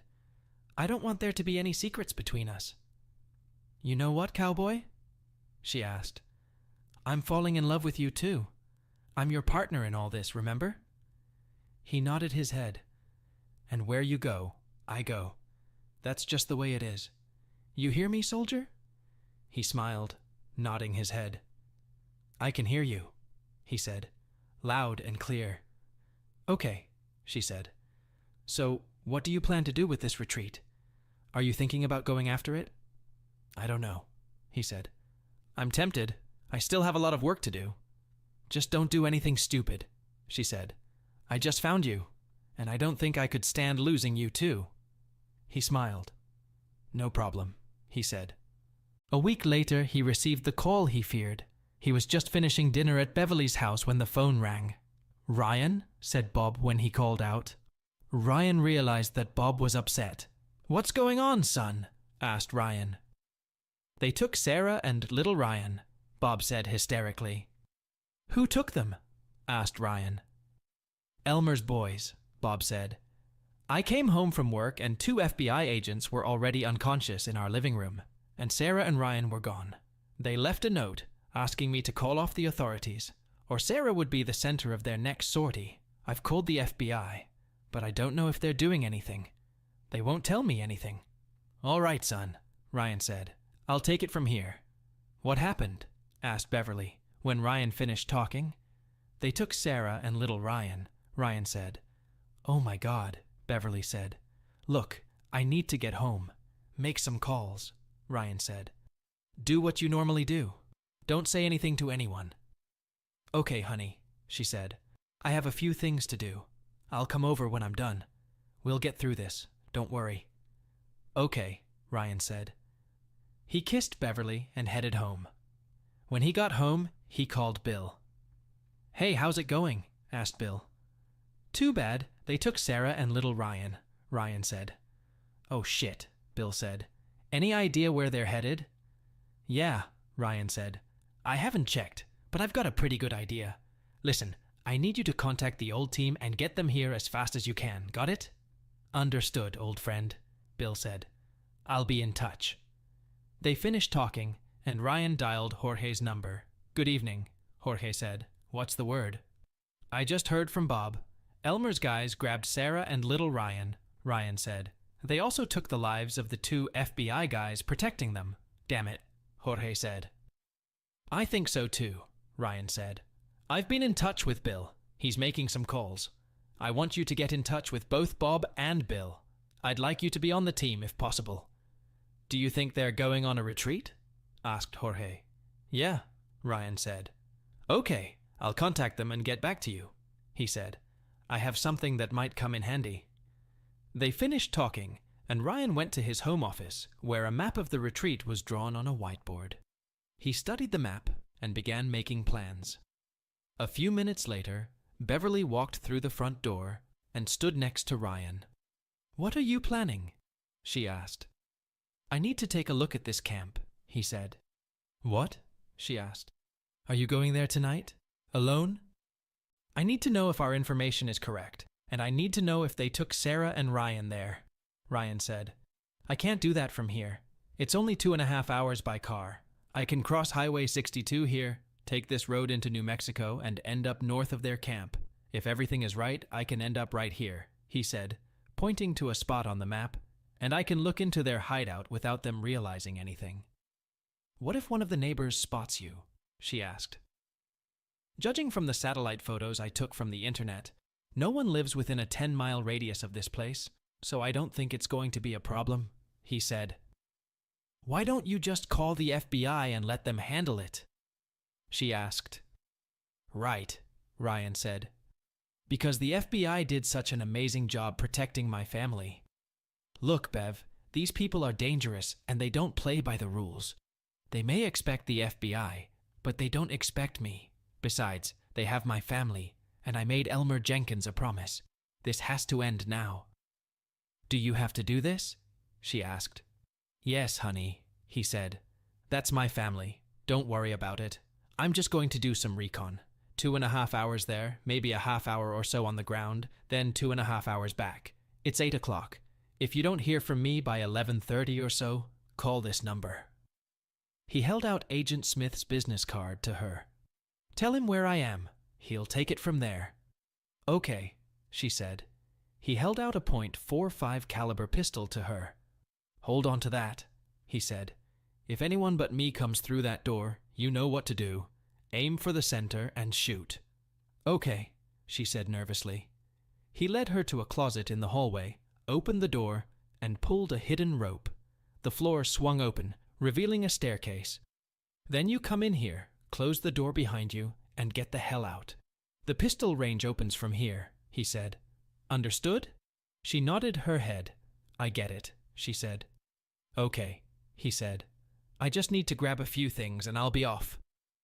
He went back to his office and picked up the backpack he had packed earlier. Beverly went to the kitchen and returned with a thermos full of fresh, hot coffee.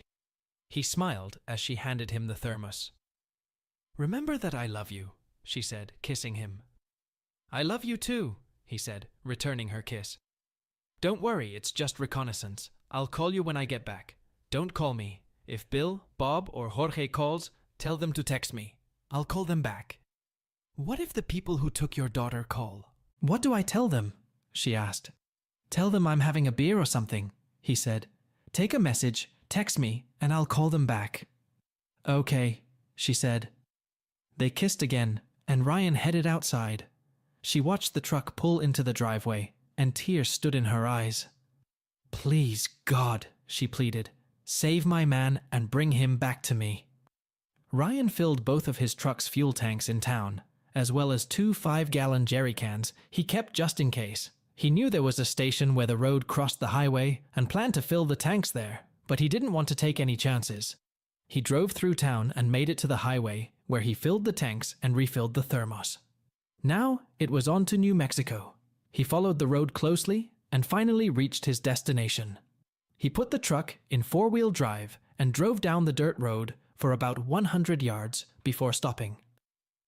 He grabbed his backpack and applied camouflage paint to his face. Taking his night vision binoculars, he cautiously made his way toward the rocks overlooking the campground. Putting the binoculars to his head, he looked closer and found a Learjet parked at one end of the dirt airstrip, indicating that the board along with Sarah and little Ryan were already here. He looked around the camp itself and noticed that it was surrounded by a high chain-link fence. "Probably electric," he said to himself, looking at what looked like signs attached here and there to the fence. He suspected that the place was surrounded by sensors to detect possible intruders. There was a single gate here, with 2 guards on duty and 12 other guards walking the grounds. There could be more, he thought. They might already be inside one of the log buildings. He studied their movements and made notes in his notebook. As he watched, he saw a woman and boy being led into one of the buildings by an armed guard and a larger man who looked like Elmer. It was undoubtedly Sarah and Ryan. He marked the building on his notepad. He noticed a few more unarmed people wandering carelessly between the buildings. They seemed to be slightly drunk, and he could hear their laughter and jokes, though he couldn't make out what they were saying. Perhaps they were other members of the council who had come for the festivities. He took notes on the topography and general layout of the area, and then slowly headed back to the truck. Looking at his watch, he realized he had been there for a little over 30 minutes. He put away all his belongings and wiped the camouflage paint off his face. He connected his smartphone to Bluetooth so he could use it hands-free and drove out onto the road without turning off his headlights. Once on the road, he turned and ran without turning off his headlights for at least a mile. Fortunately, there was enough moonlight for him to see the road well. When he was sure everything was all right, he called Beverly. "Are you okay?" she asked as soon as she picked up the phone. "I'm fine," he said. "I'm on my way back." "So you got what you needed?" she asked. "Oh yeah," he said. "No problem. Any news on your end?" "Yes, Jorge called me. He told me to tell you that they're on their way, and you can call him on his cell phone when it's safe," she said. Them, Ryan wondered. Who the hell was they? He dialed Jorge's number. Bob picked up the phone. "Hey, Ryan," he said. "Hey," Ryan said. "What's going on?" "Jorge, Bill and I are on our way to your place," Bob said. "What?" asked Ryan. "All 3 of you?" "Yes," Bob said.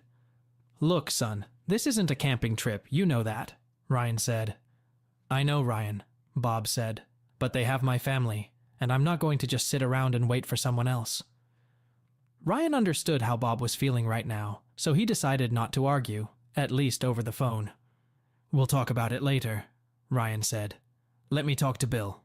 He heard the phone change hands. "Yes, boss," Bill said. "Did you get in touch with the old team?" asked Ryan. "Yeah, at least some of them," Bill said. "I talked to Ian, Buster, Cap, and Jim. They're on their way over right now. Should be there around noon or so." "Okay," Ryan said. "When do you think you'll be there?" "From the way Jorge is driving, I'd say it's about 5 p.m., Bob said. Damn, Ryan thought. Jorge must be racing like a bat out of hell. "Okay, See you later then, Ryan said. Be careful. He ended the conversation and continued driving. Stopping in front of the house, he grabbed his things and went inside where Beverly was waiting for him. She rushed over to him and put her arms around his neck. "Thank God you made it home," she said. "I was so worried about you." He hugged her back and kissed her. "Nothing to worry about," he said. "It was just reconnaissance." "They're on retreat like you thought?" she asked. "Yeah," he said. "They've got Sarah and little Ryan in there." "What are you going to do?" she asked. "Friends are on their way," he said. "I intend to go after them." "What?" she asked, shocked. "Are you crazy?" "I guess," he said. "I warned Elmer Jenkins about what would happen if he messed around with my family. You might want to stay here tonight, just to be safe." "All right," she said quietly. "But I have to tend to the chickens in the morning." "I'll go with you," he said. "Just in case. Do you have any deliveries for tomorrow morning?" "I have a few, but they're around," she said. "Maybe I'd better come with you," he said. "Thank you, but that won't be necessary," she said. "I don't think they'll come after me, but I'll take my shotgun with me, just in case." "Take your phone too," he said. "Keep your eyes open. If you notice anything unusual, call me immediately." "I will, I promise," she said. They slept for a few hours and then got up again. While Ryan showered and dressed, Beverly made breakfast. After eating, they went back to her house and busied themselves with the chickens. Beverly gathered the eggs she had to deliver and the .410 shotgun. "Could you do me a favor?" he asked, pulling a $100 bill out of his pocket. "Of course," she said. "Could you stop by Jerry's store on your way back and pick up a couple of 12-pound packs and about 10 cigars?" he asked. Jerry's had a small country store that catered to the people of the area. "Are we having a party?" she asked. He smiled and shook his head. "No," he said. "It's kind of a tradition." "Good," she said. "Thank you. And remember, call me if you see anything unusual," he told her. "I will, I promise," she said. "I'll let you know when I'm done and come back." They kissed, and he watched her leave. He went back to his room and began studying the map. After a while, the phone rang. He looked at the screen and saw that it was an unknown number. He wondered if he should send it to voicemail, but decided against it. "Hi," he said in reply. "Ah, Mr. Caldwell," said a voice in which Ryan recognized Elmer Jenkins. "Just the man I'm looking for." "What do you want, Jenkins?" asked Ryan. "I want you to get the feds off my ass," he said. "I don't run the FBI," Ryan said. "And anyway, why would I want to?" "Because I happen to have your daughter and grandson, that's why," Elmer said. "I don't believe you," Ryan said, even though he knew otherwise. "Let me talk to them." "Okay," Elmer said. Ryan heard movement. Then Sarah picked up the phone. "Daddy?" she asked. "Are you okay?" asked Ryan. "What about little Ryan?" "I'm fine, but they drugged Ryan with some stuff, and he's asleep right now," she said. "Hang in there, princess," he said. "I'll get you home soon." "Not so fast," Elmer said. "You have 24 hours to get the feds off my back, or your beautiful princess will come back to you in the mail." "Do you remember what I told you, Jenkins?" asked Ryan. Elmer laughed. "What are you going to do?" he asked. "You're an old, haggard, one-eyed merc. You'd best present the case to your FBI buddies, and you'd better do it fast." "Just so you know, Jenkins," Ryan said, "I always keep my promises. I hope pain is something you enjoy, because I'm coming for you." "You and what army?" said Elmer, laughing. 24 hours, old man. Do it." Ryan started to say something, but Elmer was already done talking. He looked at his watch and saw that it was almost 11 o'clock. He remembered that Bill had said the rest of the crew would be in around noon, so he headed upstairs. He pulled a trunk out of the closet and opened it. He hadn't used any of these things in about 4 years, and wasn't sure if the old uniforms would even fit him. He pulled out a set of folded desert camouflage and a pair of worn combat boots. Undressing, he put on a black t-shirt and camouflage pants. Taking off his cowboy boots, he put on his combat boots and laced them up, then put his pants on over the boots. He was surprised that the old pants still fit. He grabbed his belt and other things, then pulled an old desert camo hat and jacket out of the trunk. He slammed the lid shut and went downstairs. He tossed the jacket and hat on a chair in his downstairs office and examined his gear. A few minutes later, the phone rang. He looked and saw that it was Beverly calling. "Hey," he said in response. "Everything okay?" "It's okay," she said. "I hope Coors is all right, because that's what I have, and I have your cigars, so I'm going back." "Thank you for letting me know about this," he said, "and I really appreciate you getting these things. I'll see you when you get home." "My pleasure," she said. "Love you." "I love you too," he said, ending the conversation. A few minutes later, she pulled up, and he got out to help her get everything into the house. She was shocked when she saw him in camouflage. "Are you going off to war or something?" she asked. "Something," he said, as he helped her get everything into the house. "I made Elmer a promise, and I intend to keep it." "What was that promise?" she asked. "I promised him a war he couldn't believe if he messed around with my family," Ryan said. "And that's exactly what I'm going to give him." "What if you hurt yourself?" she asked. "Then I get injured," he said. "It happens." "No," she said. "I'm not going to let that happen. I can't lose you too. Not like this." "He has my daughter and my grandson," Ryan said. "Besides, I won't be alone. My team is on the way." "You mean the other mercenaries you used to work with, right?" she asked. "Some of them are," he said. At that moment, they heard the distinctive sound of a helicopter flying over the house. Looking outside, Ryan saw a Vietnam-era olive-drab vintage Huey land on the pad he usually used as a shooting range. "I'll be damned," he said, laughing. "What is it?" asked Beverly fearfully. "Is Elmer following us or something else?" "No," he said. "It's the cavalry. Couldn't you make some kind of lunch? The boys will be a little hungry, I think." "Sure," she said. "I can make some egg salad sandwiches if you don't mind." "Sounds beautiful," he said, kissing her. "I'll be right back." He took his camouflage hat and walked out to meet his old comrades, who were already getting out of the old helicopter. "Jim, old dog," Ryan said, as he approached the man flying the helicopter. "How's it going? Where'd you get that?" "I've been working on it for the last 3 years or so," Jim said. "What do you think?" "I'm impressed," Ryan said. "Does this thing have any bite?" "It happens," Jim said, as he walked around the front of the ship. Ryan noticed the black emblem on the front panel, a raised fist with an extended middle finger. Ryan laughed. "Nice touch," Ryan said, pointing to the emblem. Jim laughed. "Fits my mood most of the time," he said. "Check this out," he said, opening the side door. He pulled back the tarp to reveal an M134 minigun. "Think this will fit?" asked Jim. "I think so," Ryan said. The M134 is a 6-barrel rotary machine gun capable of firing 2,000 to 6,000 rounds of 7.62 mm NATO ammunition per minute. Jim had a rig that allowed him to fire the machine gun through a side door. "I wanted to buy some rockets, but they just weren't in the budget," Jim says. "So you put this thing together yourself?" asked Ryan. "Quite a lot," Jim said. "It took me a while to get all the parts together. I had to redo a few things, and the engine took some work. But all in all, it's as good as new." "How much will it cost?" asked Ryan.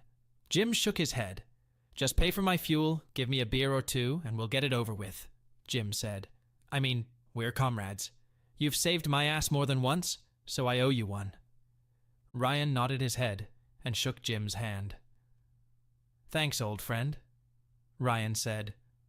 The 4 men took their gear, and Ryan led them back to the house. "Guys, this is my girlfriend, Beverly Simons," Ryan said as they entered the kitchen. "Beverly, this is Jim Talbot, Ian White, former SAS officer, Charles Torres, we call him Buster, and Mark Hammond. We just call him Cap. It's short for Blasting Cap because he's so good with explosives." "Girlfriend?" asked Cap. "I thought you were done with women." "Was until I met Beverly," Ryan said. He took a quick look around the room and let them go to put their things away and go to the bathroom. "So I'm your girlfriend now?" asked Beverly quietly as he returned to the kitchen. "Yeah, you could say that," Ryan said, noticing the smile on her face. "Do you have a problem with that?" She smiled shaking her head. "Not at all, sir," she said, and kissed him. "Not at all," Buster growled good-naturedly as he entered the kitchen, and everyone laughed. Beverly finished making the sandwiches and set them on the kitchen counter, then poured everyone a glass of sweet tea. "I hope you like egg salad and sweet tea," she said. "I love egg salad, ma'am," Cap said, taking a bite out of his sandwich. "Thanks. You're welcome," she said. "Ryan, you better stick with that woman," Cap said. "Someone who can make egg salad this good is a keeper." "I'm going to," Ryan said. They spent the next half hour or so eating their sandwiches and exchanging phrases. When they finished eating, Ryan spoke again. "Bill won't be here for a while yet, so I can bring you up to speed," he said. "When Bill gets here, we'll discuss the plan." He spent the next hour or so telling everyone what had happened since the day Bob had come into his life.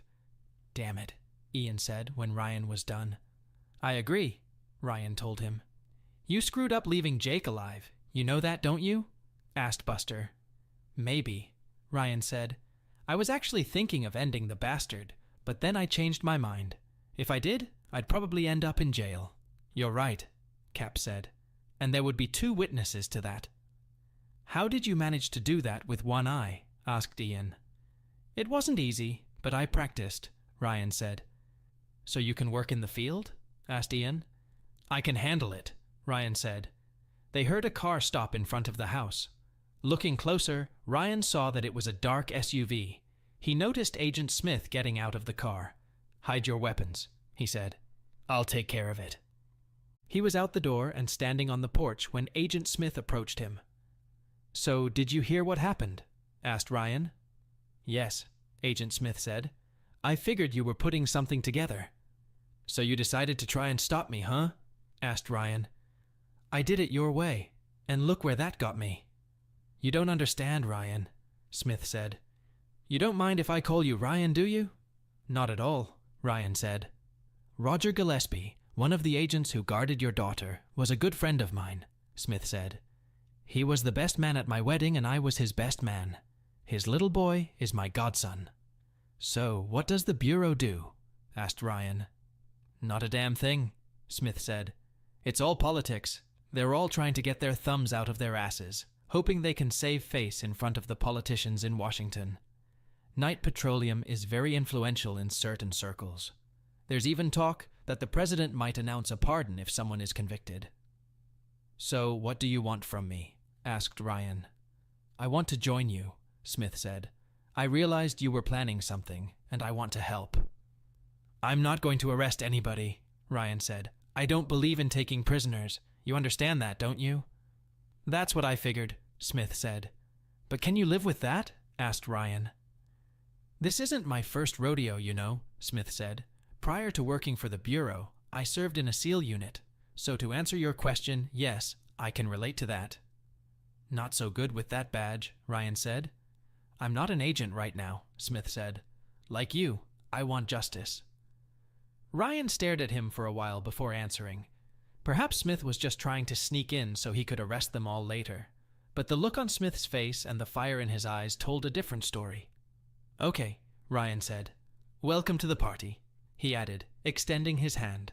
Smith took his hand, and they shook it. At that moment, a dark van drove down the driveway and stopped in front of his house. Ryan looked at his watch, 5 o'clock in the evening period. As he watched, Bob, Jorge, and Bill got out of the car and headed to the porch where Ryan made introductions. "Ryan, I want to go with you," Bob said.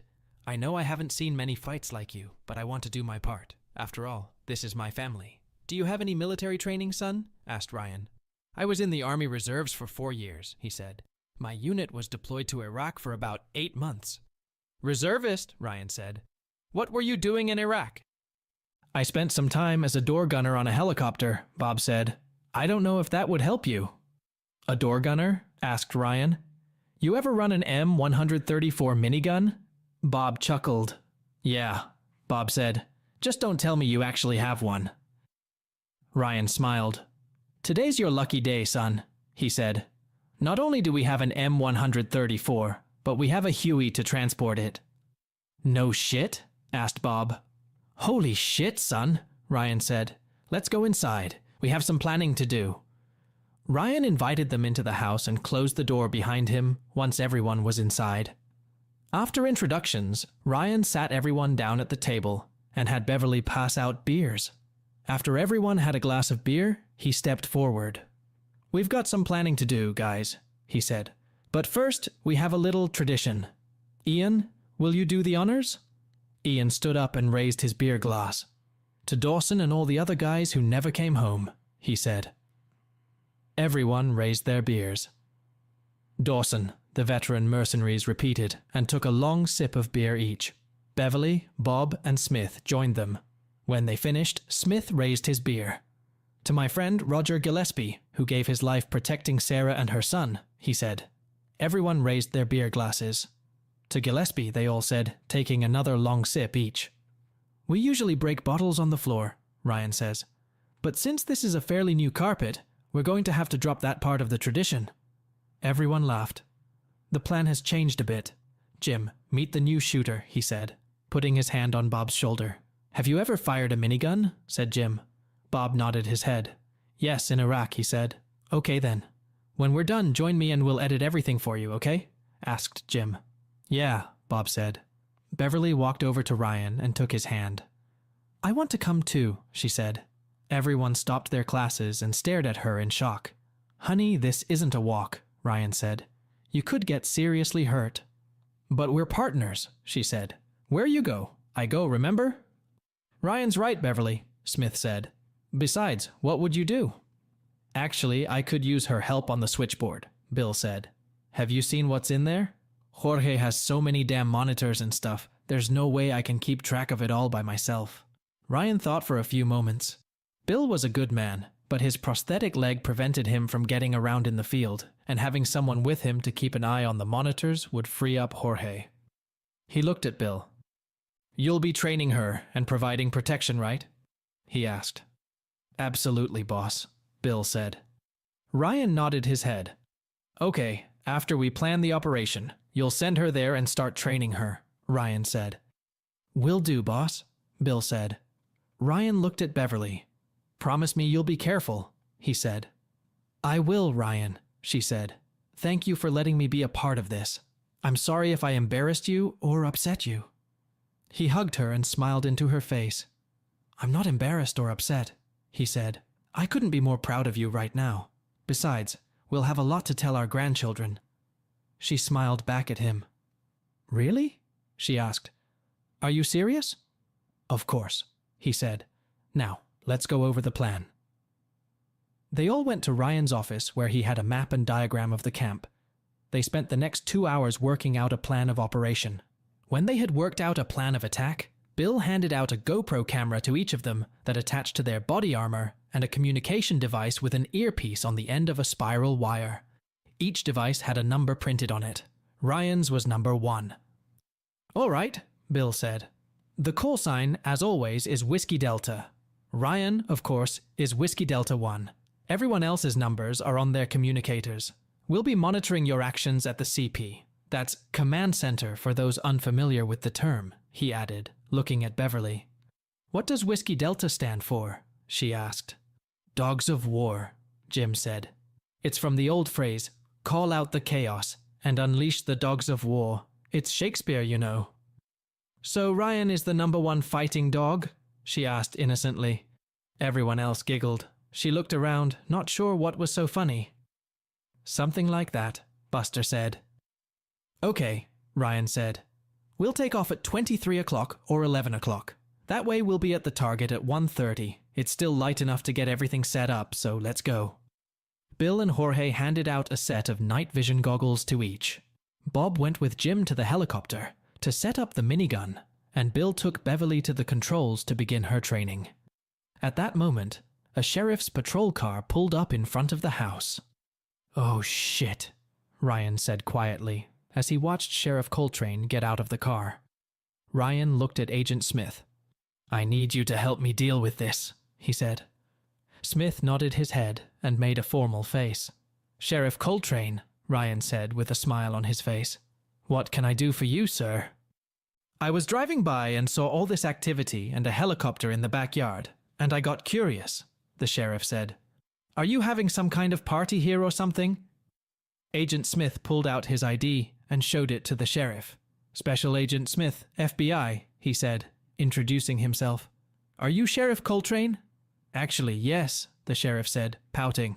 I've heard good things about you, Sheriff, Smith said. I'm happy to do the FBI any favor I can whenever possible, the sheriff said. Good, Smith said with a smile. I'm glad to hear that. Look, Mr. Caldwell is helping us with a special operation, and I'd consider it a personal favor if you'd help us out. What can I do? The sheriff asked. We'll be leaving here about 11 o'clock, and I'd appreciate it if you'd clear a road for us, say, from here to the state line. Can you do that, Sheriff?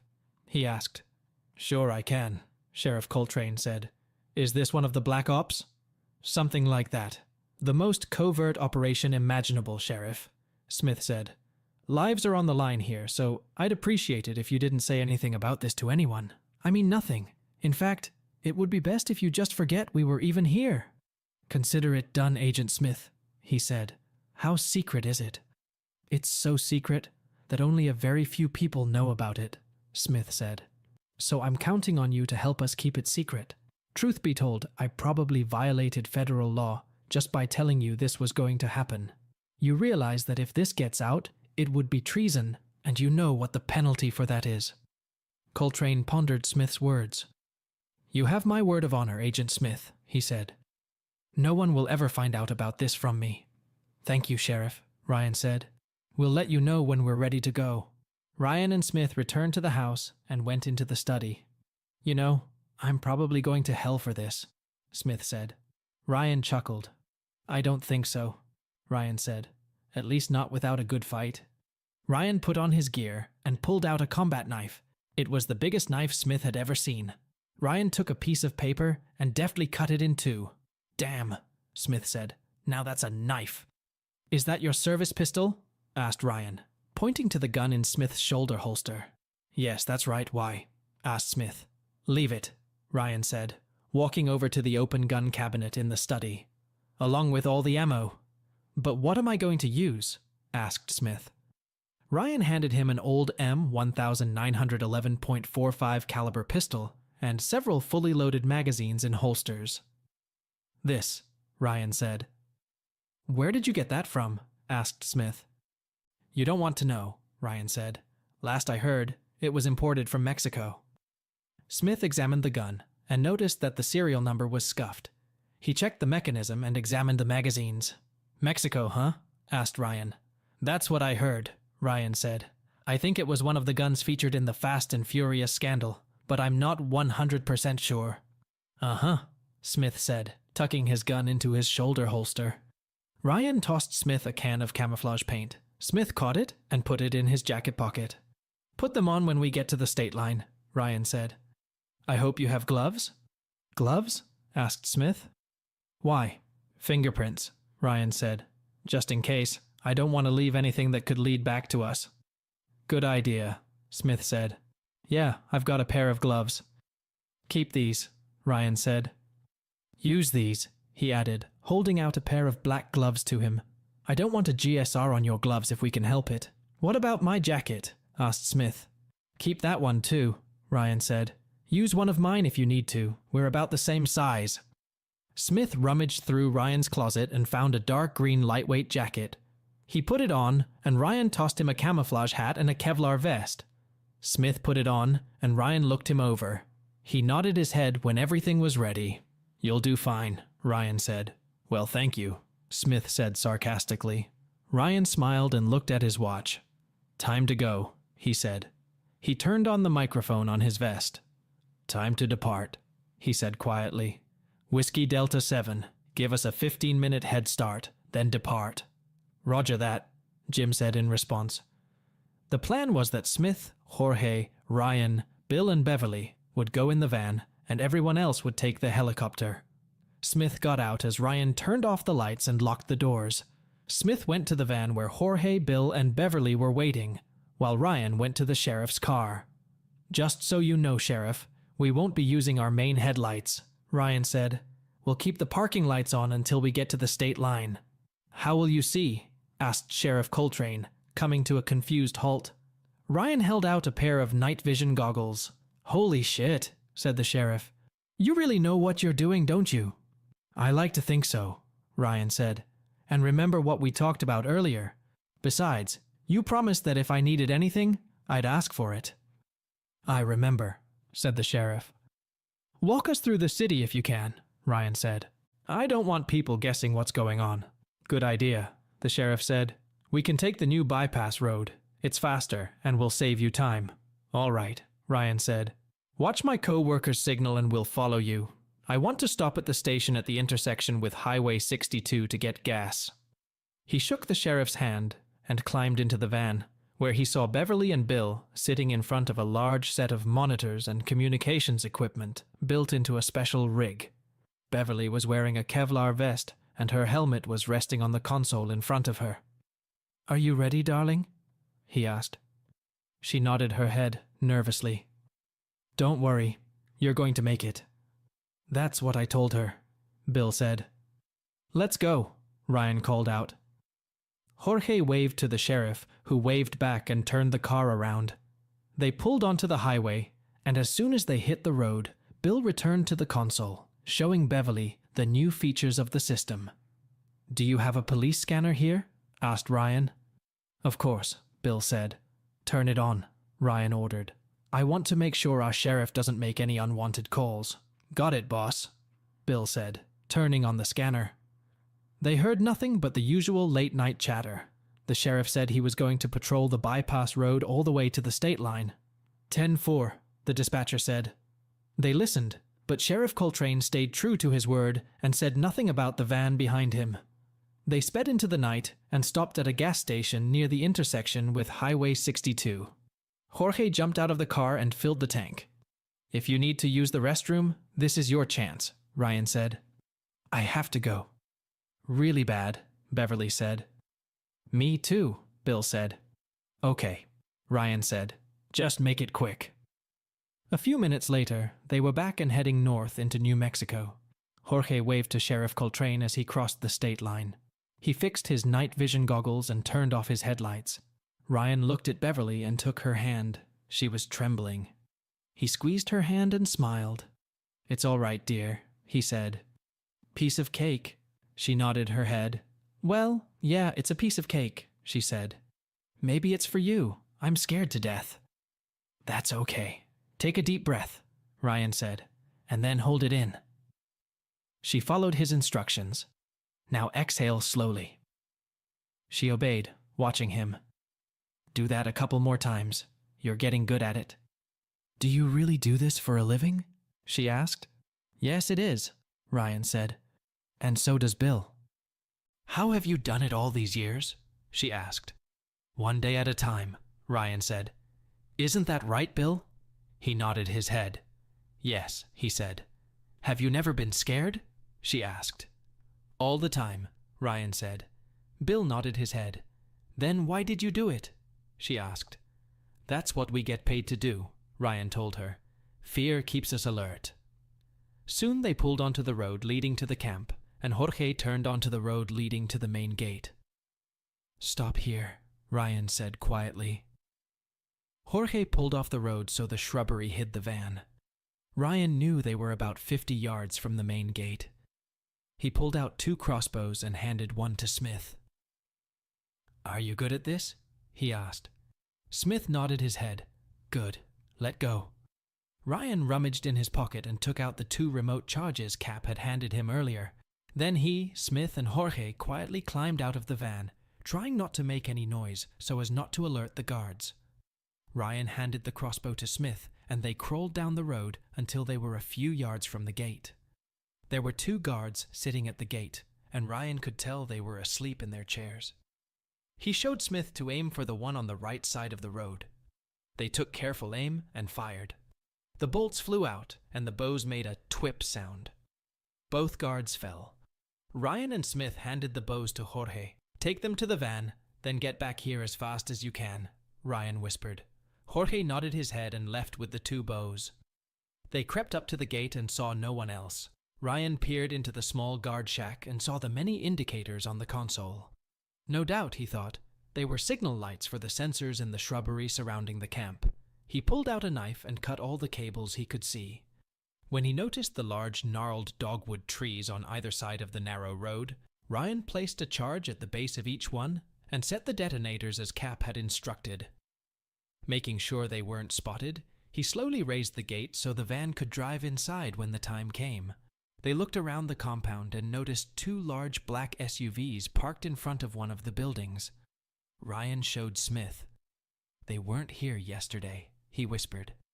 Smith nodded and looked at the cars. "Mexican plates," Smith whispered. "From Chihuahua.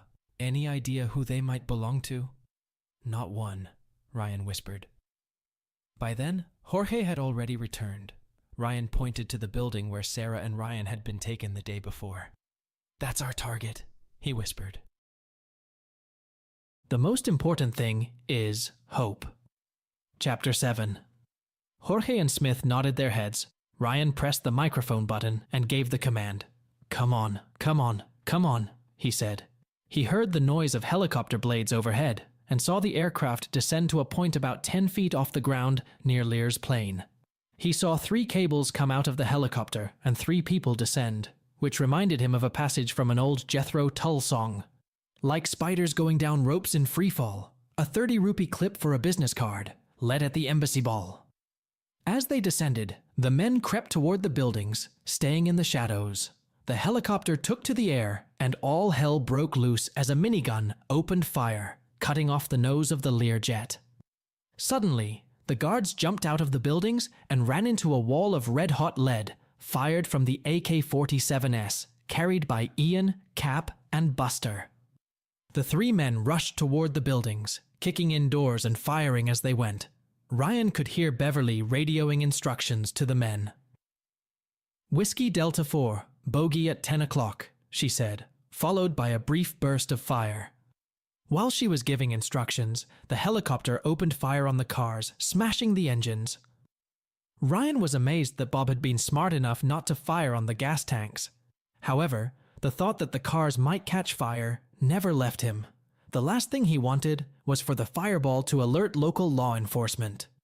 He looked at Jorge and Smith and signaled to move. At that moment, he noticed Elmer and a guard entering the building. They ran toward the building, firing at the guards as they approached them. Ryan raised his night vision goggles as they approached the building. Just as he was ready to kick the door in, it opened and a large man stood on the threshold, stunned. Ryan, wasting no time, put a lead into him. They rushed inside and saw Elmer with one arm around Sarah's upper body. He had put her to death. "Watch the door," Ryan said to Jorge. Jorge silently turned toward the door to cover it. A staccato of AK-47 gunshots and the sound of a minigun could be heard before them. A few scattered gunshots, screams and yells were heard, but they soon subsided. Ryan and Smith spread out, guns at the ready. "Come any closer and I'll do what it takes," Elmer threatened, angering Ryan even more. Sarah cried out, trying to free herself. "Boy, didn't anyone ever tell you not to bring a knife to a gunfight?" asked Ryan. He watched Elmer trying to get into position and waited for the opportune moment. Ryan knew he only had one chance. Soon Elmer's foot showed. Ryan took aim, hitting Elmer in the shin. He cried out and dropped the knife. Sarah, freeing herself, ran to Ryan and Smith while Elmer screamed in pain on the floor. "Daddy," she shouted, holding out her arms. "Where's baby Ryan?" asked Ryan to his daughter. "In the next room," she said. "He's been drugged with something." "Take him and get them out of here," Ryan said to Smith. "Go!" Smith holstered his gun and ran into another room where a small unconscious boy lay on a bed. He picked the boy up and carried him into the main room. Sarah was next to him. "Come on, Ryan. We gotta go," Smith said. "Get them out of here," Ryan said. "I'll be right there. Just go." Smith looked at Elmer, nodded his head, and then spoke into the microphone. "KP Whiskey Delta. Target secured," he said. "Get over here now." "Roger that," Bill said. Smith led Sarah out of the building. Jorge looked at Ryan. "Go, Jorge," Ryan said. "Cover them up. I'll be right there." Jorge nodded his head and left with Smith. When they left, Ryan walked over to Elmer and threw the knife away. Elmer looked at Ryan and fear was reflected on his face. "Please, Ryan," he begged. "Don't touch me. I have money, a lot of it. It's yours, all of it. Just please don't touch me. I'm begging you." "You're not so full of piss and vinegar now, are you? I don't need your money, asshole," Ryan said. "I got enough of my own." He threw a swift punch at Elmer, making him cry out in pain. "That's for ruining my marriage." He kicked Elmer again, twice. "That's for kidnapping my daughter and grandson." He delivered another kick with his foot. "And that's only because you're a vile, maggot-infested piece of shit, and I hate you to the bone. Remember what I promised you, boy?" Elmer nodded his head. "So, what do you think?" asked Ryan. "Do you like this little war? Are you having fun? Eh? Answer me, damn it!" "Please stop," Elmer wheezed. "Grow the fuck up," Ryan growled. "It's your own fault." He put the gun away and pulled out another toy, making Elmer's eyes widen. "Do you believe in God?" asked Ryan, seeing the St. Christopher medal around Elmer's neck. Elmer nodded his head. "Good. Because you're going to meet him. Very soon," said Ryan, making Elmer wet his pants. Ryan chuckled when he saw that. He walked up behind Elmer and grabbed his head. A few minutes later, Ryan approached the van, having first cleaned the knife on Elmer's pants. He saw Smith at the open back door, who gestured for him to hurry. He reached the van in no time, took one last look around to make sure everyone was safe, and stepped inside. When the van passed the gate, he pulled a remote from his pocket, lifted the protective cover, and pressed a button. 2 muffled explosions were heard, followed by the sound of falling trees. Looking around, he saw that they had effectively blocked the gate. That should slow down anyone trying to get in or out, he thought. "Whiskey Delta 7, he said into the microphone. "Situation summary. Everyone is present and accounted for," Jim said in response. "All buildings secured, 1 casualty." Ryan's heart dropped. "Who?" he asked gruffly. "Machine gunner," Jim said. Ryan realized he was addressing Bob. "Captain says it's just a minor injury. He's fine." Ryan breathed a sigh of relief. But it still hurt to hear that his son-in-law was hurt. "He did good, boss," Jim said, and Ryan was relieved. More than that, he was proud of the young man. "Roger that, Whiskey Delta 7, Ryan said. "Return to base. Maintain radio silence." He heard the click of a keyed microphone in acknowledgement and turned off his comm unit. He turned to Beverly, who was trembling. "Are you okay?" he asked. She nodded her head. "Did I get it all right?" she asked. "You did better than you did," he said. "You were perfect. We couldn't have done it without you." He held her until she stopped shaking. He looked at Sarah and Ryan. She was holding the boy in her arms and crying. He let go of Beverly and walked over to his daughter. "Are you okay?" he asked. She nodded her head and cried. "Yes, thanks to you." "Again," she cried. He put his arms around her as she sobbed and comforted her as best he could. "I'm worried about baby Ryan," she said between sobs. Beverly walked over to them and looked at the boy, then brought her ear to his mouth. "He's breathing," she said. "Maybe he's just sleeping." "What did they give him?" "I don't know," she said. "They kept him under something the whole time we were there." "We'll have Cap take a look when we get home," Ryan said. He looked at his daughter's tear-drenched face. "Did they do anything to you?" he asked. "No, but they were planning something bad," she said. "I overheard them talking about a gang fight and then selling me to some Mexican cartel if you didn't show up." "You don't have to worry about them anymore," Ryan said. He sat on the bench hugging his 2 women while Jorge drove home.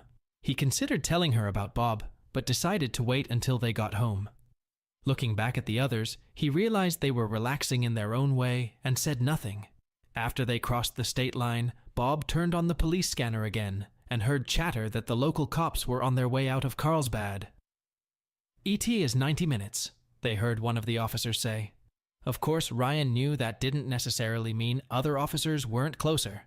He hoped that by the time the locals arrived on the scene, they would be home. "Jorge, go ahead and turn on the headlights," he said, "and watch your speed. The last thing we need is to get pulled over by traffic police." "Got it," Jorge replied. There wasn't much driving on this road, But that didn't mean a state trooper wasn't sitting in a speed trap waiting for an unsuspecting car. Border Patrol agents were also known to patrol some of these roads. They seemed to hold their breath the whole way back, but finally they pulled into his driveway. When Jorge stopped, Ryan exhaled. "Home sweet home," he said. They climbed out of the van and entered the house. Ryan carried his grandson upstairs and laid him on one of the beds. He tucked the boy in and kissed the top of his head. As he went downstairs, he noticed that Beverly had unlocked the back door, letting the others inside. Cap put his arm around Bob's uninjured shoulder and led him over to a chair in the kitchen. Ryan saw the torn shirt. His heart clenched with pain for the boy. He put his hand on Bob's healthy arm. "It's just a scratch," Cap said. "The bullet ricocheted off the door panel and hit him. He needs a couple stitches, but otherwise he's fine." Ryan nodded his head, leaned over and kissed the boy on the top of his head. He grabbed a second six-pack of beer and cigars from the counter and started handing them out. Sarah looked into the kitchen and saw Bob sitting there while Cap washed his wound. She shrieked and rushed over to him while everyone watched. "Oh my God," she exclaimed. "You've been hurt. I didn't know you were there." "Who do you think made all that ruckus outside, shooting everything in sight?" asked Cap. "Was that you?" she asked. Bob nodded his head, a faint smile appearing on his face. She wrapped her arms around him and showered him with kisses. Why were you there?" "I couldn't just sit at home and wait," he said. "If something happened to you or little Ryan and all I did was sit at home, I could never get over it." "Oh, honey," she said. "I love you so much. You are now officially my new hero." He chuckled when she said that. "Just wait until I bring you home. I'll show you how much I appreciate what you did." He smiled at the thought of that. "Why don't you let me finish up here, and I'll go check on your son," Cap said. Sarah nodded her head, gave Bob another kiss, and went out to the front room where everyone had already opened their beers and lit cigars. "You know," Cap said quietly when she was gone, "the old man really thinks well of you." Bob looked at him, shocked. "And so do the others. You've earned their respect today." "How?" asked Bob. "Well, you stood up and fought for your family," Cap said, "and spilled some of your own blood in the process. That means a lot to tough guys like Ryan, Bill, Buster, and Ian." "And the others?" asked Bob. "You've earned our respect, Bob. Sorry, Gunner. That's your new name now, at least among us," Cap said. Bob smiled. "I like it," he said. "Gunner. Yeah, I can live with that." "You know what else might be useful?" asked Cap, stitching up Bob's arm. "What?" asked Bob. "If you started calling Ryan Dad. He thinks of you as the son he never had," Cap said. "Really?" asked Bob. Cap nodded his head, wiping and bandaging Bob's arm. "I can see it in his face," Cap said. "The way he looks at you, the way he talks to you. He was like that with Dawson, too." "Who was this Dawson?" asked Bob. "He was on our team for several years," Cap said. "He had a wife and 3 kids at home. They got in a bind, and he joined the squad to get out of debt. He ended up throwing himself on a grenade without even thinking. Ryan tried to stop him, but it was too late. He's carried the guilt of that ever since. Always thought it should have been him instead of Dawson." "Damn," Bob said. "I never knew that." "There's a lot you don't know about this old man," Cap said. "Maybe it's time you got to know him better." Bob nodded his head. "Maybe you're right," he said. Cap finished dressing, gathered his gear, and stood up. "I better go check on your son," Cap said. "Go easy on your arm for a few days.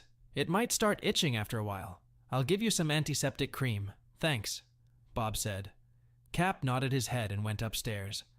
Ryan walked over to the table and sat down.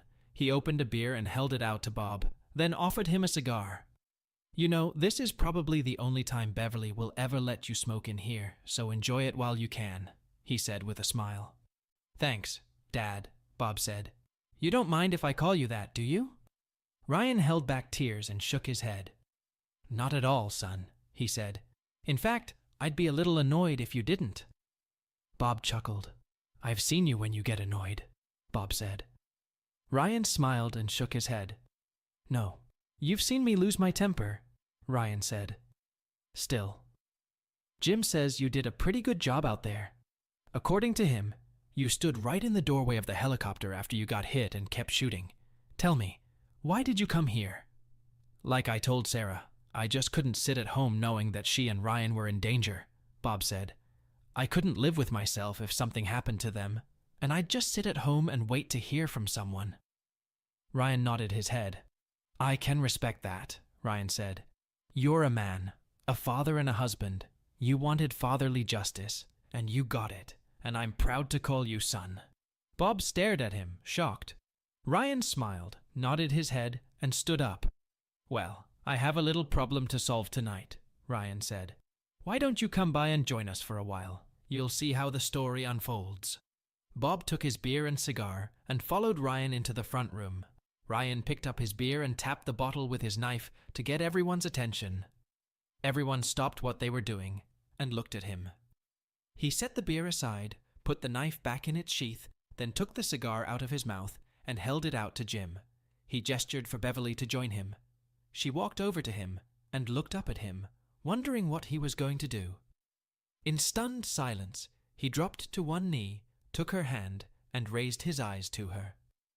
Beverly, he began, I never thought I could love another woman again, but you came along and made me feel whole again, and for that, I will always and forever love you with all my heart. So in front of all these witnesses, I ask, will you marry me and make me the happiest man on earth? Oh my God, Ryan, she said, tears streaming down her face. Yes, my darling Ryan, I will marry you. I love you so much. He got to his feet and everyone applauded. They hugged right in front of everyone. Get a room, huh? Shouted Buster, causing everyone to laugh. There's one upstairs, Ryan said to new laughter. Oh my God, it's going to rumble around here tonight, Buster said. That caused even more laughter. Ryan and Beverly hugged and kissed again. So, when's the wedding? Shouted Smith. Well, I've got a few loose ends to tie up, and then it's all finished, Ryan said. If it's okay with the lady of the house, he added. Damn, we're not even married yet, and he's already wringing her rags, Ian shouted. Everyone laughed again. Well, you know what they say, Ryan said. You can be plucked by a chicken if you don't mind the chicken pecking you. It's more than okay, Beverly said. She looked around before continuing. Just so you all know, Ryan in our family definitely wears the pants. I want to tell you that this wonderful man saved my life once. I thought I had lost everything, but then he came along and fixed everything. It's what my daddy does best, Sarah said as she hugged Beverly. And if you don't mind, I'd like to call you Mom from today. After all, you risked your life for me and little Ryan, and my own mother never did. Beverly hugged Sarah and both women shed a few tears together. Of course, darling, she said. Suddenly they heard the phone ring.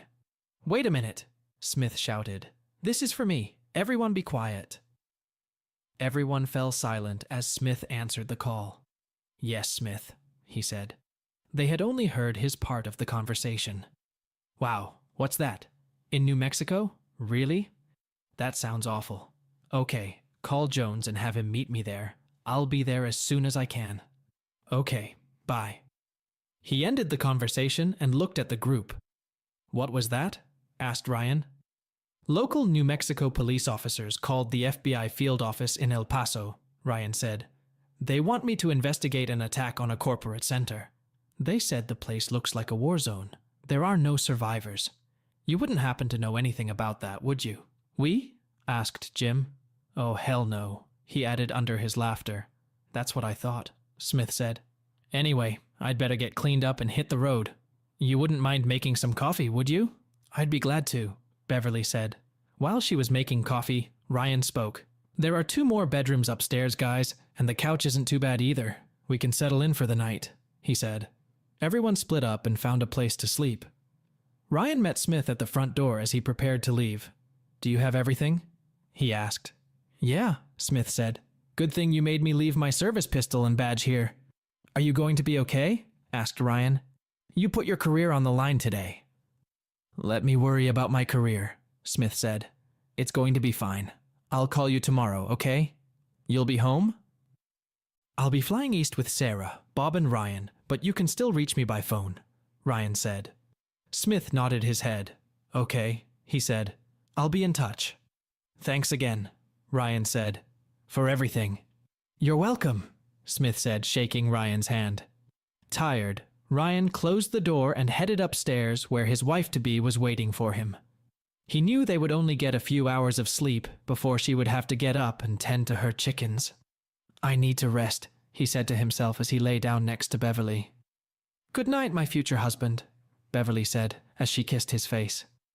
He returned her kiss and put his arm around her shoulders. She was so soft and warm. "Good night, my future wife," he replied before falling asleep. The next morning, Ryan woke up to the smell of bacon coming from the kitchen. He rubbed his eyes and looked at the clock. 7 a.m. Damn, he thought.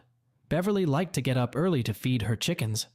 He glanced over to her side of the bed and noticed that she had already left. He didn't even realize she was up. He crawled out of bed, took a quick shower, and dressed in his usual clothes. And then he saw the note on the dresser. "My dear Ryan," the letter began. "I got up early to go take care of the chickens. I have some deliveries to make in the morning, so I won't be gone until 12 o'clock. I knew you were tired from last night, so I let you sleep in. Sarah said she would make you breakfast. I know you were planning on taking the kids home today. If you have to leave before I get home, just call. I'll be fine. Love you so much." The note was signed, "To your future, happy wife Beverly." He smiled and shook his head. She was so devoted to those chickens, he thought. How could she do what she did last night, and yet get up so early to tend them, he wondered. As he came downstairs, he heard the television playing. Buster saw him coming down and invited him to come into the front room. Little Ryan was sitting on the couch with Buster and Ian, so he picked him up and sat him on his lap and sat in the chair. The boy's eyes were fixed on the TV like everyone else in the room. "Check it out, man," Buster said, turning up the volume a little. Knight Petroleum shares fell this morning as news broke of a possible attack on a company-owned oil field in southeastern New Mexico, the anchor said. State law enforcement officials are working with FBI agents to find out what really happened. We're taking you to a press conference being held at the camp. The scene switched to a report filmed at the campsite. Agent Smith's concerned face appeared on the screen. "We're still gathering evidence trying to determine what happened here overnight," he said. "How many people were killed or injured in the attack?" shouted one of the reporters. "We are not releasing that information until next of kin have been notified," Smith said. "Were there any survivors or witnesses?" another reporter asked. Smith shook his head. "No," he said. "At any rate, none of the ones who showed up. No survivors have been found in the camp. Is it possible that there are some substances involved?" a third reporter asked. "We are exploring all possible scenarios," Smith said. "What about terrorism?" shouted another reporter. "As I said, we're exploring all possibilities," Smith said.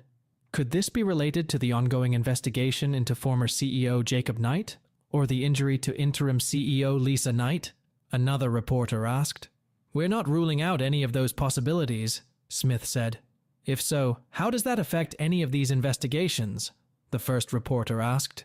"You'll have to ask that question of the federal prosecutor prosecuting these cases," Smith said.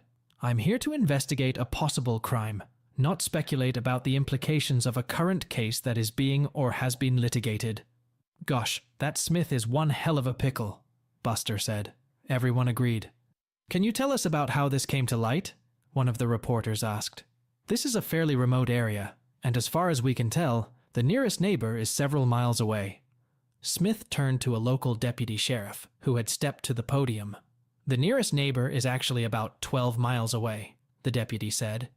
"He happened to be outside when he thought he heard gunshots coming from that direction.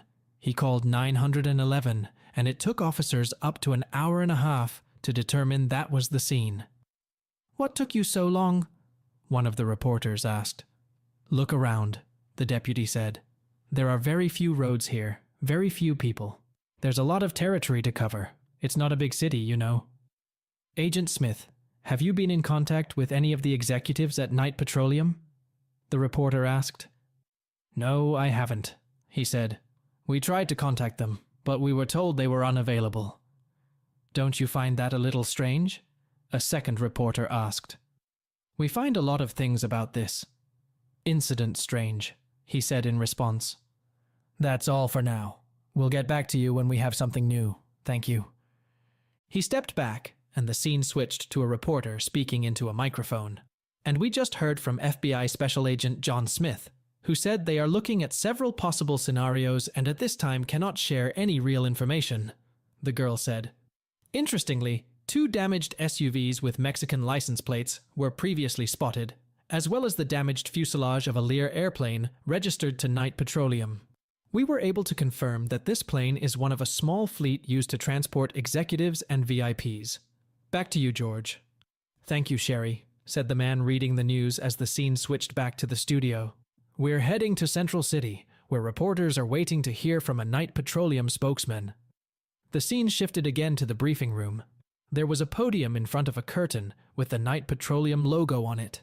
As they watched, an attractive brunette took her seat behind the podium and began reviewing her notes. Sarah, seeing that everyone was focused on the news on the TV, started bringing plates of scrambled eggs and bacon into the living room. She spread a rug on the coffee table and placed a smaller plate of food on it for little Ryan. Sorry, honey, Bob said. Do you need help? No, I get it, she said. Stay tuned, boys.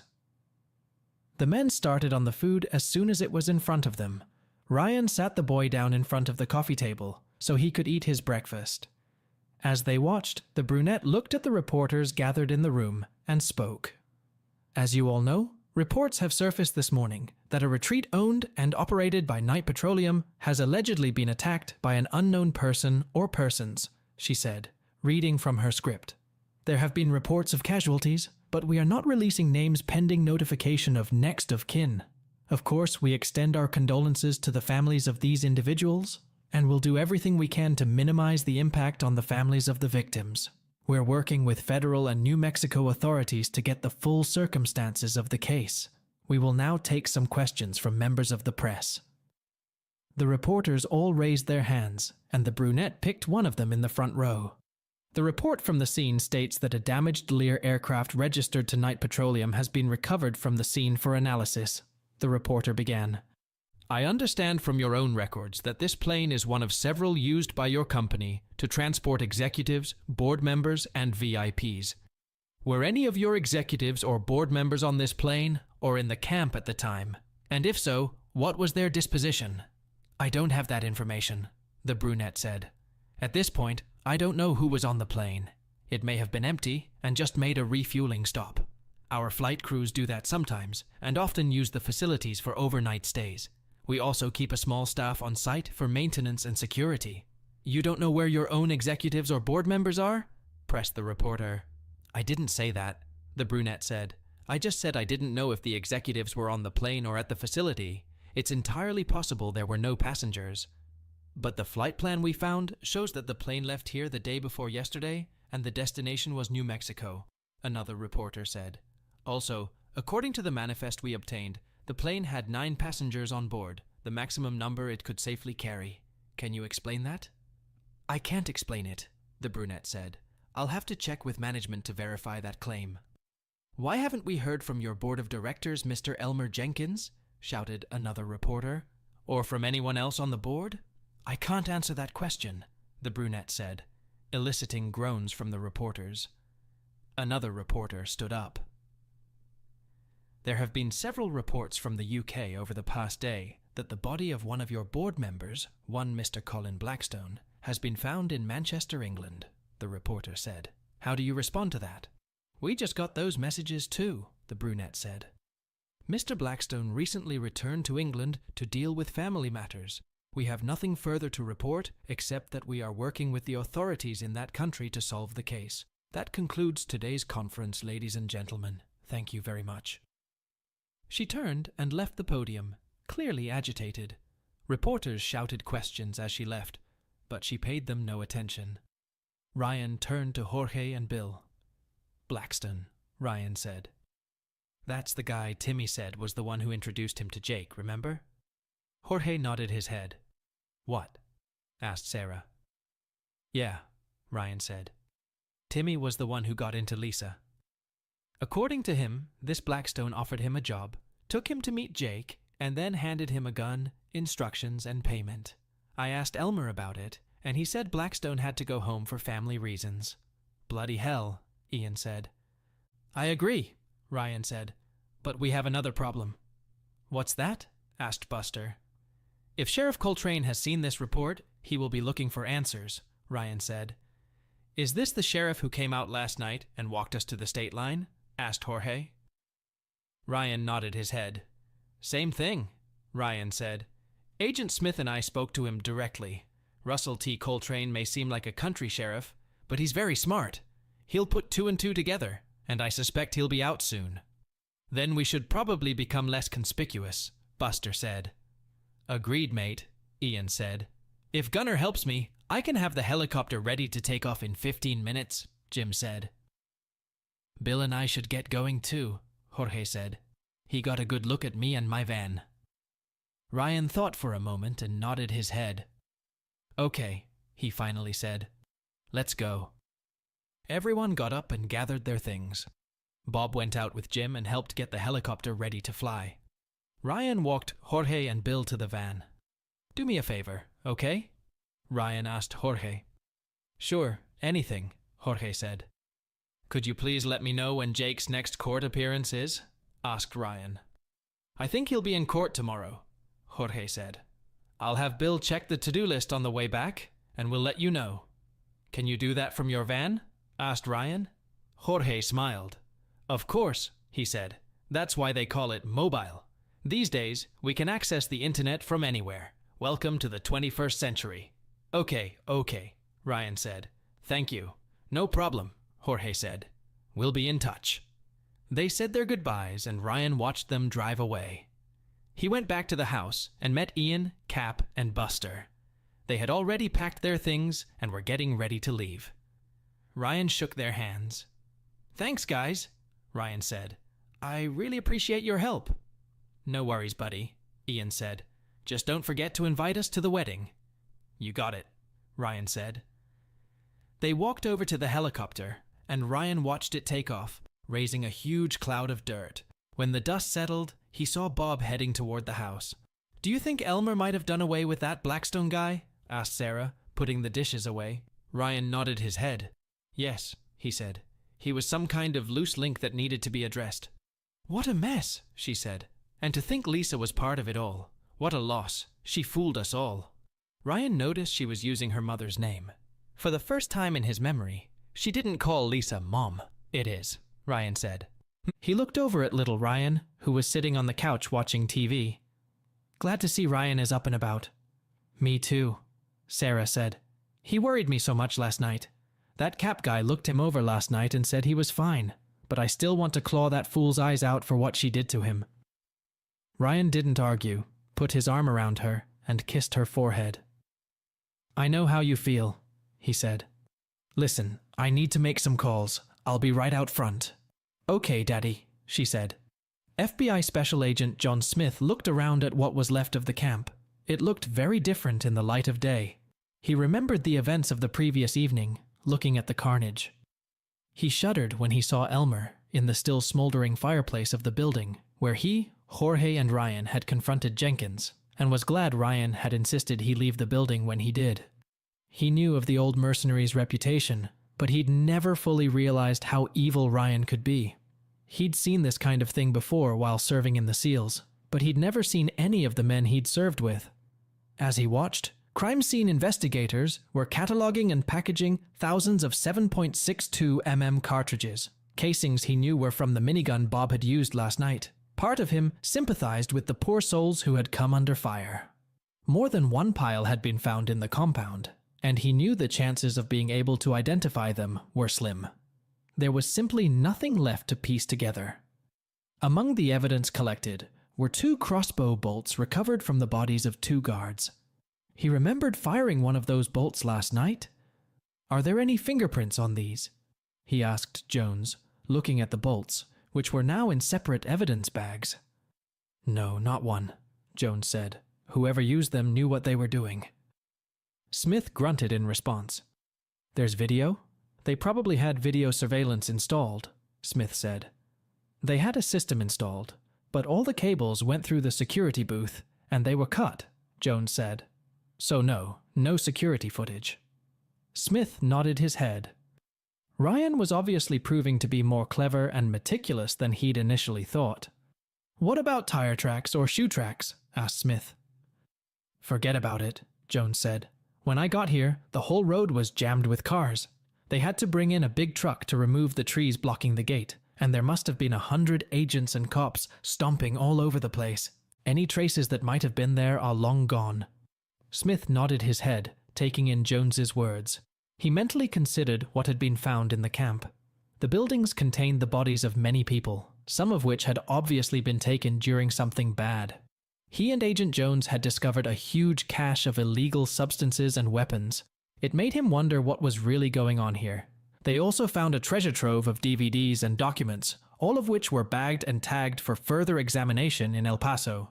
Several computers were bagged and taken for further examination. Agent Jones approached him and held out a document. He looked it over and saw that it was a list of known casualties. In addition to Colin Blackstone, the entire board of directors of Knight Petroleum was listed, as well as the company's CFO. The list also included 4 names of Mexican nationals, 2 of whom he recognized as known members of a violent drug cartel operating across the border. Why are they here? He wondered. There were 8 unidentified women on the list. Perhaps, he thought, they were night butterflies, either transported across the border or picked up in one of the local towns. Or both. "I've already forwarded this to El Paso," Jones said. "They will organize all the notifications. They'll also contact the Mexican consulate." Smith nodded his head. "All right," he said. "What do you think, boss? Did the deal fall through?" asked Jones. Smith looked around before he spoke. "Perhaps," Smith said, knowing full well the real story. "What would you call it?" Jones thought for a moment before he spoke. "Judging by the amount of ferocity of the attack and the presence of Mexican nationals, I'm inclined to assume it was illegal substances," Jones said. "It could be the work of a rival cartel, and the people at Knight were just in the wrong place at the wrong time." Smith said. "Seems logical to me." Smith's calm voice hid the turmoil going on inside him. He'd served his country his entire adult life, first in the Navy on a SEAL team, then as a special agent with the FBI. Now, he was directly involved in covering up his own illegal actions. He pondered the situation as he looked around the compound. He knew how easy it was to break a case. All it took was an incomplete fingerprint, a reflection in a cell phone photo, or a tiny droplet of DNA from someone's saliva. Was Ryan really that good? He wondered. Could he really pull this off without leaving anything behind? "Anything else?" he asked Jones. Jones shook his head. "No, boss," he said. "That's pretty much it. All on the way to El Paso." Smith nodded his head. As he pondered this scene, something kept him uneasy. Ryan had said he hadn't seen any cars here. He knew an airplane could hold a maximum of 9 people. The 2 SUVs could hold 10 or 12 people. What about the others? From what he and Jones had seen, there were at least 15 people here at all times. Surely Knight wouldn't have left them here without transportation. And could anyone really hear the gunfire from 12 miles away? Something was wrong here, and he was determined to get to the bottom of it. "Okay, let's get out of here," he said. "I'm tired, and I could use some sleep." "Sure thing, boss," Jones said. Ryan finished making the call and went back inside. Sarah was playing with little Ryan by the pool, and he headed to his office. He knew he had to get rid of all the evidence from last night's raid, so he took apart the guns he and Smith had used, cleaned them thoroughly, and put them in a box. He had to get rid of them, but how? He picked up his desert camouflage and the gloves he was wearing and noticed the dried blood. On his boots, too. He bagged it all up and took it to the incinerator near the pistol range where he burned most of his trash. He put the clothes in the incinerator with the trash and fired it up, hoping that would help. He took the box of gun parts and dug a hole at the range, filling the box with dirt. He knew he'd have to throw the parts elsewhere eventually, but at least this way they'd get out of the house. He came back and had just had time to clean himself up when he heard a car pull up in his driveway. When he looked closely, he saw that it was Sheriff Coltrane. He looked around to make sure there was nothing incriminating in sight, then opened the door and stepped outside.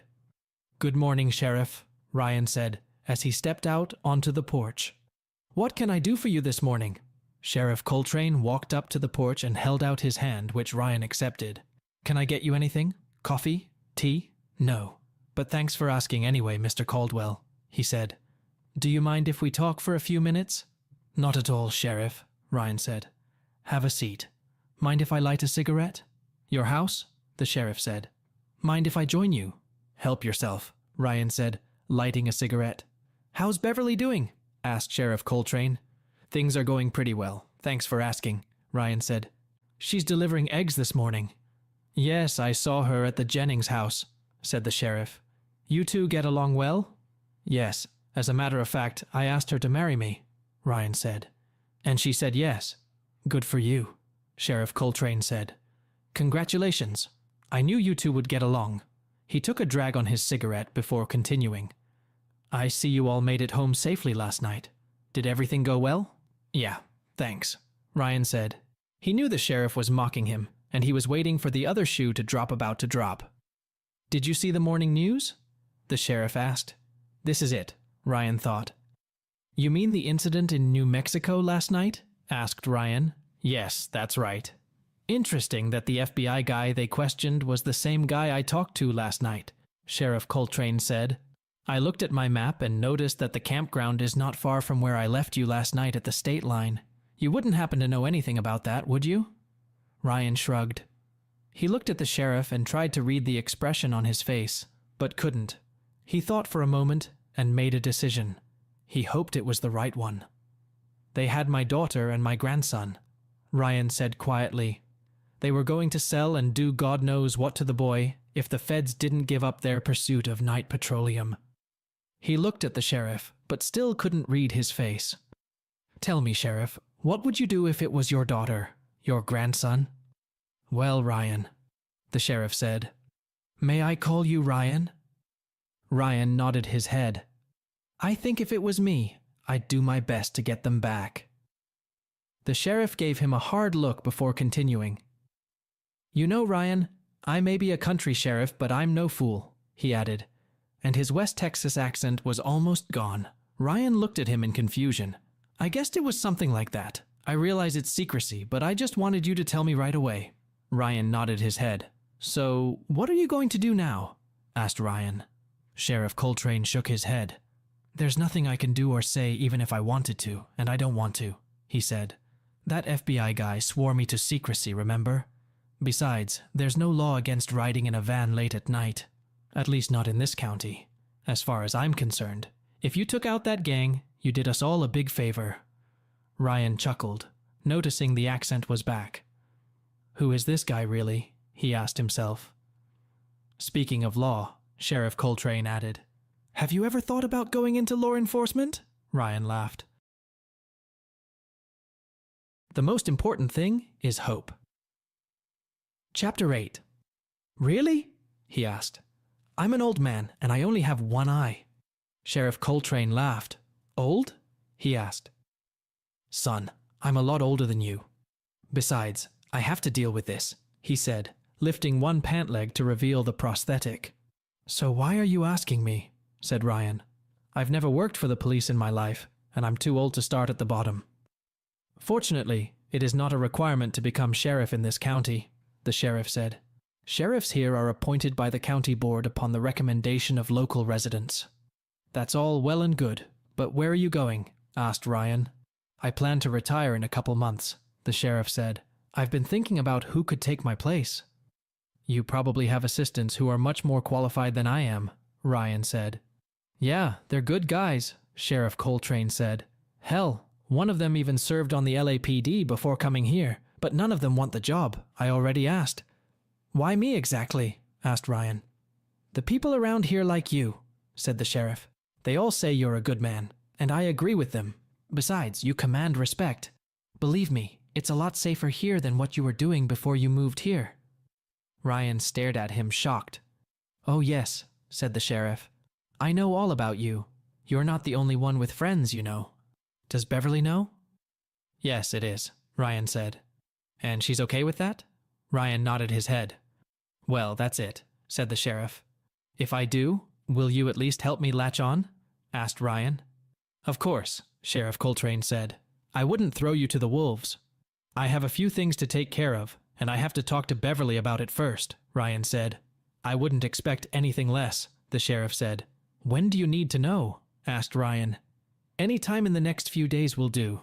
Just don't wait too long, the sheriff said. Let me know and I'll make my recommendation to the council. By the way, when are you and Beverly going to get married? We haven't set a date yet, Ryan said. Well, I'd appreciate the invitation, the sheriff said. Believe it or not, I think the world of her. She's been through a lot. Consider it done, Ryan said. By the way, why don't you come by and meet my daughter and grandson? My pleasure, he said. And please call me Russell, okay? Okay, Russell, Ryan said. They walked into the house and saw Bob, Sarah, and little Ryan in the kitchen. Sarah looked up as they walked in. Bob, Sarah, this is Sheriff Russell Coltrane, Ryan said. Russell, this is my daughter Sarah, her husband Bob, and my grandson Ryan. Russell smiled and hugged Sarah, then shook Bob's hand. He knelt down to say hello to little Ryan, but he caught hold of Sarah's leg. It's all right, young man, Russell said. I'm a friend of your grandfather's. Little Ryan looked at Sarah, then at Ryan, who smiled and nodded his head. Slowly, he let go of Sarah's leg and held out his hand. Russell smiled and took the boy's hand in his and shook it gently. Russell stood up and looked at Sarah. You've got a pretty young guy, he said. Sarah smiled nervously as she thanked him. It's okay, honey, Ryan said. He knows. Russell nodded his head. Are you okay? Asked Russell. Yes, we're fine. Thank you, she said. I'm glad to hear that, Russell said. You're going to, she began before Russell shook his head. Arrest your father? He asked, finishing her question. She nodded her head. He shook his head before he spoke. No, I won't arrest him. Hell, I'd do the same if it was my daughter. What's more, I'd want your father to take over when I retire.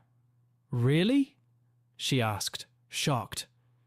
I can't find anyone better to protect the people in these parts, Russell said. Wow, she said, smiling. My dad's the sheriff. Ryan shrugged. Are you going to do it, Dad? Asked Bob. Well, I need to discuss it with Beverly first. I have a couple things to work out. But I think so, Ryan said. Congratulations to you, Sheriff, Bob said, extending his hand. Ryan smiled, shaking Bob's hand. Well, friends, Russell said. I've got to get going. It was nice meeting you. Nice to meet you, Sheriff, Bob said.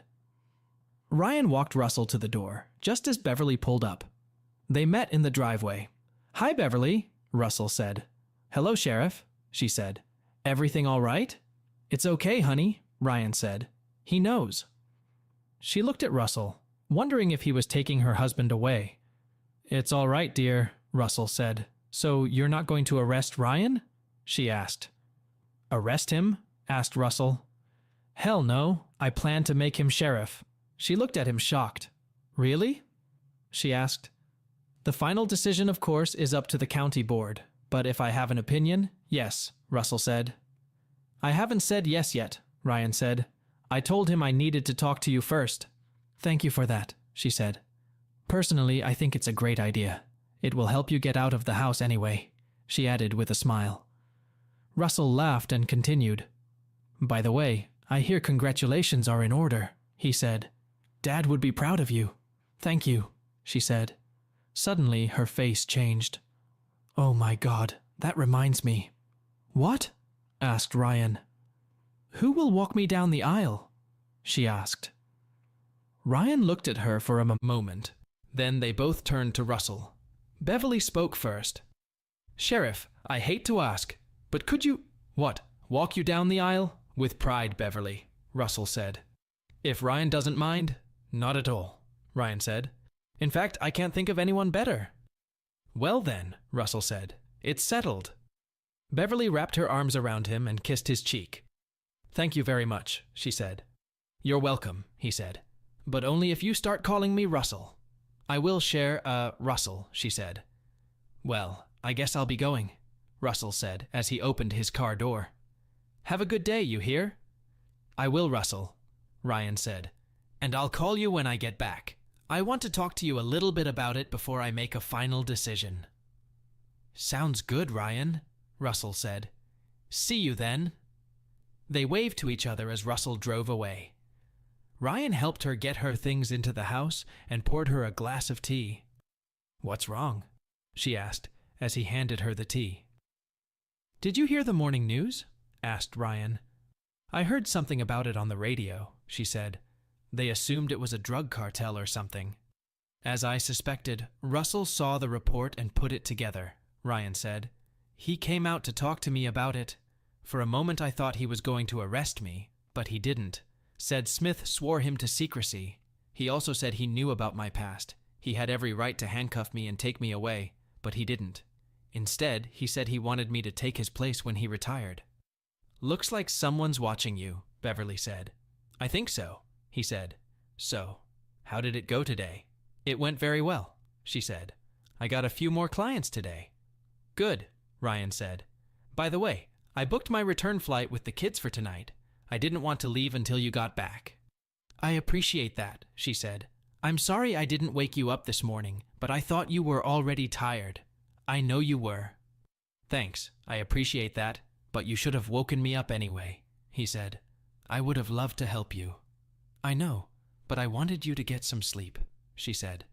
"Speaking of sleep, I'm exhausted. I hope you don't mind if I go home and crash in bed."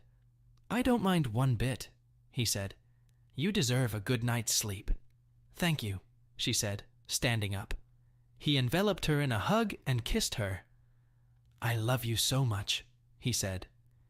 She smiled and kissed him back. "I love you even more," she said.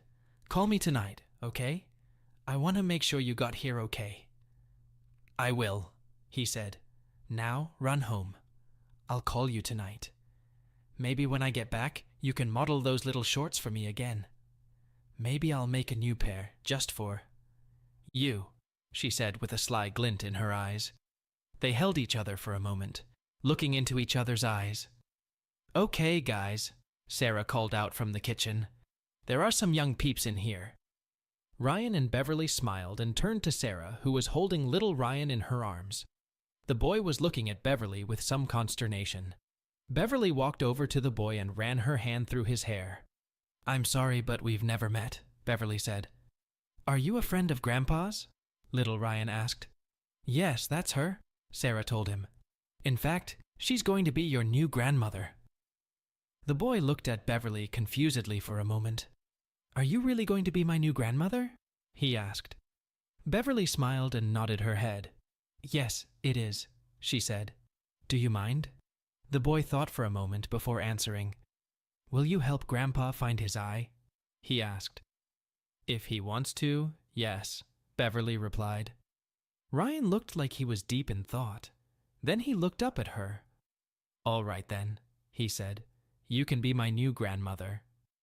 Beverly smiled and took the boy in her arms. "Thank you," she said. "It means so much to me." "You're welcome," he said. Beverly stood up and looked at Sarah. "He's a wonderful boy," she said. "Reminds me of my own son. Well, if you don't mind, I'm going to run home and get some sleep." "Of course, Mom. You deserve it," Sarah said as she hugged her. Beverly's eyes glazed over when she heard Sarah call her Mom. They parted and Beverly headed for the door. "Don't forget to call," she said as she opened the door. "I won't, honey," Ryan said. He walked over to her and kissed her again. "Sleep well, okay? Don't worry, I'll be asleep as soon as my head touches the pillow," she said. He watched her walk to her car. He waved to her as she drove away and saw her wave back at him. "She'll be just right for you, Dad," Sarah said from the kitchen. "I just know it." "I know," Ryan said. "So, are you guys ready to leave yet? The plane leaves at 2 o'clock. "That's about right," Bob said. "I'm just finishing up." "Well, hurry up, we have to go," Ryan said. "On my way," Bob shouted back. Ryan shook his head. "Kids," he said jokingly. "Getting shot? They think they can get away with anything." Sarah laughed. "It's good to see your joke, Daddy," she said. He smiled and hugged her. Bob came back downstairs, carrying his suitcase. "Okay, I'm ready." Bob said. "Let's hit the road." Sarah giggled when Ryan threw her a sarcastic look. He checked the doors and grabbed his duffel bag, then followed Sarah and Bob out the door. As he parked the car, his phone buzzed, letting him know he had a text message. He pulled out his phone and saw that he had a message from Agent Smith. "Long day," the message read. "Watch today's news. Interesting developments. Call me afterward. Gotta get some sleep. Too old for this shit." Ryan grinned and put the phone away. He was curious to see what Smith had to say. They entered the terminal, checked in, and headed for the security area. His phone buzzed again, and he saw that it was a call from Bill. "Yes," he said in response. "Check that Jake has a court appearance tomorrow morning at 8 o'clock, Bill said. "I also checked that there will be maintenance on the CCTV system all day tomorrow. I think they're preparing for possible protests and such." "Interesting," Ryan said. "That's good to hear." "That's what I thought too," Bill said. "Well, how'd it go with the sheriff?" "He's got it all figured out," Ryan said. "What? And you're still walking around free?" asked Bill. "Yeah," Ryan said. "He actually wants me to take over as sheriff." "Shit," Bill said. "Talk about luck." "Tell me about it," Ryan said. "Anyway, we're getting ready to board the flight now. I'll call you later. Oh, Smith texted me. Told me to watch the news tonight. Maybe you can watch them while you're on the road." "Yes, of course they will," Bill said. "That's pretty much all they talked about today. Knight Petroleum is just taking a beating in the market. Couldn't have happened to a nicer bunch of assholes," Ryan said. "We'll talk later." "Okay, boss, I'll talk to you later," Bill said, ending the conversation. They finally settled into their seats and were sound asleep by the time the plane gained altitude. When the plane landed, they got off the plane, grabbed their luggage, and headed to the car rental place, where Ryan picked up a sedan with no special features. Arriving at Bob and Sarah's house, Ryan and Bob put everything in its place. Fortunately, most of the mess left by the kidnapping had already been cleaned up, but the house still smelled of bleach and antiseptic. Sarah opened the windows to air the place out. Bob grabbed a couple bottles of beer and handed one to Ryan. They sat in the front room and turned on the news. They listened as the anchor read out a few local reports, but soon their eyes were drawn to what was called breaking news. "This just came to Eyewitness News," the anchor said. "Federal authorities have released the names of those killed in a raid in New Mexico, owned and operated by Knight Petroleum. Officials said the list of victims included 6 of the 7 members of the company's board of directors, including Chairman Elmer Jenkins. This followed reports from the UK that another board member, Colin Blackstone, was found dead in Manchester," the anchor said. "In addition, the CFO of Knight Petroleum was found dead in New Mexico. We turned to Brenda Carpenter reporting from El Paso. Brenda." The scene shifted to an attractive blonde woman standing outside a tall building, presumably in El Paso, Texas. "Yes, Jerry, thank you," she said. "We spoke with federal officials earlier, and they informed us that in addition to the Knight executives, there were at least 4 Mexican nationals among the people in New Mexico. In addition, a large cache was found at the site, leading investigators to believe a drug cartel was involved." Suddenly, Smith's face appeared on the screen, his eyes covered by a pair of very dark glasses. "We're still reviewing all the evidence we've collected," Smith said, "but at this point, we believe the target of this compound was a drug cartel." "Can you confirm reports that the site was used for illegal parties and human trafficking?" one reporter asked. "The evidence we've seen so far suggests that this is the case," Smith said. "There are also reports that 2 of your agents were found dead in Central City," another reporter said. "As we were told, they were protecting the daughter of Lisa Knight, interim CEO of Knight, who was assassinated in the company parking lot. Can you confirm that report, and is it related to this incident?" "I am authorized to confirm that information," Smith said. "At this point, I think it's safe to conclude that all of the incidents involving Knight are related in some way." The scene changed again, back to the blonde reporter. "Agent Smith has informed us that the agency is sifting through mountains of evidence that indicate the executives were involved in a huge number of crimes. It appears we're only seeing the tip of the iceberg. Back to you, Jerry," she said. "Thank you, Brenda," Jerry said. "To learn more, we'll turn to Andrew Conrad, who is at the federal courthouse where disgraced former CEO Jacob Knight is scheduled to reappear tomorrow morning. Andrew? Yes, Jerry, indeed, Mr. Knight, confined to a wheelchair as a result of the robbery, is scheduled to appear here tomorrow morning, Andrew said. I spoke with Marvin Morrison, the federal prosecutor handling the case. The videotape changed, and they saw a tall, thin man with curly hair talking to a reporter.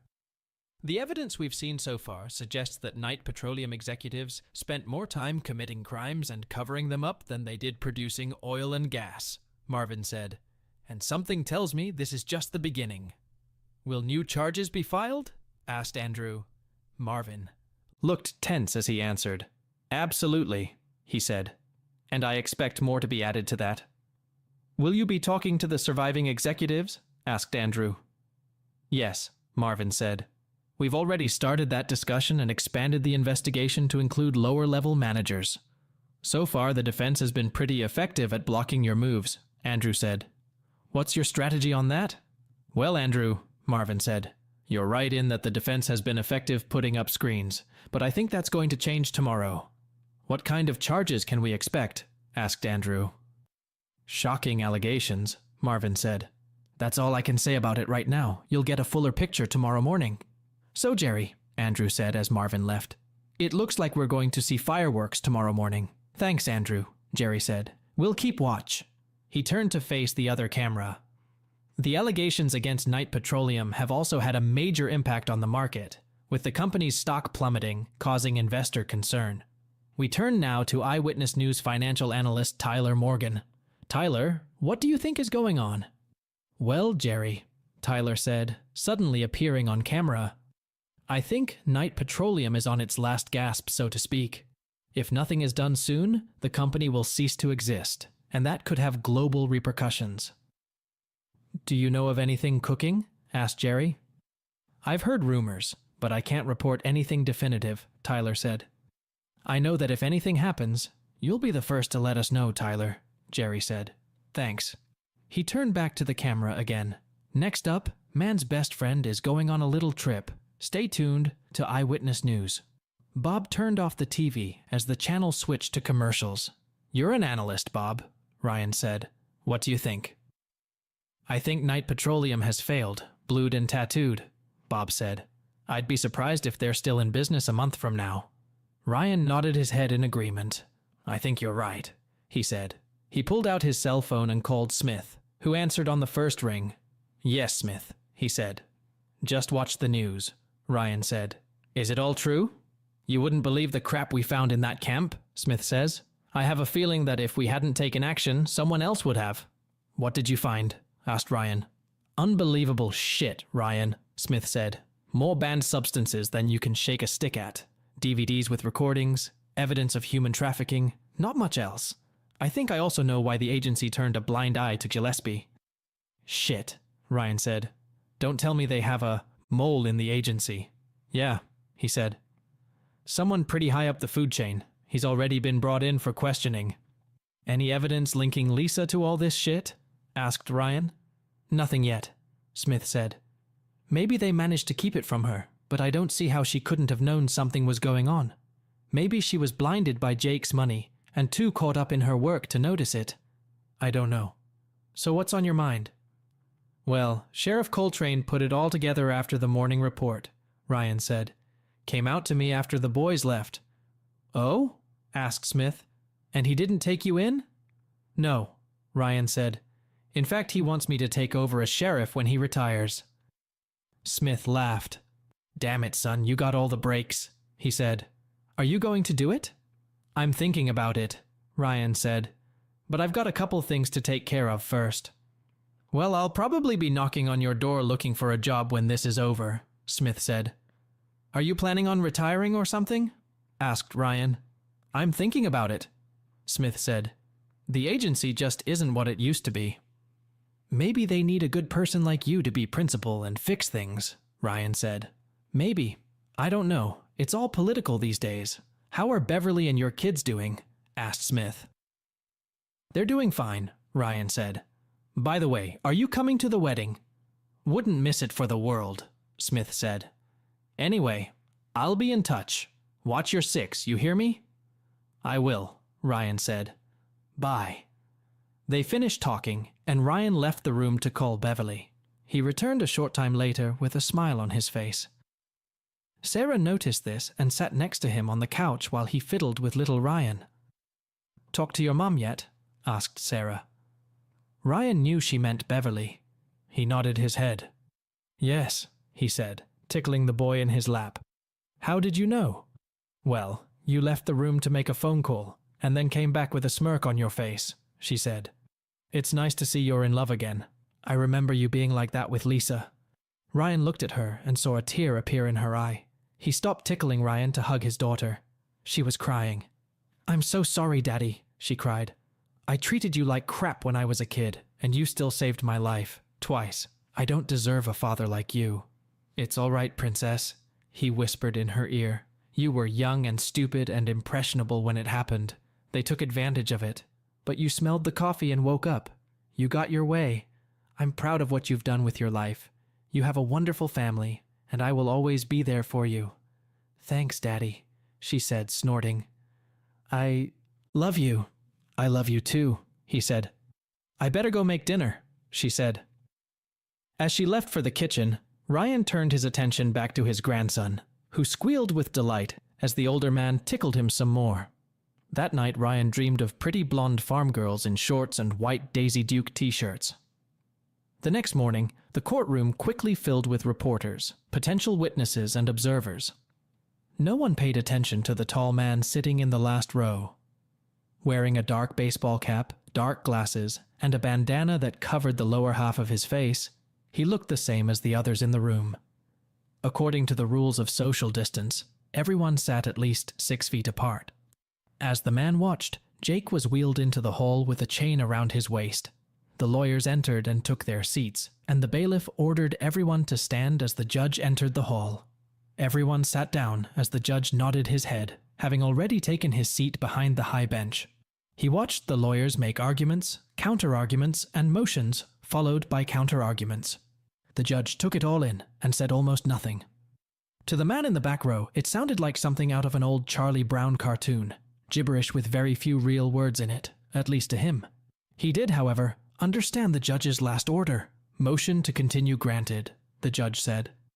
Marvin got up to object, but the judge banged the gavel. Court is adjourned until tomorrow morning at 9 o'clock, he said. That's all. Marvin, annoyed, tossed the papers on the table in front of him, and Jake grinned. The guards came to take him away, and no one noticed that the man had already left the room. Nor did anyone pay attention to the man standing at the junction of the two corridors, watching the interaction between Jake and his guards. Damn it, I need to take a shit, Jake stated. One guard shook his head and motioned for the second guard to check the restroom. The second guard went inside, looked around, peeked under the large stall at the end, and seeing no one, went back out. No one noticed a tall man wearing a baseball cap come out of the building. All clear, the second guard said. Jake looked at the first guard. Get them off me before I shit my pants, huh? Demanded Jake. I'm in a fucking wheelchair, damn it. I'm not going anywhere. Just leave me alone for a couple minutes. All right, the first guard said, unlocking the chains. Just make it quick. Yeah, Jake said, rolling into the restroom. Closing the door, Jake headed for the large handicapped stall at the end of the restroom. He moved his chair too, opened the stall door and wheeled inside. He closed the stall door and was surprised to see a tall man wearing a baseball cap, dark glasses, and a bandana standing in the corner. He wondered why the man was wearing an old apron, latex gloves, and blue swim trunks. Something inside Jake shivered as he realized who was in front of him. He also remembered what he'd told him once. If you ever raise a hand to Lisa, or do anything to hurt anyone in my family, I swear to God I'll hunt you down like a dog. His eyes widened with horror as he realized he was about to die. He tried to say something, but couldn't. The pressure in his chest suddenly increased, and he could no longer breathe. Watching him, Jake put his hand to his chest and struggled to draw his last breath, but it never came. Jake slumped in his wheelchair, unconscious.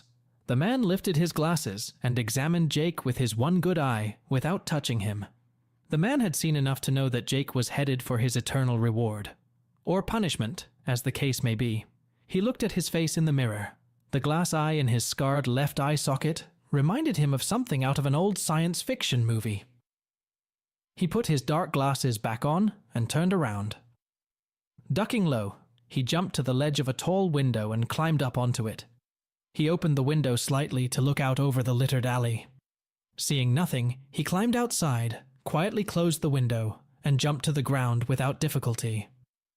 Following his pre-planned path, he tossed his apron, hat, boots, goggles, and gloves into the storm drains along the road. After about 15 minutes, the guards at the restroom door decided they had given Jake enough time to finish his business. "I swear to God, he does this every time we're here," one of the guards said. "Get in there and get him out of here." "Good," the second guard said. After a few seconds, the guard came back out. "Call 911. We need an ambulance right away," he said. "What?" the first guard said. He turned on the microphone and made the call, going inside. When he entered the booth, he saw Jake's lifeless body on the floor. His eyes were wide open, and the guard realized he was dead. Nevertheless, he checked for a pulse. When he looked around, he saw no sign of anyone else in the stall, and decided that Jake had probably had a heart attack. "Nothing could have happened to a more deserving asshole," he said to no one in particular. When the paramedics arrived, he went to the security room to see if anything unusual had been reported. If anyone had been near that part of the building, it would have been recorded by CCTV. Unfortunately for him, the security system was not working and there was no video from that part of the building. He'd been told that this upgrade and maintenance was all in preparation for possible riots that might happen this night, or the next. "Oh shit," he thought. He went back to the restroom and watched Jake's body being wheeled out on a gurney, covered with a white sheet. "He didn't make it," one of the paramedics said. "We're taking him to the coroner for an autopsy, but we're pretty sure he had a heart attack." The guard nodded his head understandingly. Ryan got into the rented sedan, noticing that he still had a few minutes left on the parking meter. He put the patch back on, put on his old Stetson, then lit a cigarette and took a deep drag, offering a silent prayer of thanks that he didn't have to lay hands on Jake. When he finished, he realized he still had a couple more stops to make before heading back to Bob and Sarah's house. Half an hour later, he pulled into the parking lot of the rehabilitation center where Lisa had been taken. He knew from Sarah that she would be there for a while, undergoing therapy. He also knew that Lisa's ability to speak was severely impaired and that she had little control over her arms and legs. However, he also knew that she would understand what he had to tell her. He picked up the DVD that was lying on the seat and got out of the car. He stepped inside and headed for her room. When she saw him, she perked up and opened her mouth to say something, but he shook his head. "Don't say anything, Lisa," he said. "Just listen." She looked mortified and nodded her head slightly. He rolled the chair up to her head and looked at her. She had once been so beautiful and full of life. Now it was all gone. "You know, you almost had me fooled," he said, making her look at him in surprise. "I almost bought it. But you know the old saying, almost only counts when you throw a penny, a horseshoe, and a grenade. For a moment I began to believe what you were telling me. I have to admit, the food was a nice touch. Almost worked. And the phone. That was great. Did you know Elmer cloned it and stuffed it with spyware?" She shook her head. "The problem is, Lisa, I don't believe you," he said. "I could never believe a word you say. That's what deceit and lies lead to." He paused to let her comprehend what he'd said before continuing. "When I heard that you had been shot, I immediately rushed to you. What I learned afterwards struck me to the core. Then I learned that your own board of directors had conspired with Jake to hire a man to eliminate you." Her eyes went wide. "I take it you didn't. No, they wanted to take you out, did you? Well, Elmer made a huge mistake. He threatened Sarah, Bob, and little Ryan. He also informed me of your activities. You cheated on me, not just with Jake, but with the whole damn council. And you were doing it long before you said you were dating Jake." He tossed the DVD on top of her blanket. "It's just in case you get bored," Ryan added. "According to Elmer, here are the highlights of your career as a night petroleum girl. Yes, I know all about your retreats in New Mexico and how you were the centerpiece of the party. He saw a tear roll down her face, but continued. Yeah, I saw that, he said. And so did Bob and Sarah. He paused to let that sink in before continuing. She's not too happy with you right now, especially since you were planning on introducing her to your debauched lifestyle. Lisa lowered her head, and tears came to her eyes. Elmer kidnapped Sarah and little Ryan, Ryan added. Did you know anything about that? She looked up in surprise and shook her head.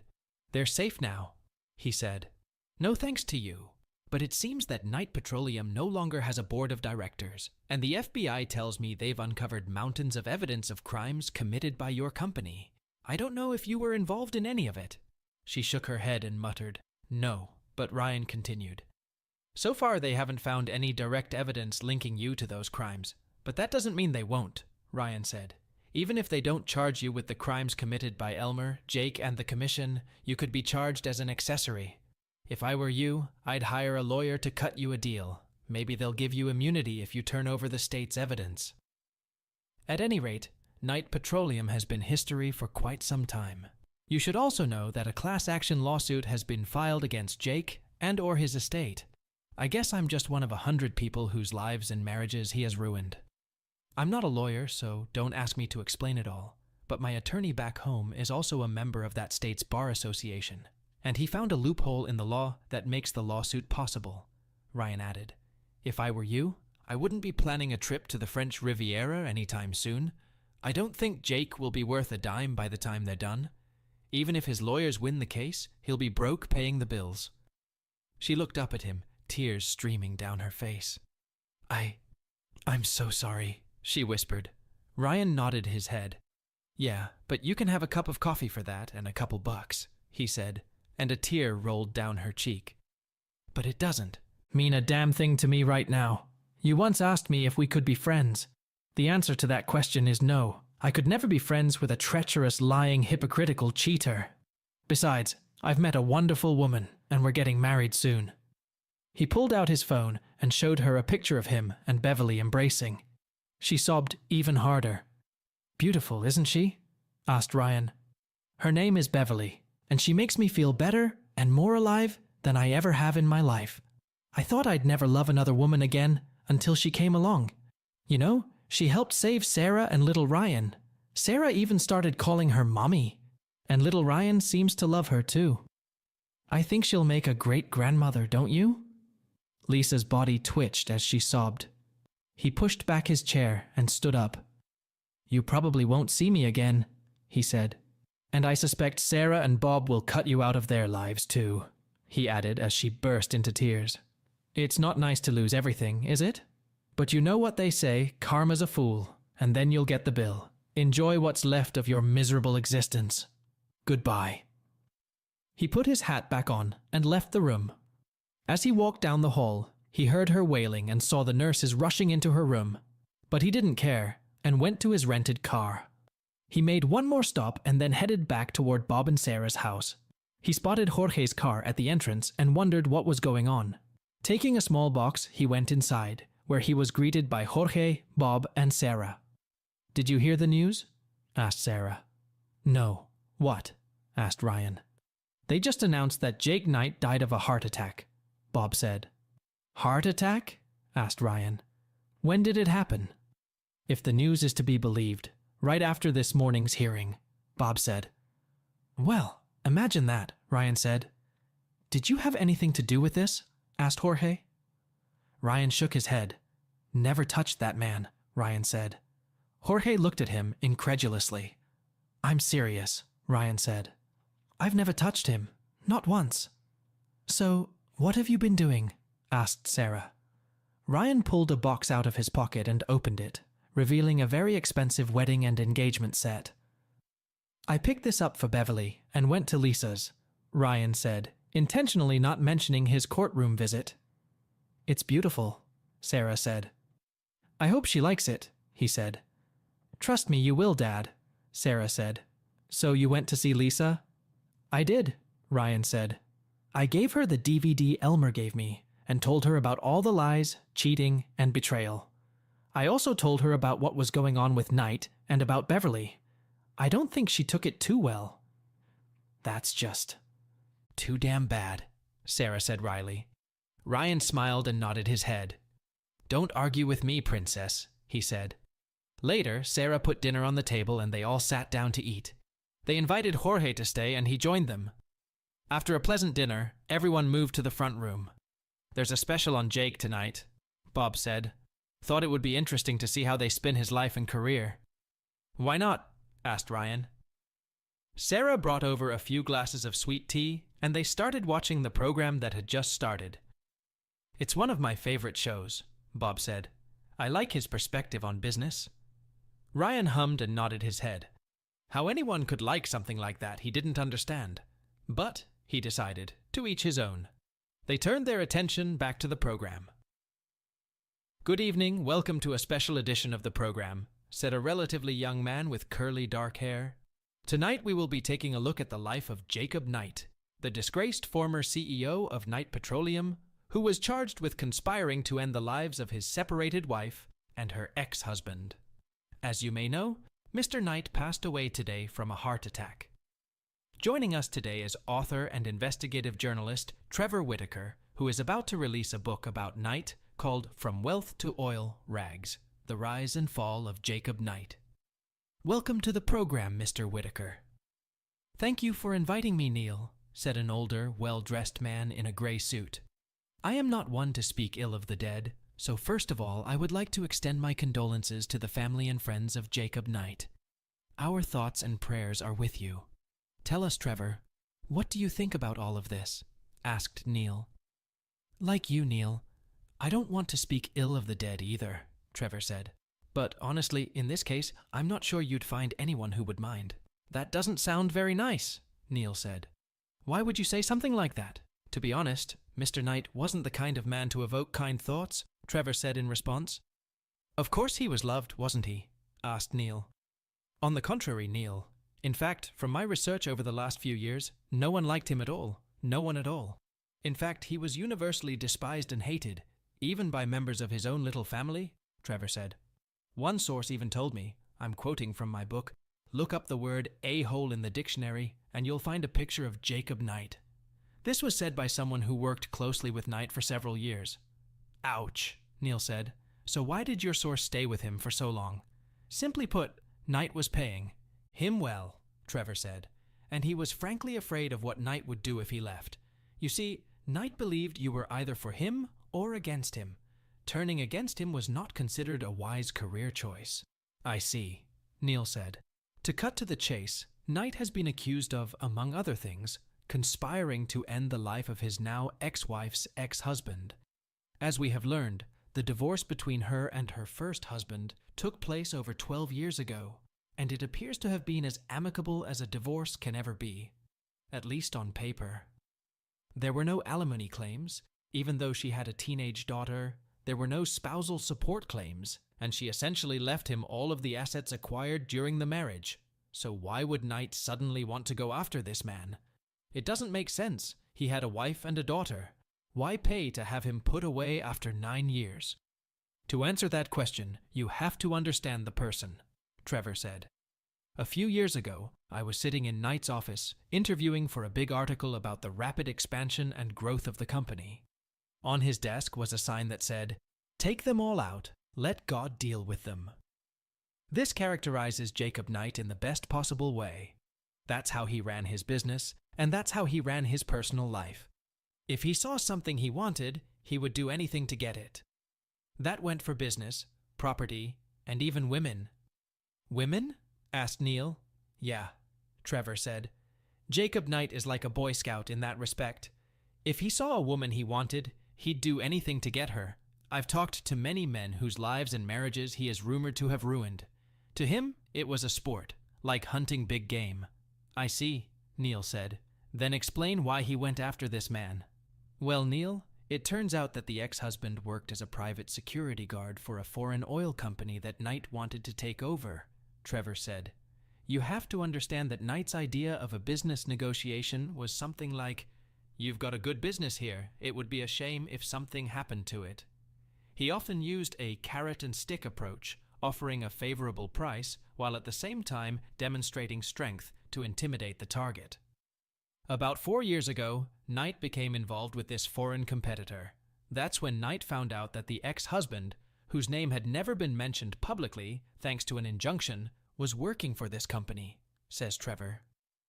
According to court documents we've seen, Knight decided he could kill 2 birds with 1 stone and went after him with a team of mercenaries.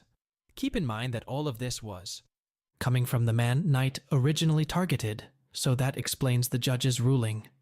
I see, Neil said. I thought it was interesting that the original divorce papers were sealed by order of the judge, and in the brief summary we were provided as a result of the FOIA request, all the names and addresses of the parties were redacted. That's a little odd, isn't it? The federal prosecutor said he acted out of concern for the safety of the man, Trevor said. The defense pounced on him like a shark smelling blood in the water. They want this man's identity made public, and they want him to testify in open court. Given what's happened lately, it's good that the judge stayed his opinion. So Knight went after him just because he could? Asked Neil. Pretty much, yeah, Trevor said. Knight didn't need a reason to do anything. All that mattered was what he wanted, period. So, what do you think is going on now? Asked Neil. Just because company executives, including Knight, are dead doesn't mean the case is over, even if the charges against those people are no longer valid, Trevor said. The man who allegedly hit Lisa Knight recanted his testimony to the state in exchange for a reduced sentence, but that doesn't mean he won't get jail time. Also, the feds are still looking into Knight's internal operations, and it's possible that Miss Knight could be charged as an accessory, so this case could drag on for a long time. What about the company itself? Asked Neil. As you know, Neil, the company's shares are down hard, Trevor said.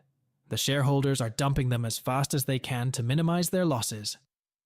If nothing is done soon, the company is likely to go bankrupt.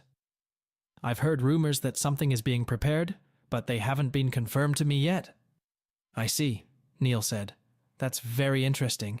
Thank you for being here, Trevor. You've given us all a new perspective. Thanks, Neil, Trevor said. How will the Knight Petroleum situation affect your retirement accounts? And if so, how? In a few minutes, we're going to talk to a prominent financial advisor about it. Stay tuned, Neil said before the commercials began. Shit, Bob said. I didn't realize it was that bad. It was, Ryan said. Well, guys, it's been fun, but I need to call home and go to bed. Do you still want me to keep an eye on what's going on here? Asked Jorge. If I may, please, Ryan said. I think the main danger has passed, but you never know. Agreed, Jorge said. Okay, thanks for dinner, guys, but I gotta go. Talk to you later. Everyone said their goodbyes and Ryan went upstairs, called Beverly and went to bed. The most important thing is hope. Chapter 9. The next morning, he got up early, and after breakfast, he said a warm goodbye to Bob, Sarah, and little Ryan. After saying goodbye and promising to keep them informed of his wedding plans, Ryan left and headed for the airport. On the way, he noticed a large church, and something told him to stop. He hadn't been to church since Sarah's baptism, but something drew him to the place. He parked and went inside. He lit a candle for his old departed comrades and sat in the back pew, noticing that he was the only one in the large sanctuary, unless you counted the priest at the altar.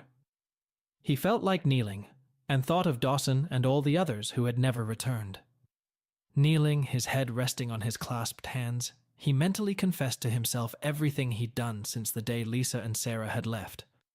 All of his hatred, his anger, his frustration all poured out of his heart. He mourned his losses and gave thanks for what he had now. When he finished, he looked at the large crucifix above the altar and wondered what it meant. As he leaned back in the pew, a young Hispanic man in priestly attire sat down next to him. "Is everything all right, my son?"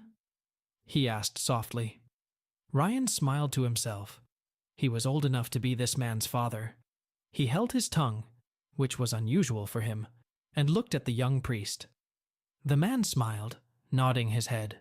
"Now yes, Padre," he said. "Thank you." "Then may the peace of God, which surpasses all understanding, my son, be with you," said the priest, crossing himself. Thanks again, Ryan said. The priest stood up, and Ryan joined him. If you need anything, prayer, confession, counseling, please don't hesitate to ask, the priest said. I think I'm okay now, Padre, Ryan said. Thanks anyway. I will still pray for you, my son, the priest said, with a nod of his head. I feel you are beginning a new chapter in your life, and you will need all the help you can get. Don't you need to know my name? Asked Ryan. The priest smiled, shaking his head. God already knows, my son, he said. Ryan nodded his head. I think so, he said. Thank you. The priest smiled, nodded, and walked down the large aisle in front. Ryan took his hat and walked out of the building. Stepping out into the bright sunlight, he took a deep breath. He felt like a new man. He laughed to himself, got in his car, and drove to the airport. He called Beverly when the plane landed, threw the duffel bag into the car, and headed home. As he drove, he felt better than ever. Everything around him seemed fresh, new, like he'd never looked at it before. Finally, he reached the house and saw Beverly waiting for him on the porch. His eyes almost popped out of his forehead when he saw her. She was always beautiful, he thought. You're a looker, he told her, putting his arm around her shoulders. They kissed for several minutes. If you're hungry, lunch will be by the pool, she said with a sly smile. Lead the way, he said. When they went out to the backyard, he looked at the pool, expecting to see a picnic basket or something. He looked around, but still didn't see any lunch items. Where's lunch? He asked. Right there, she said behind his back. He turned and saw her standing on the deck. I cut out a small scene here because of video hosting rules, but all full versions of the stories are hosted in our exclusive community on Patreon. The link is in the description. I almost forgot, he said. I have something for you. He pulled a box from his pocket and opened it. Her eyes widened as she looked at the set of rings. They're beautiful, she said. He pulled out his wedding ring and put it gently on her finger. She smiled, and a tear appeared in her eye. I love it, she said. And I love you. I love you too, he said. She studied his face for a moment before she spoke again. Are you all right? She asked. You look, I don't know, a little different. I do, actually, he said. I feel like a new person turning over a new leaf. She smiled and kissed him again. I'm so glad, she said. I think we've both had enough sadness for a lifetime, don't you? Yes, he said. I'm in complete agreement. Oh, I have something else. What? She asked. He went inside and pulled a box out of his duffel bag. He held it out to her and watched as she opened it. She pulled out a wrought iron chicken made to hang on the wall.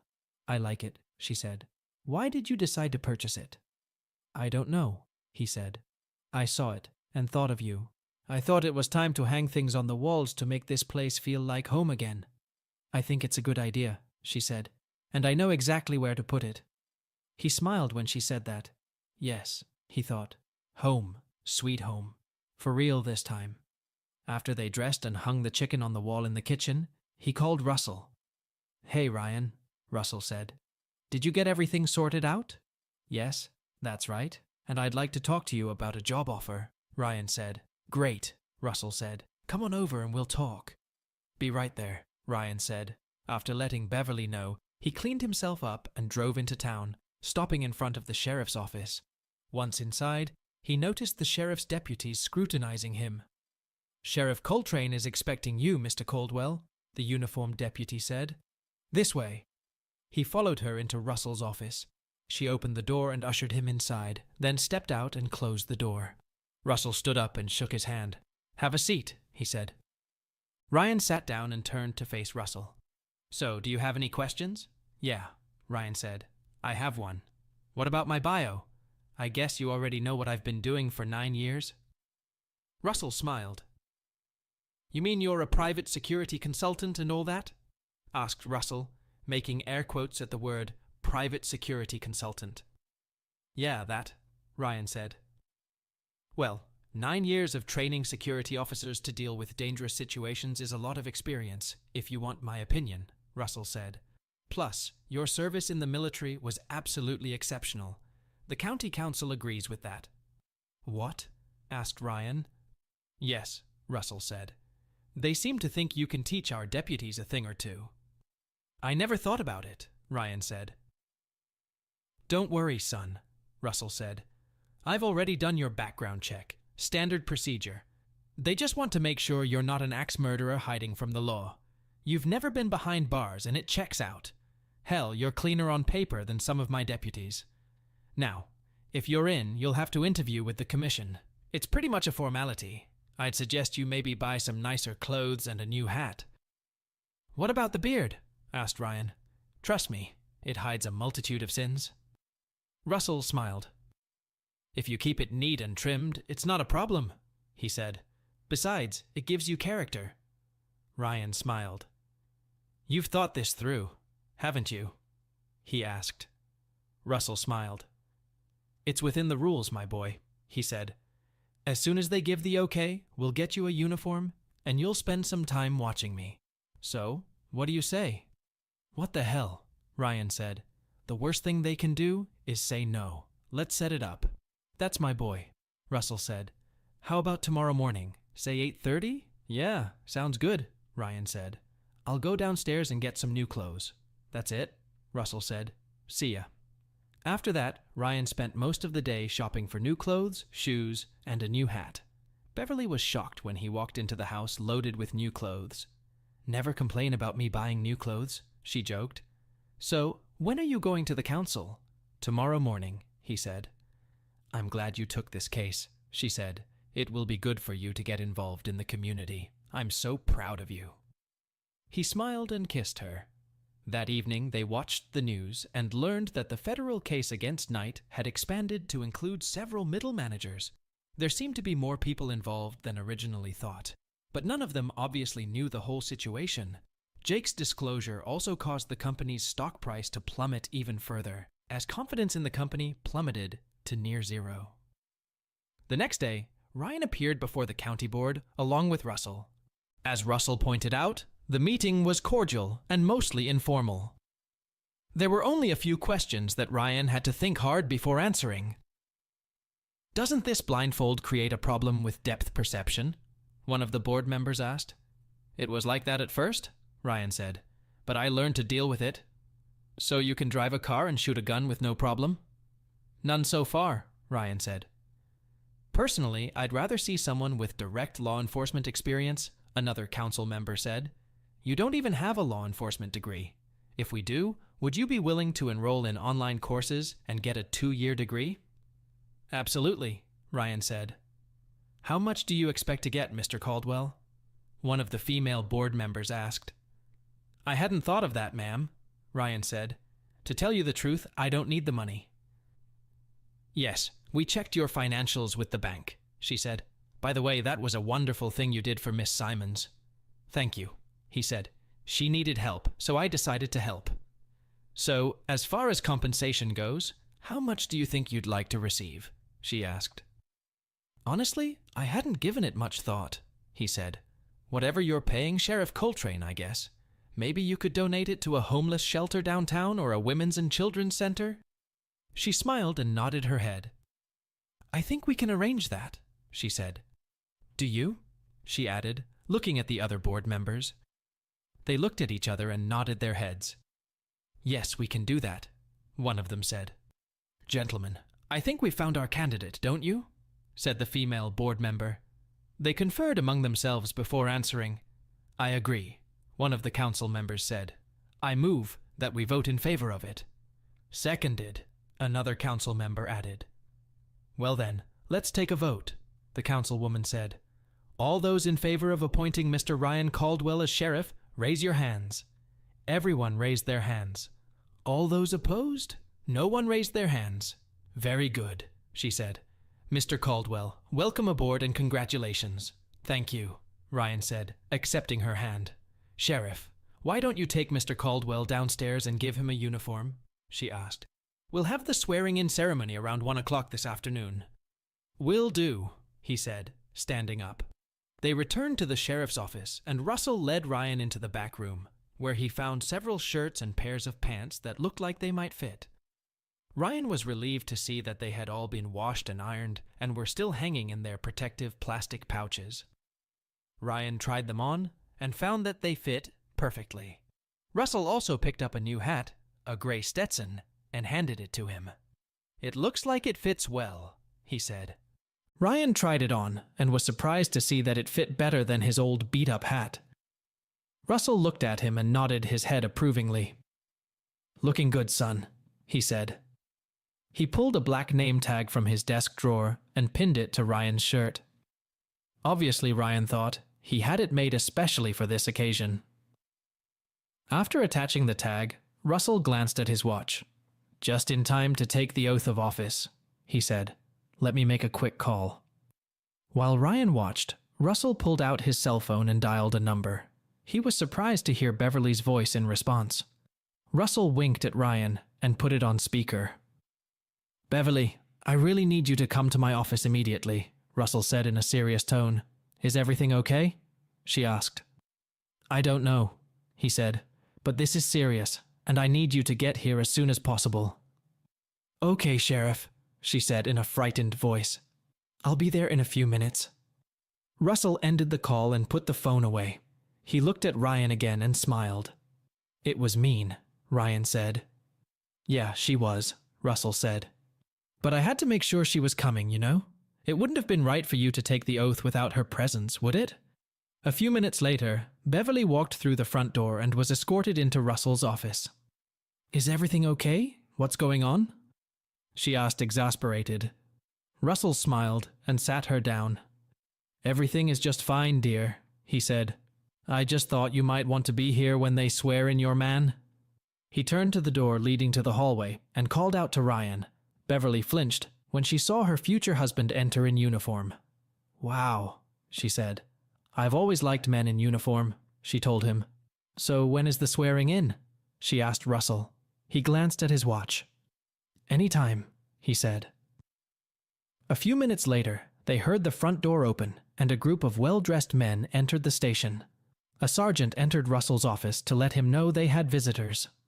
"Thank you," Russell said. "Have everyone gather in the main conference room, please." "Will do, Sheriff," she said, and walked out of the office. Russell looked at Ryan and Beverly. "Are you two ready for this?" he asked. Ryan looked nervous. "Ready as I'll ever be, I reckon," Ryan said.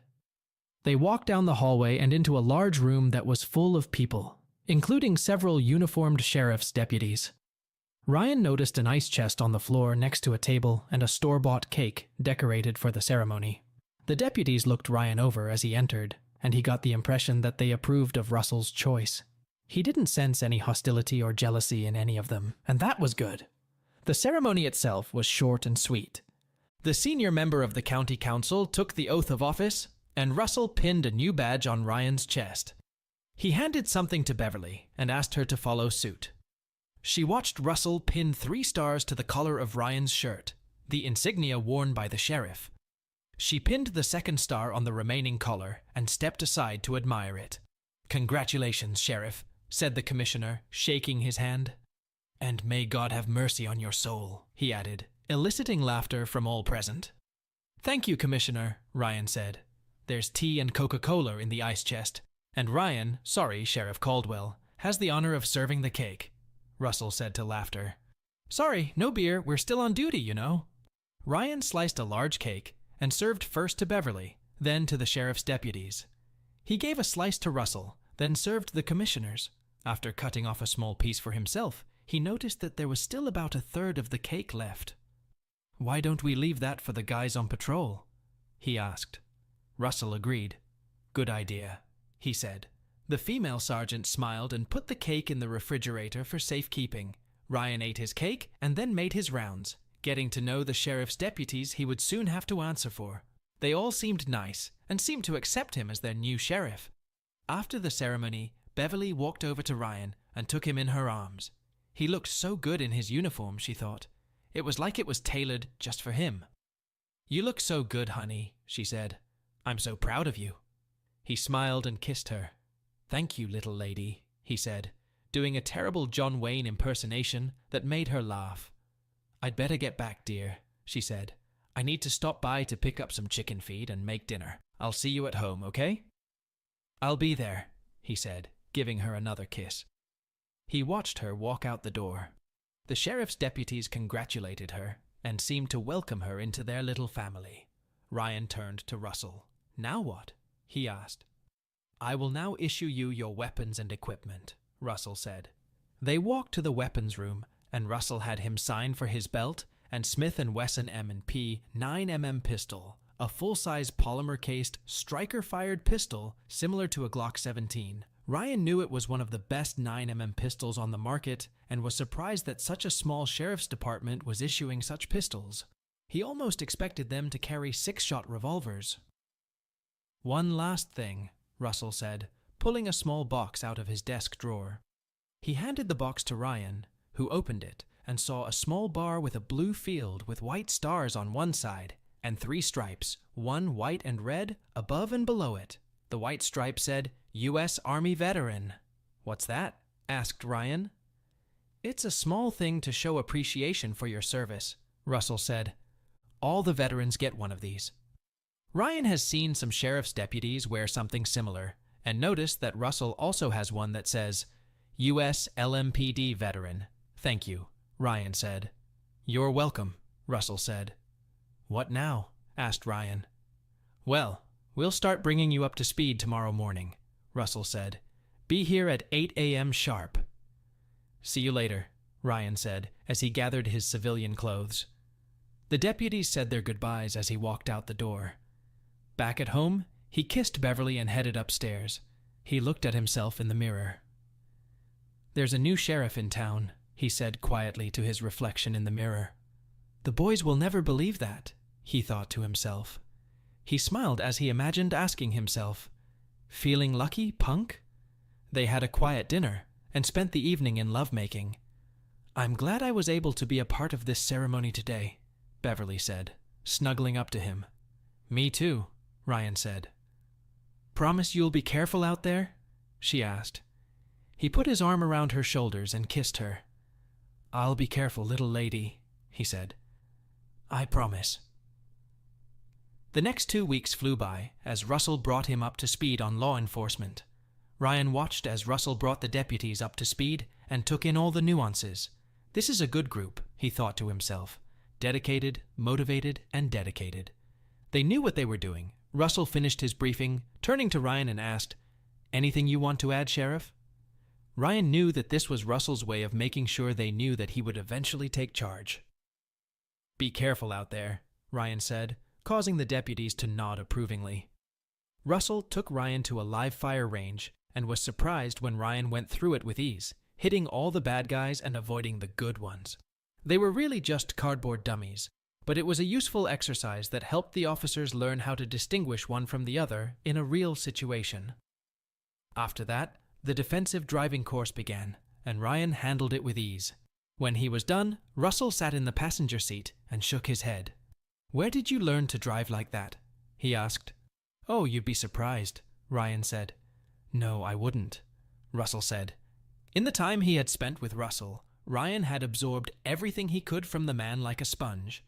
Russell showed him how to use the radio and computer in his patrol car and walked him through simple traffic stops. Ryan enrolled in the University of Texas online program and spent all of his free time taking the courses assigned to him. Meanwhile, Russell drove him around town to introduce him to the locals, and all of them, having recovered from the shock of his eye patch and scar, accepted Ryan. One day, as they were walking, Ryan turned to Russell. You seem to know us. See you again, Sheriff, he said. Russell nodded his head. Same thing, Agent Smith, Russell said. When Smith left, Russell turned to Ryan. So, catching the bad guy is only half the battle. Come on, we've got paperwork to do. Correction, you have paperwork to do. Accepting the inevitable, Ryan headed to the office with Russell. That night, he held a trembling Beverly in his arms. She would have plenty of time for lovemaking later. Hold me, please, she begged. He pulled her against him and breathed in her scent. This is the second time you've saved my life, she said. Tell me, is every day going to be like this? No, honey, he said. I think we're done with that company. They threw all their strength at us, but they failed. But in the back of his mind, he knew they had been lucky. If Weston had pulled the trigger, things might have ended very differently. He kept it to himself, not wanting to cause Beverly any unnecessary suffering. 2 weeks after the shooting, Ryan sat at a large desk in his office. Russell had already moved to a smaller desk, giving him access to what would become his permanent work area. Finished with his daily reports, he was working on an online course, trying to get far enough ahead to take a week off for his honeymoon. Russell was out, patrolling and meeting with a real estate agent in hopes of selling his house. There was a knock on the door. He looked up and saw Sergeant Bledsoe. "Sheriff, there's a Texas Ranger here to see you," she said. "Let him in, please," Ryan said. She stepped aside to let the ranger into his office. Ryan saw a tall, lanky, square-jawed man who looked like he had just stepped out of an old western. He wore a tattered Stetson hat, a red shirt, blue jeans, cowboy boots with spurs, and a floor-length duster. Ryan discerned his badge and the pistols on his hips. Was it his imagination, or were they cartridge revolvers? He thought to himself. He gestured for the ranger to enter the office and accepted his hand. "Have a seat." "What can I do for you today, Ranger?" asked Ryan. "The name is Meir," the ranger said, sitting down. "Judge O'Meir, I wanted to let you know that the investigation is over. They have come to a conclusion in your favor." "Good to hear, Ranger Meir," Ryan said, wondering what kind of name that was. The ranger gave him a hard look before continuing. "That was a great shot," Justice said. "Did you actually aim for his left eyeball?" Ryan nodded his head. "Yeah," Ryan said. "How do you know that?" "That's what you told Sheriff Coltrane, isn't it?" asked Justice. "I don't recall that being on the report," Ryan said. "It wasn't," Justice said. "It was just an observation on my part. That's what I do." "Say, was it because of?" he said, pointing to the Band-Aid covering Ryan's left eye. It caught his eye, and he saw a pile of clothes on the floor at her feet. He could also smell the odor of sweat coming from the cabin. They were both shocked at Ryan's appearance. "Driver's license and registration, please," Ryan said. The young man pulled out his license and took the registration card from the glove compartment. "I'd like to see your ID as well, young lady," Ryan added. While he watched, she pulled her license out of her purse that was on the floor. Ryan studied the IDs and looked at their faces. He verified that they were both 18 years old, probably high school seniors who had just decided to socialize a bit. He handed the IDs back and turned to the young man. "Get out of the car, sir," he said. "And you get dressed," he said to the girl. The young man got out of the truck, buttoning his pants and tightening his belt as he went. Ryan told him to stand by the back of the truck and looked at him carefully. He could tell the young man was close to wetting himself. "Do you love this girl, son?" asked Ryan quietly. "Yes." "Yes, sir, I do," he said. Ryan nodded his head. "Are you planning on marrying this girl?" asked Ryan. "I don't know," said the young man. "Maybe." "So you like her enough to be with her here in the middle of nowhere, but not enough to marry her, right? Do your parents know? Do her parents know?" asked Ryan. "No, sir, they don't know," the man replied, trembling. "Listen, son," Ryan said. "It's getting late, and I don't like the idea of dragging you two for public debauchery at all. So I'm only going to say this once. Next time you get the urge, show some respect. Take her to a motel or something. You know, somewhere with 4 walls and clean sheets. It's very dangerous out here late at night, you know. People crossing the border, wild animals, snakes, one-eyed sheriffs. You know what I'm talking about?" The man nodded his head. "Okay," Ryan said. "You get out of here. And don't let me catch you on this road again. You hear me?" "Yes, sir," the man said, climbing into the truck. Watching him, the man looked out the window. "Thank you, Sheriff," he said. Ryan nodded his head, and the man drove off, no doubt relieved that he wasn't going to jail. At least not today. Ryan got back in the car and looked at Russell, who was grinning widely.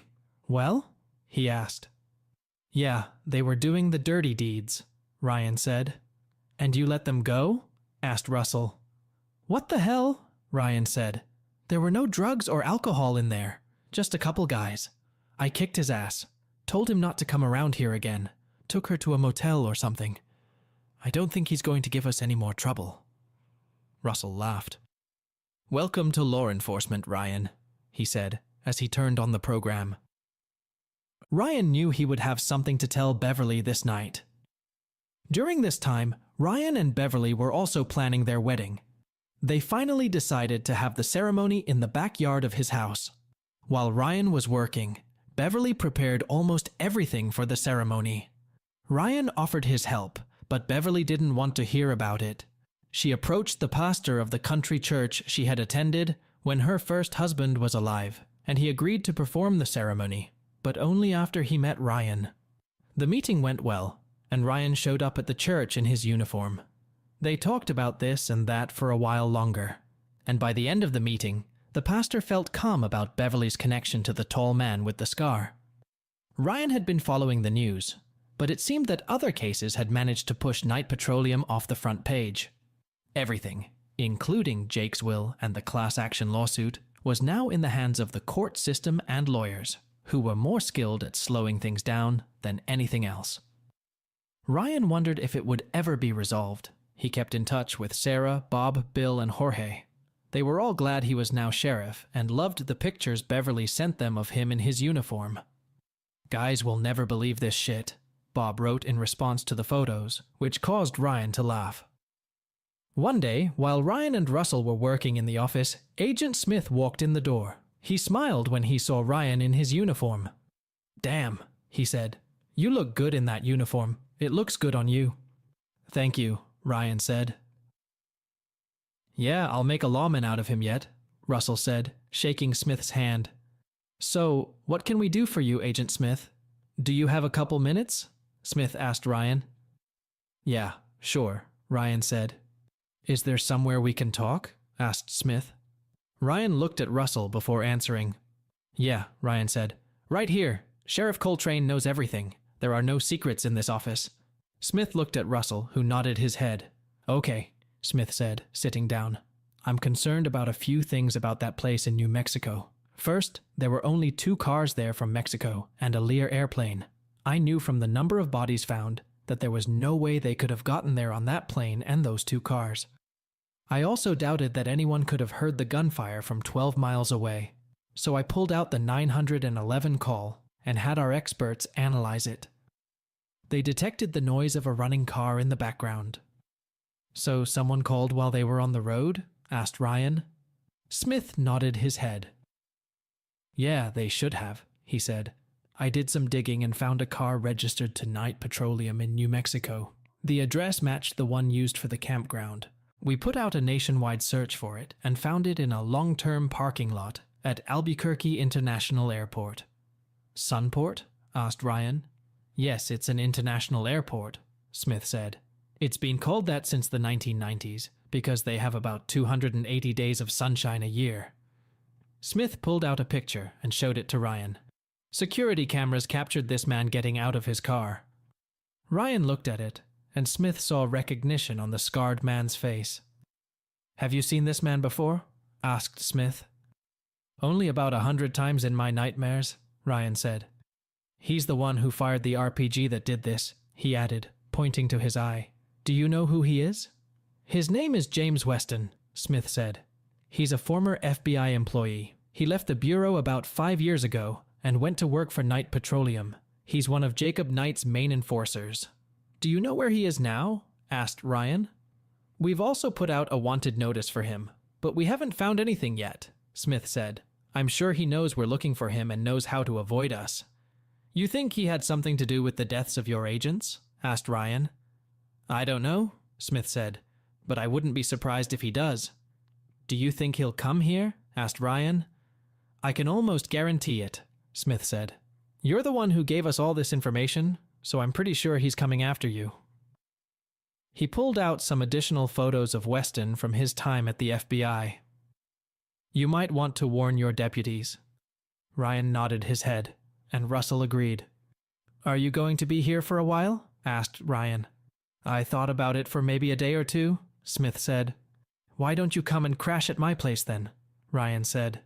"Beverly would love the company, and we always have plenty of food." "My pleasure," Smith said. "Thank you." "Then it's settled," Ryan said. "Let me call her and let her know." "I'll pick you up in the morning, Ryan," Russell said. "The sheriff's getting his new car tomorrow." "Sounds like a plan," Smith said. They left at the end of the workday, with Smith following Ryan to his house. Beverly greeted Ryan with a kiss and offered Smith her hand. "Good to see you again, Agent Smith," she said. "I hope you like meatloaf, mashed potatoes and gravy, and string beans." "Sounds great," Smith said. After Ryan changed into his uniform, they sat down to eat. "I have to say, Ryan," Smith said, "that uniform really suits you. I'm impressed." "Well, thank you," Ryan said. "I still have a lot to learn." Smith chuckled. "You never stop learning in this business," he said. "Any news on Night Petroleum?" asked Ryan. "I haven't heard much in the news lately." "That's because it's mostly in the hands of lawyers and bureaucrats," Smith says. "The DEA is looking into drug connections. Lisa and her lawyers are working with the DA's office back east. It looks like she's starting to get too close to Jake and Elmer's operations." "And that's why they tried to take her out?" asked Ryan. "Looks like it," Smith said. "I'm sure she must have known some of what was going on. After all, she's been there with Jake all these years. Yet, he was able to keep things from her, so she says." "Do you think they'll make a case against her?" asked Ryan. Smith shook his head. "I doubt it," Smith said. "She's become state's evidence, and I personally don't think anyone would prosecute a woman in her state." "What about shooting those two agents?" asked Ryan. "After the storm caused by the events in New Mexico, the agency changed course," Smith said. "But personally, I don't think they're going to get anywhere. After that, I'll tell you, some heads rolled." Smith looked at Ryan before continuing. "I must say that I have examined this camp with as much care as any other crime scene," Smith said. "I don't know how you managed to get in and out like that without leaving any direct evidence. No fingerprints, no DNA, nothing. Just a bunch of brass and carnage. Even my partner said it looked like a rival drug cartel. The DEA said the same thing." "I have experience with this sort of thing," Ryan said quietly. "Uh-huh," Smith said quietly. "You can't do that anymore, you know. At least not while you're wearing that badge." "I know," Ryan said. "I don't think that's going to be necessary." "I hope not," Smith said. "Me too," Ryan said. The next day, Russell picked up Ryan in his patrol car. Ryan kissed Beverly and advised her to be on the lookout. "If you see anything suspicious, call me right away," he said. "Don't worry, I will," she said. "Now get going. Catch those bad guys." Ryan got in the car and Russell set off, Smith following behind them. When they pulled into the lot, Russell got in the back seat and Smith parked next to him. Ryan saw the new four-wheel drive truck and looked at Russell. "Is it mine?" he asked. Russell nodded his head. "Of course," he said. "I know how partial you are to trucks, and I know you like the extra space over your head." "Thank you," Ryan said. They got out of the car, and a man in a shirt and tie walked up to them. He handed Ryan a bunch of keys. "Hope you like your new car, Sheriff," he said. "Top of the line, all the bells and whistles. It can outrun just about anything, on or off the road." "Thanks," Ryan said. "Looks good." "Nice work, Wilbur," Russell said. "Did you get the paperwork?" "Sure thing, Sheriff," the man said. "Okay, get him inside and Sergeant Bledsoe will see to it," Russell said. The man nodded his head and went inside. "Damn," Smith said, looking around the truck. "New job, new truck, new woman. You really hit the jackpot." Ryan smiled. "No argument there," he said. They entered the house and made their way to the meeting room where the rest of the sheriff's deputies were already gathered. Russell, Ryan, and Smith walked to the front of the room. Russell gave the briefing and then handed it over to Smith, introducing him. Smith pointed to a large picture of Weston on the wall. "The man in this picture is James Weston," Smith began.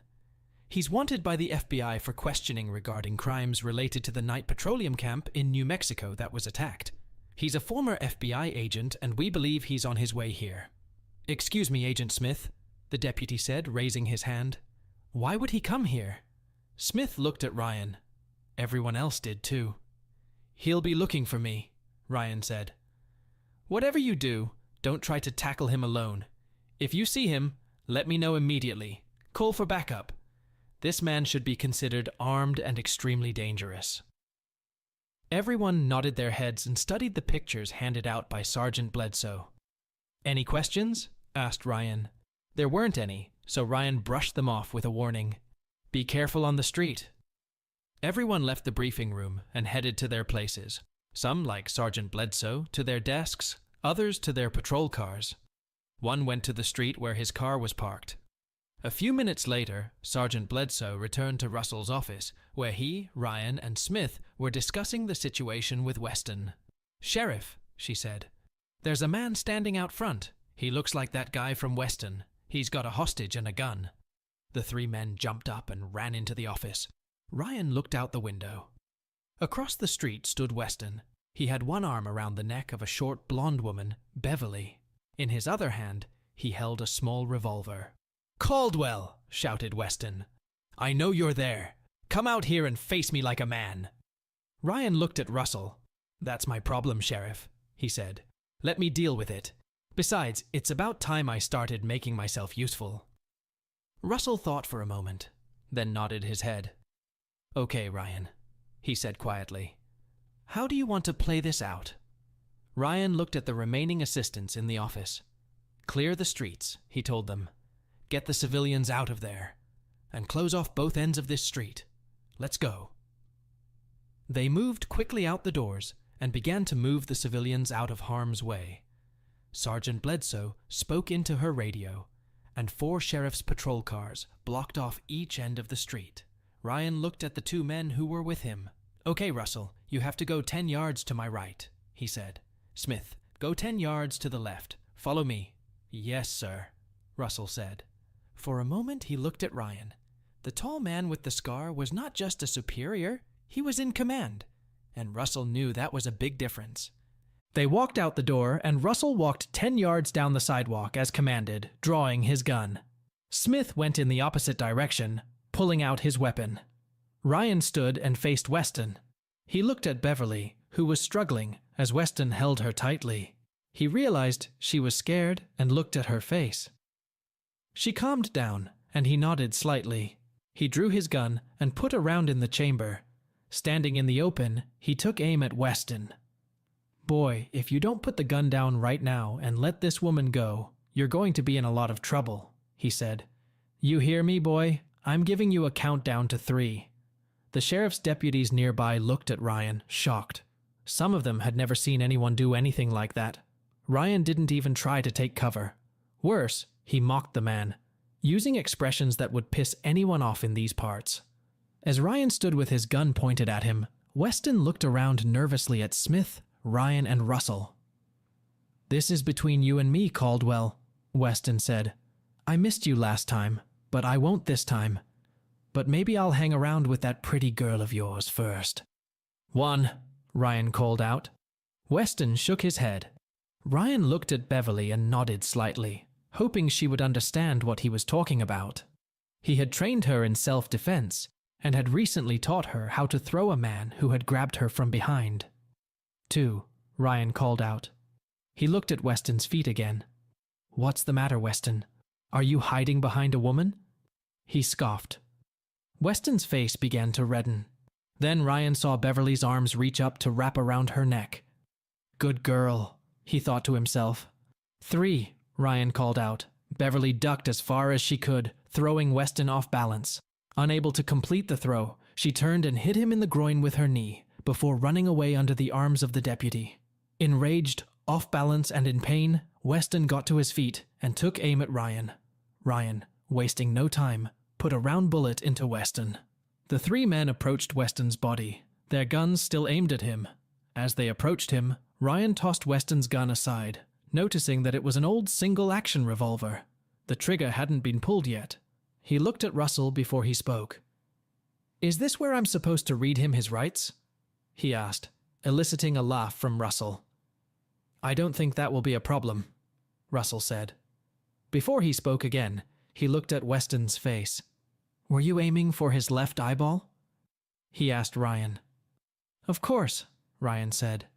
"An eye for an eye. Isn't that what the good book says?" "Yeah, but I don't think it was about your skill with firearms," Russell said.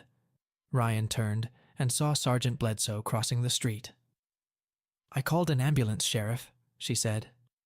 Ryan nodded his head. "Thank you, Sergeant," he said, gesturing for her to follow him. He walked over to Beverly, who threw herself into his arms and sobbed. He hugged her as she cried. "Are you okay?" he asked her. She nodded her head. "I was so scared," she said. "It's all right," he said. "You did a good job. We're partners, remember?" She nodded her head. "Why don't you go inside with Sergeant Bledsoe? She'll keep an eye on you and take your statement, okay? I'll be right behind you." "Okay," she said, shivering. Sergeant Bledsoe put his arm around her shoulders and led her back across the street. "It's okay, sweetheart," he heard Bledsoe say. "He can't hurt you anymore." Ryan turned back to Weston's body. "I thought you said this guy was a former FBI agent?" asked Ryan to Smith. "Yeah, he did," Smith said. "I guess he must have gotten stupid in his old age or something." "Looks like it," Ryan said. By then the ambulance had arrived. The paramedic examined Weston and shook his head. They put his body on a gurney, covered him, and loaded him into the back of the car. "Well, Sheriff," Russell said, "looks like you'll be calling in the cleanup, and you'll take care of the paperwork. You do know there's going to be an investigation into the shooting, right?" Ryan nodded his head. "That's what I thought," Ryan said. "Welcome to law enforcement," Russell said, patting Ryan on the back. "One thing's for sure." "What's that?" asked Ryan. "Now everyone in town will feel a lot safer. Anyone who comes here looking for trouble will know that the sheriff in this town is best not to be messed with," Russell said. They went back to the office and Ryan made some calls while Sergeant Bledsoe recorded Beverly's statement. When they were done, the sergeant brought Beverly up to him. "Sheriff, I'm going to take Beverly to her car now if that's okay with you," she asked. She was delivering eggs to Mrs. Williams when the suspect grabbed her. He knew Mrs. Williams lived nearby, on a small street a few blocks from downtown, a short walk away. Before answering, he looked at Beverly. "Are you okay?" he asked her. "I am now," she said. He put his arms around her and pulled her tight against him. "All right, honey," he said. "Why don't you head home? I'll see you tonight." "I need to deliver more eggs first," she said. He smiled and nodded his head. "Okay, baby," he said. "Just be careful. If you can't handle it, call me and I'll come help." "I'll be fine," she said. He watched the sergeant lead Beverly out the door. "I suppose that concludes my part of the business," said Smith. "I'm going back if you don't need anything else." "I think we're ready," Ryan said.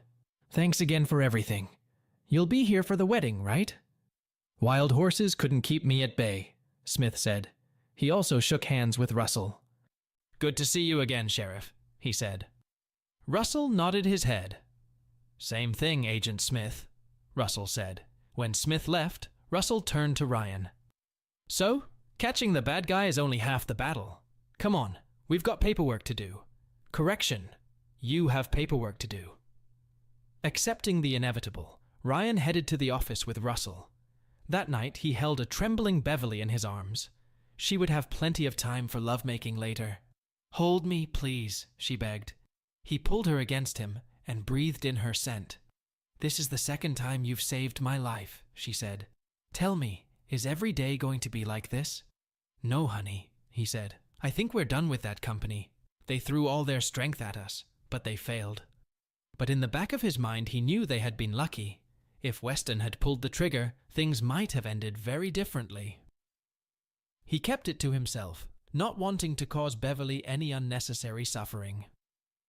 2 weeks after the shooting, Ryan sat at a large desk in his office. Russell had already moved to a smaller desk, giving him access to what would become his permanent work area. Finished with his daily reports, he was working on an online course, trying to get far enough ahead to take a week off for his honeymoon. Russell was out, patrolling and meeting with a real estate agent in hopes of selling his house. There was a knock on the door.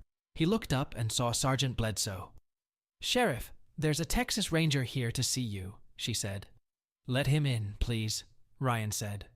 She stepped aside to let the ranger into his office. Ryan saw a tall, lanky, square-jawed man who looked like he had just stepped out of an old western. He wore a tattered Stetson hat, a red shirt, blue jeans, cowboy boots with spurs, and a floor-length duster. Ryan discerned his badge and the pistols on his hips. Was it his imagination, or were they cartridge revolvers? He thought to himself. He gestured for the ranger to enter the office and accepted his hand. "Have a seat." "What can I do for you today, Ranger?" asked Ryan. "The name is Meir," the ranger said, sitting down. "Judge O'Meir, I wanted to let you know that the investigation is over. They have come to a conclusion in your favor." "Good to hear, Ranger Meir," Ryan said, wondering what kind of name that was. The ranger gave him a hard look before continuing. "That was a great shot," Justice said. "Did you actually aim for his left eyeball?" Ryan nodded his head. "Yeah," Ryan said. "How do you know that?" "That's what you told Sheriff Coltrane, isn't it?" asked Justice. "I don't recall that being on the report," Ryan said. "It wasn't," Justice said. "It was just an observation on my part. That's what I do." "Say, was it because of?" he said, pointing to the Band-Aid covering Ryan's left eye. The most important thing is hope. Chapter 10. "I think so," Ryan said. Justice nodded his head. "An eye for an eye, eh?" asked Justice. "He did that to your eye in the Middle East, and you repaid him in kind." "I can understand that. Your idea of biblical justice, huh?" "How do you know that?" asked Ryan. Justice shrugged. "It's my job to know," he said. "I can tell a lot about a person by looking into their eyes. Or, in your case, by the eyes." Justice stood up and looked out the window. "It's been a while since I've been in these parts. A lot has changed over the years." Ryan was perplexed as to what he was talking about. Sure, there had been a lot of improvements and new buildings over the years, but he'd seen pictures of the town and knew it was still pretty much the same as it had been 40 years ago. "Just a nice, quiet, peaceful little town," Ryan said, "and I get paid to keep it that way." Justice turned and looked at him. "Yes, it is," Justice said. "You know, when Sheriff Coltrane first appointed you to this position, a lot of us, myself included, thought it was a mistake. It doesn't happen often, but I'm man enough to admit I was wrong." He held out his hand. Ryan stood up and accepted it. "Thanks, Ranger. It means a lot to you," Ryan said. Justice smiled and nodded his head. "Well, it's certainly not every day I meet someone who can make a man's heart clench into a lump just by looking at him," Justice said. Ryan was shocked. He was sure no one knew what had happened that day at the courthouse with Jake. "You know, you remind me a lot of an old friend of mine.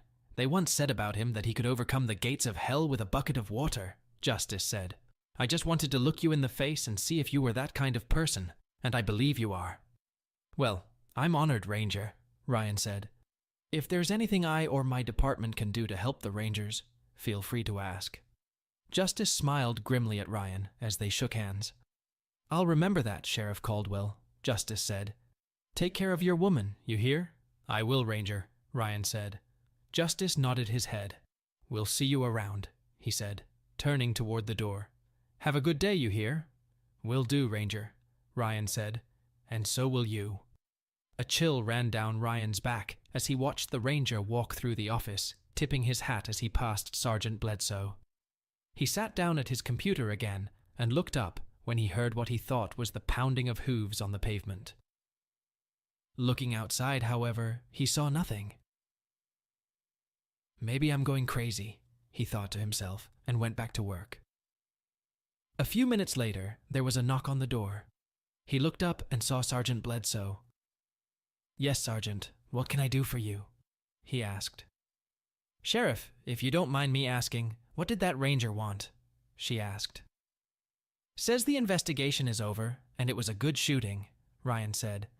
"I don't see why they'd send a ranger to let us know about it. Don't they use email? Who knows these days?" she asked with a smile.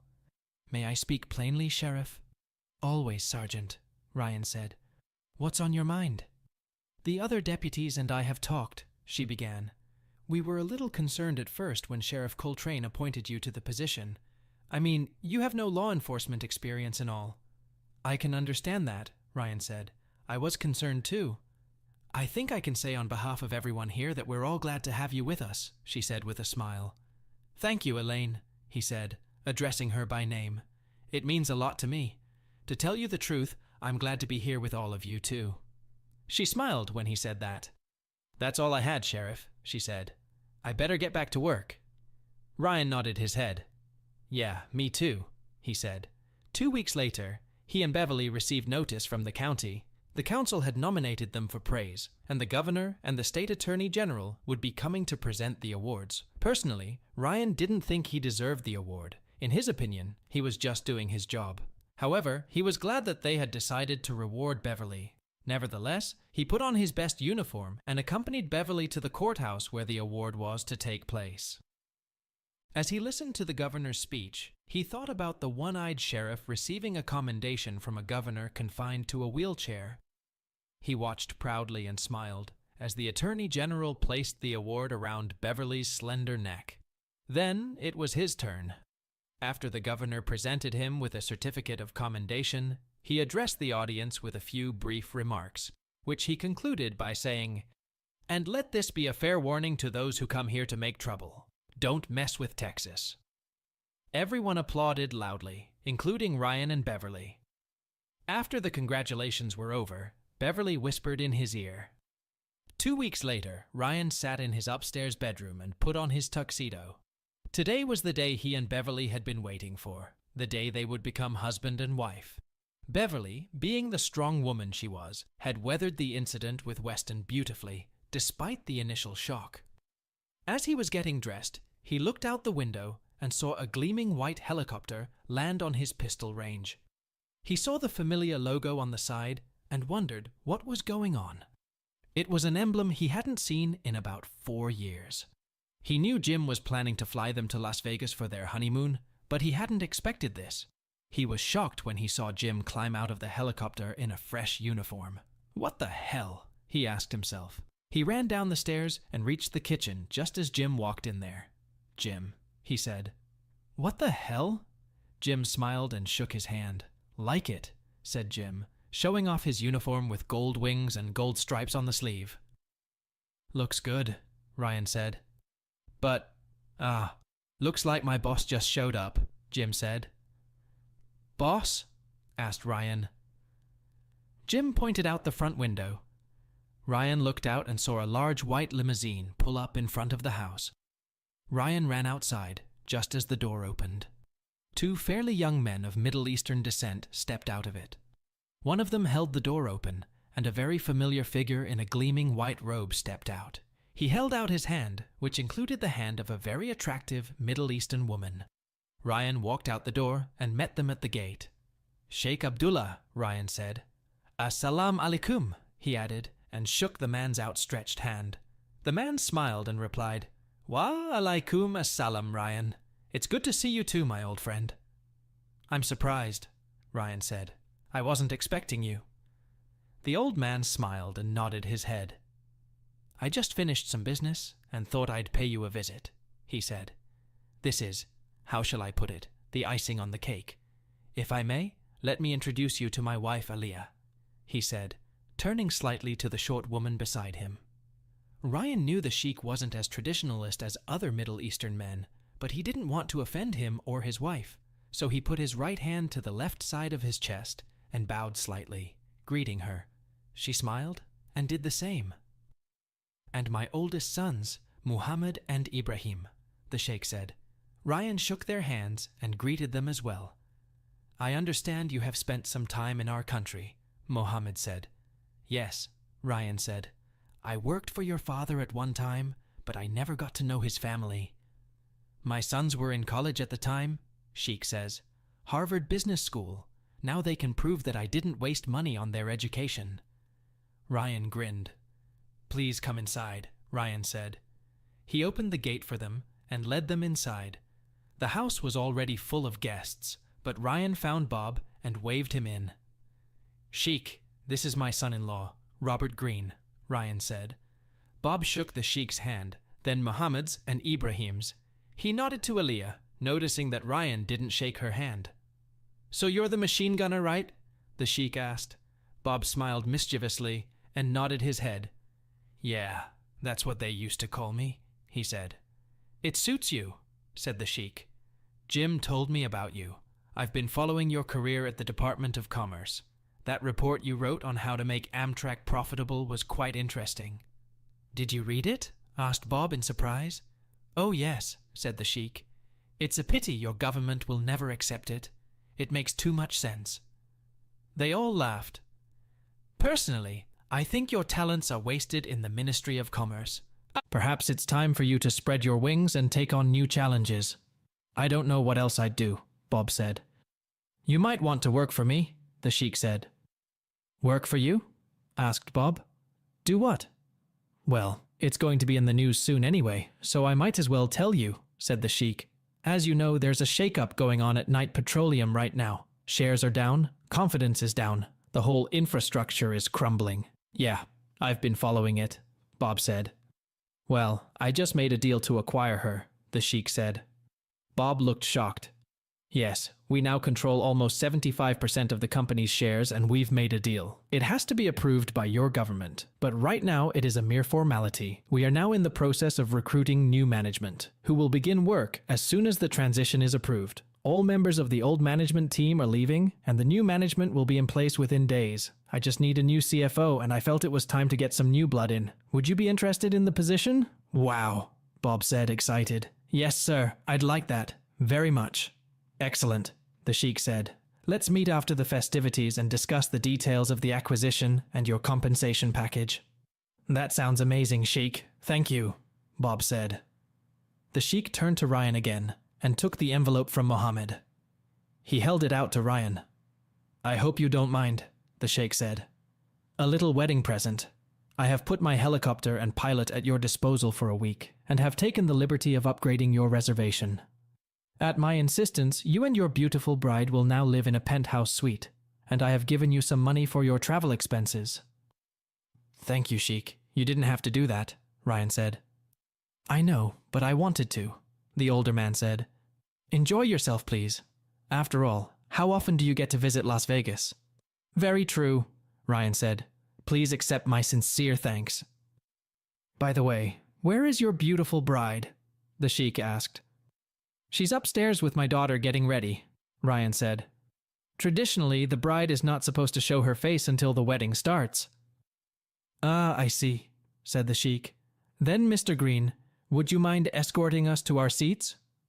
"Absolutely," said Bob. "Then I'd better get back. I'm father's best man." The Sheik nodded approvingly. Ryan watched as they walked out and opened the envelope.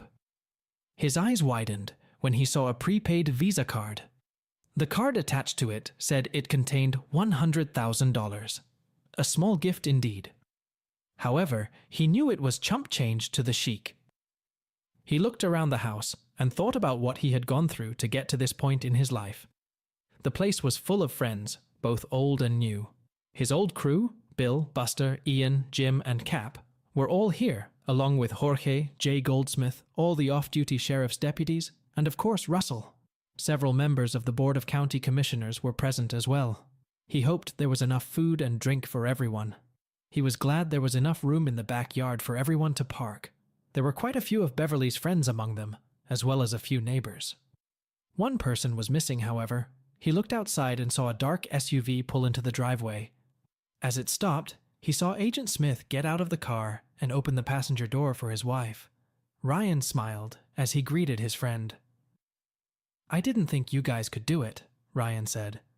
"Wouldn't miss this event for anything," Smith said. He introduced his wife, Gloria, and Buster escorted them to their seats. Ryan looked at his watch and realized it was time to go. He checked himself one last time in the mirror and then headed for the exit. He stood at the outdoor altar with Bob, Ian, and Cap.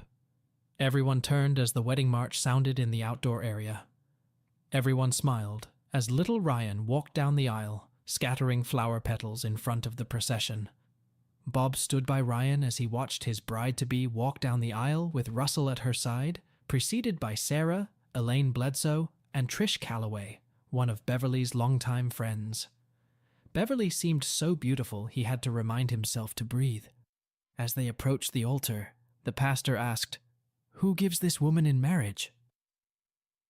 "On behalf of the community of Hard Rock, Texas, I agree," Russell said. Everyone smiled. The ceremony was an uplifting affair, and it was all filmed and streamed live for the benefit of Beverly's son, who couldn't tear himself away from his studies at the Naval Academy. A few days before the wedding, Ryan was finally able to Skype with him, and they got along great. When it was finished, the pastor asked them to stand up to face the audience.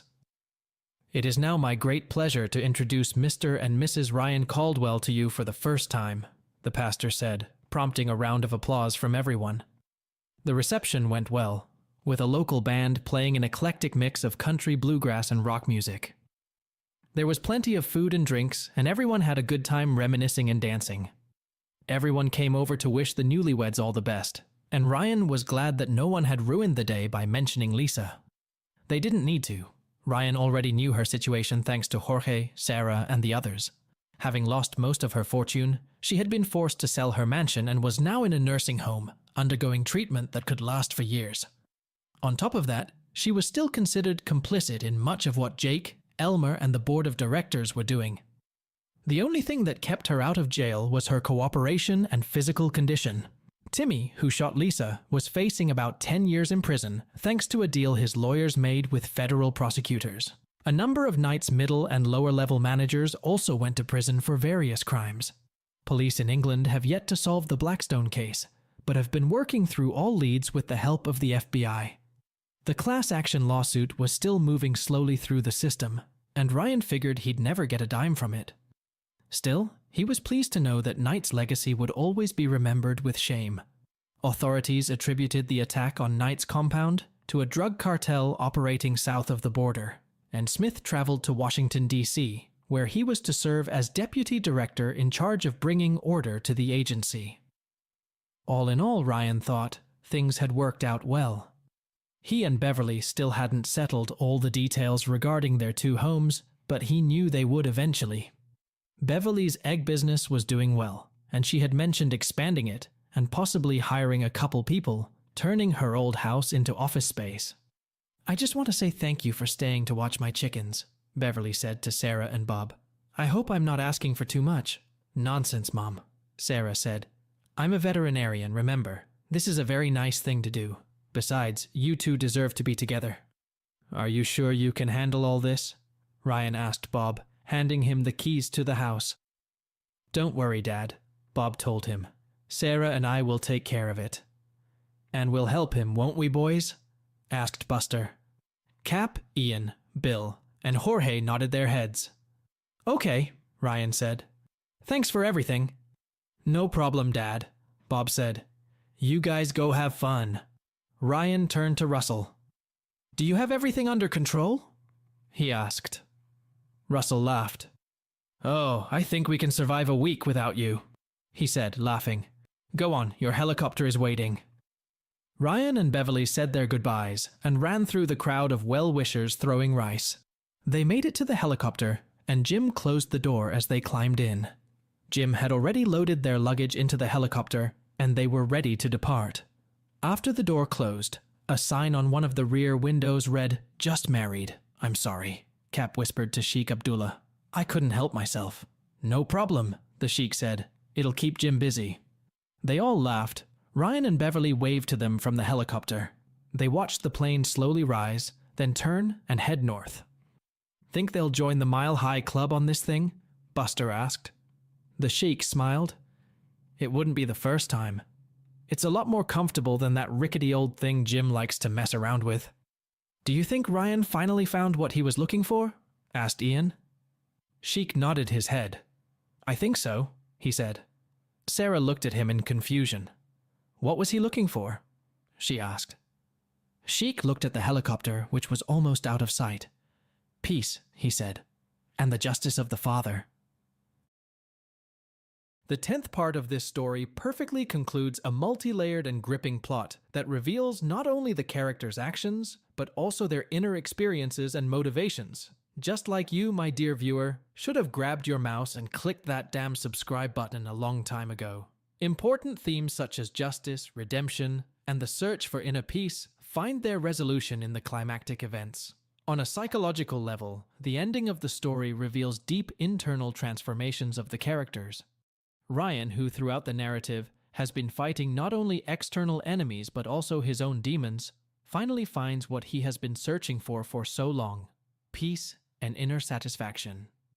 His admission that he was just doing his job, even when he is rewarded for his heroism, emphasizes his humility and desire to live a quiet life without striving for fame or recognition. The relationships between the characters also play a key role in the development of the plot. For example, Ryan's tender and caring attitude towards Beverly demonstrates his readiness for a new life in which he no longer has to be a warrior, but can become a loving husband. Meeting Sheikh Abdullah and other old friends emphasizes the importance of maintaining ties with the past, which not only remind us of the trials we have gone through, but also show that the world does not stand still. Everyone is moving forward, striving for a better future. Particular attention should be paid to the theme of justice, which runs like a red thread throughout the story. The characters' actions are often motivated by the desire to restore balance and punish the guilty. At the end of the story, we see that justice prevails, but not always in the way expected. The fate of Lisa and Timmy is a clear example of this. They receive their punishments, but instead of vengeful joy, it causes a feeling of relief and closure. This journey showed how important it is to find your own path, even if it is difficult and full of trials. Ryan found his way through acceptance, forgiveness, and love, which ultimately allowed him to find the peace he longed for. Thank you for being with us on this journey. You can already find the full version of the story on our Patreon. Subscribe to stay up to date with future stories and exclusive content. See you in the next stories.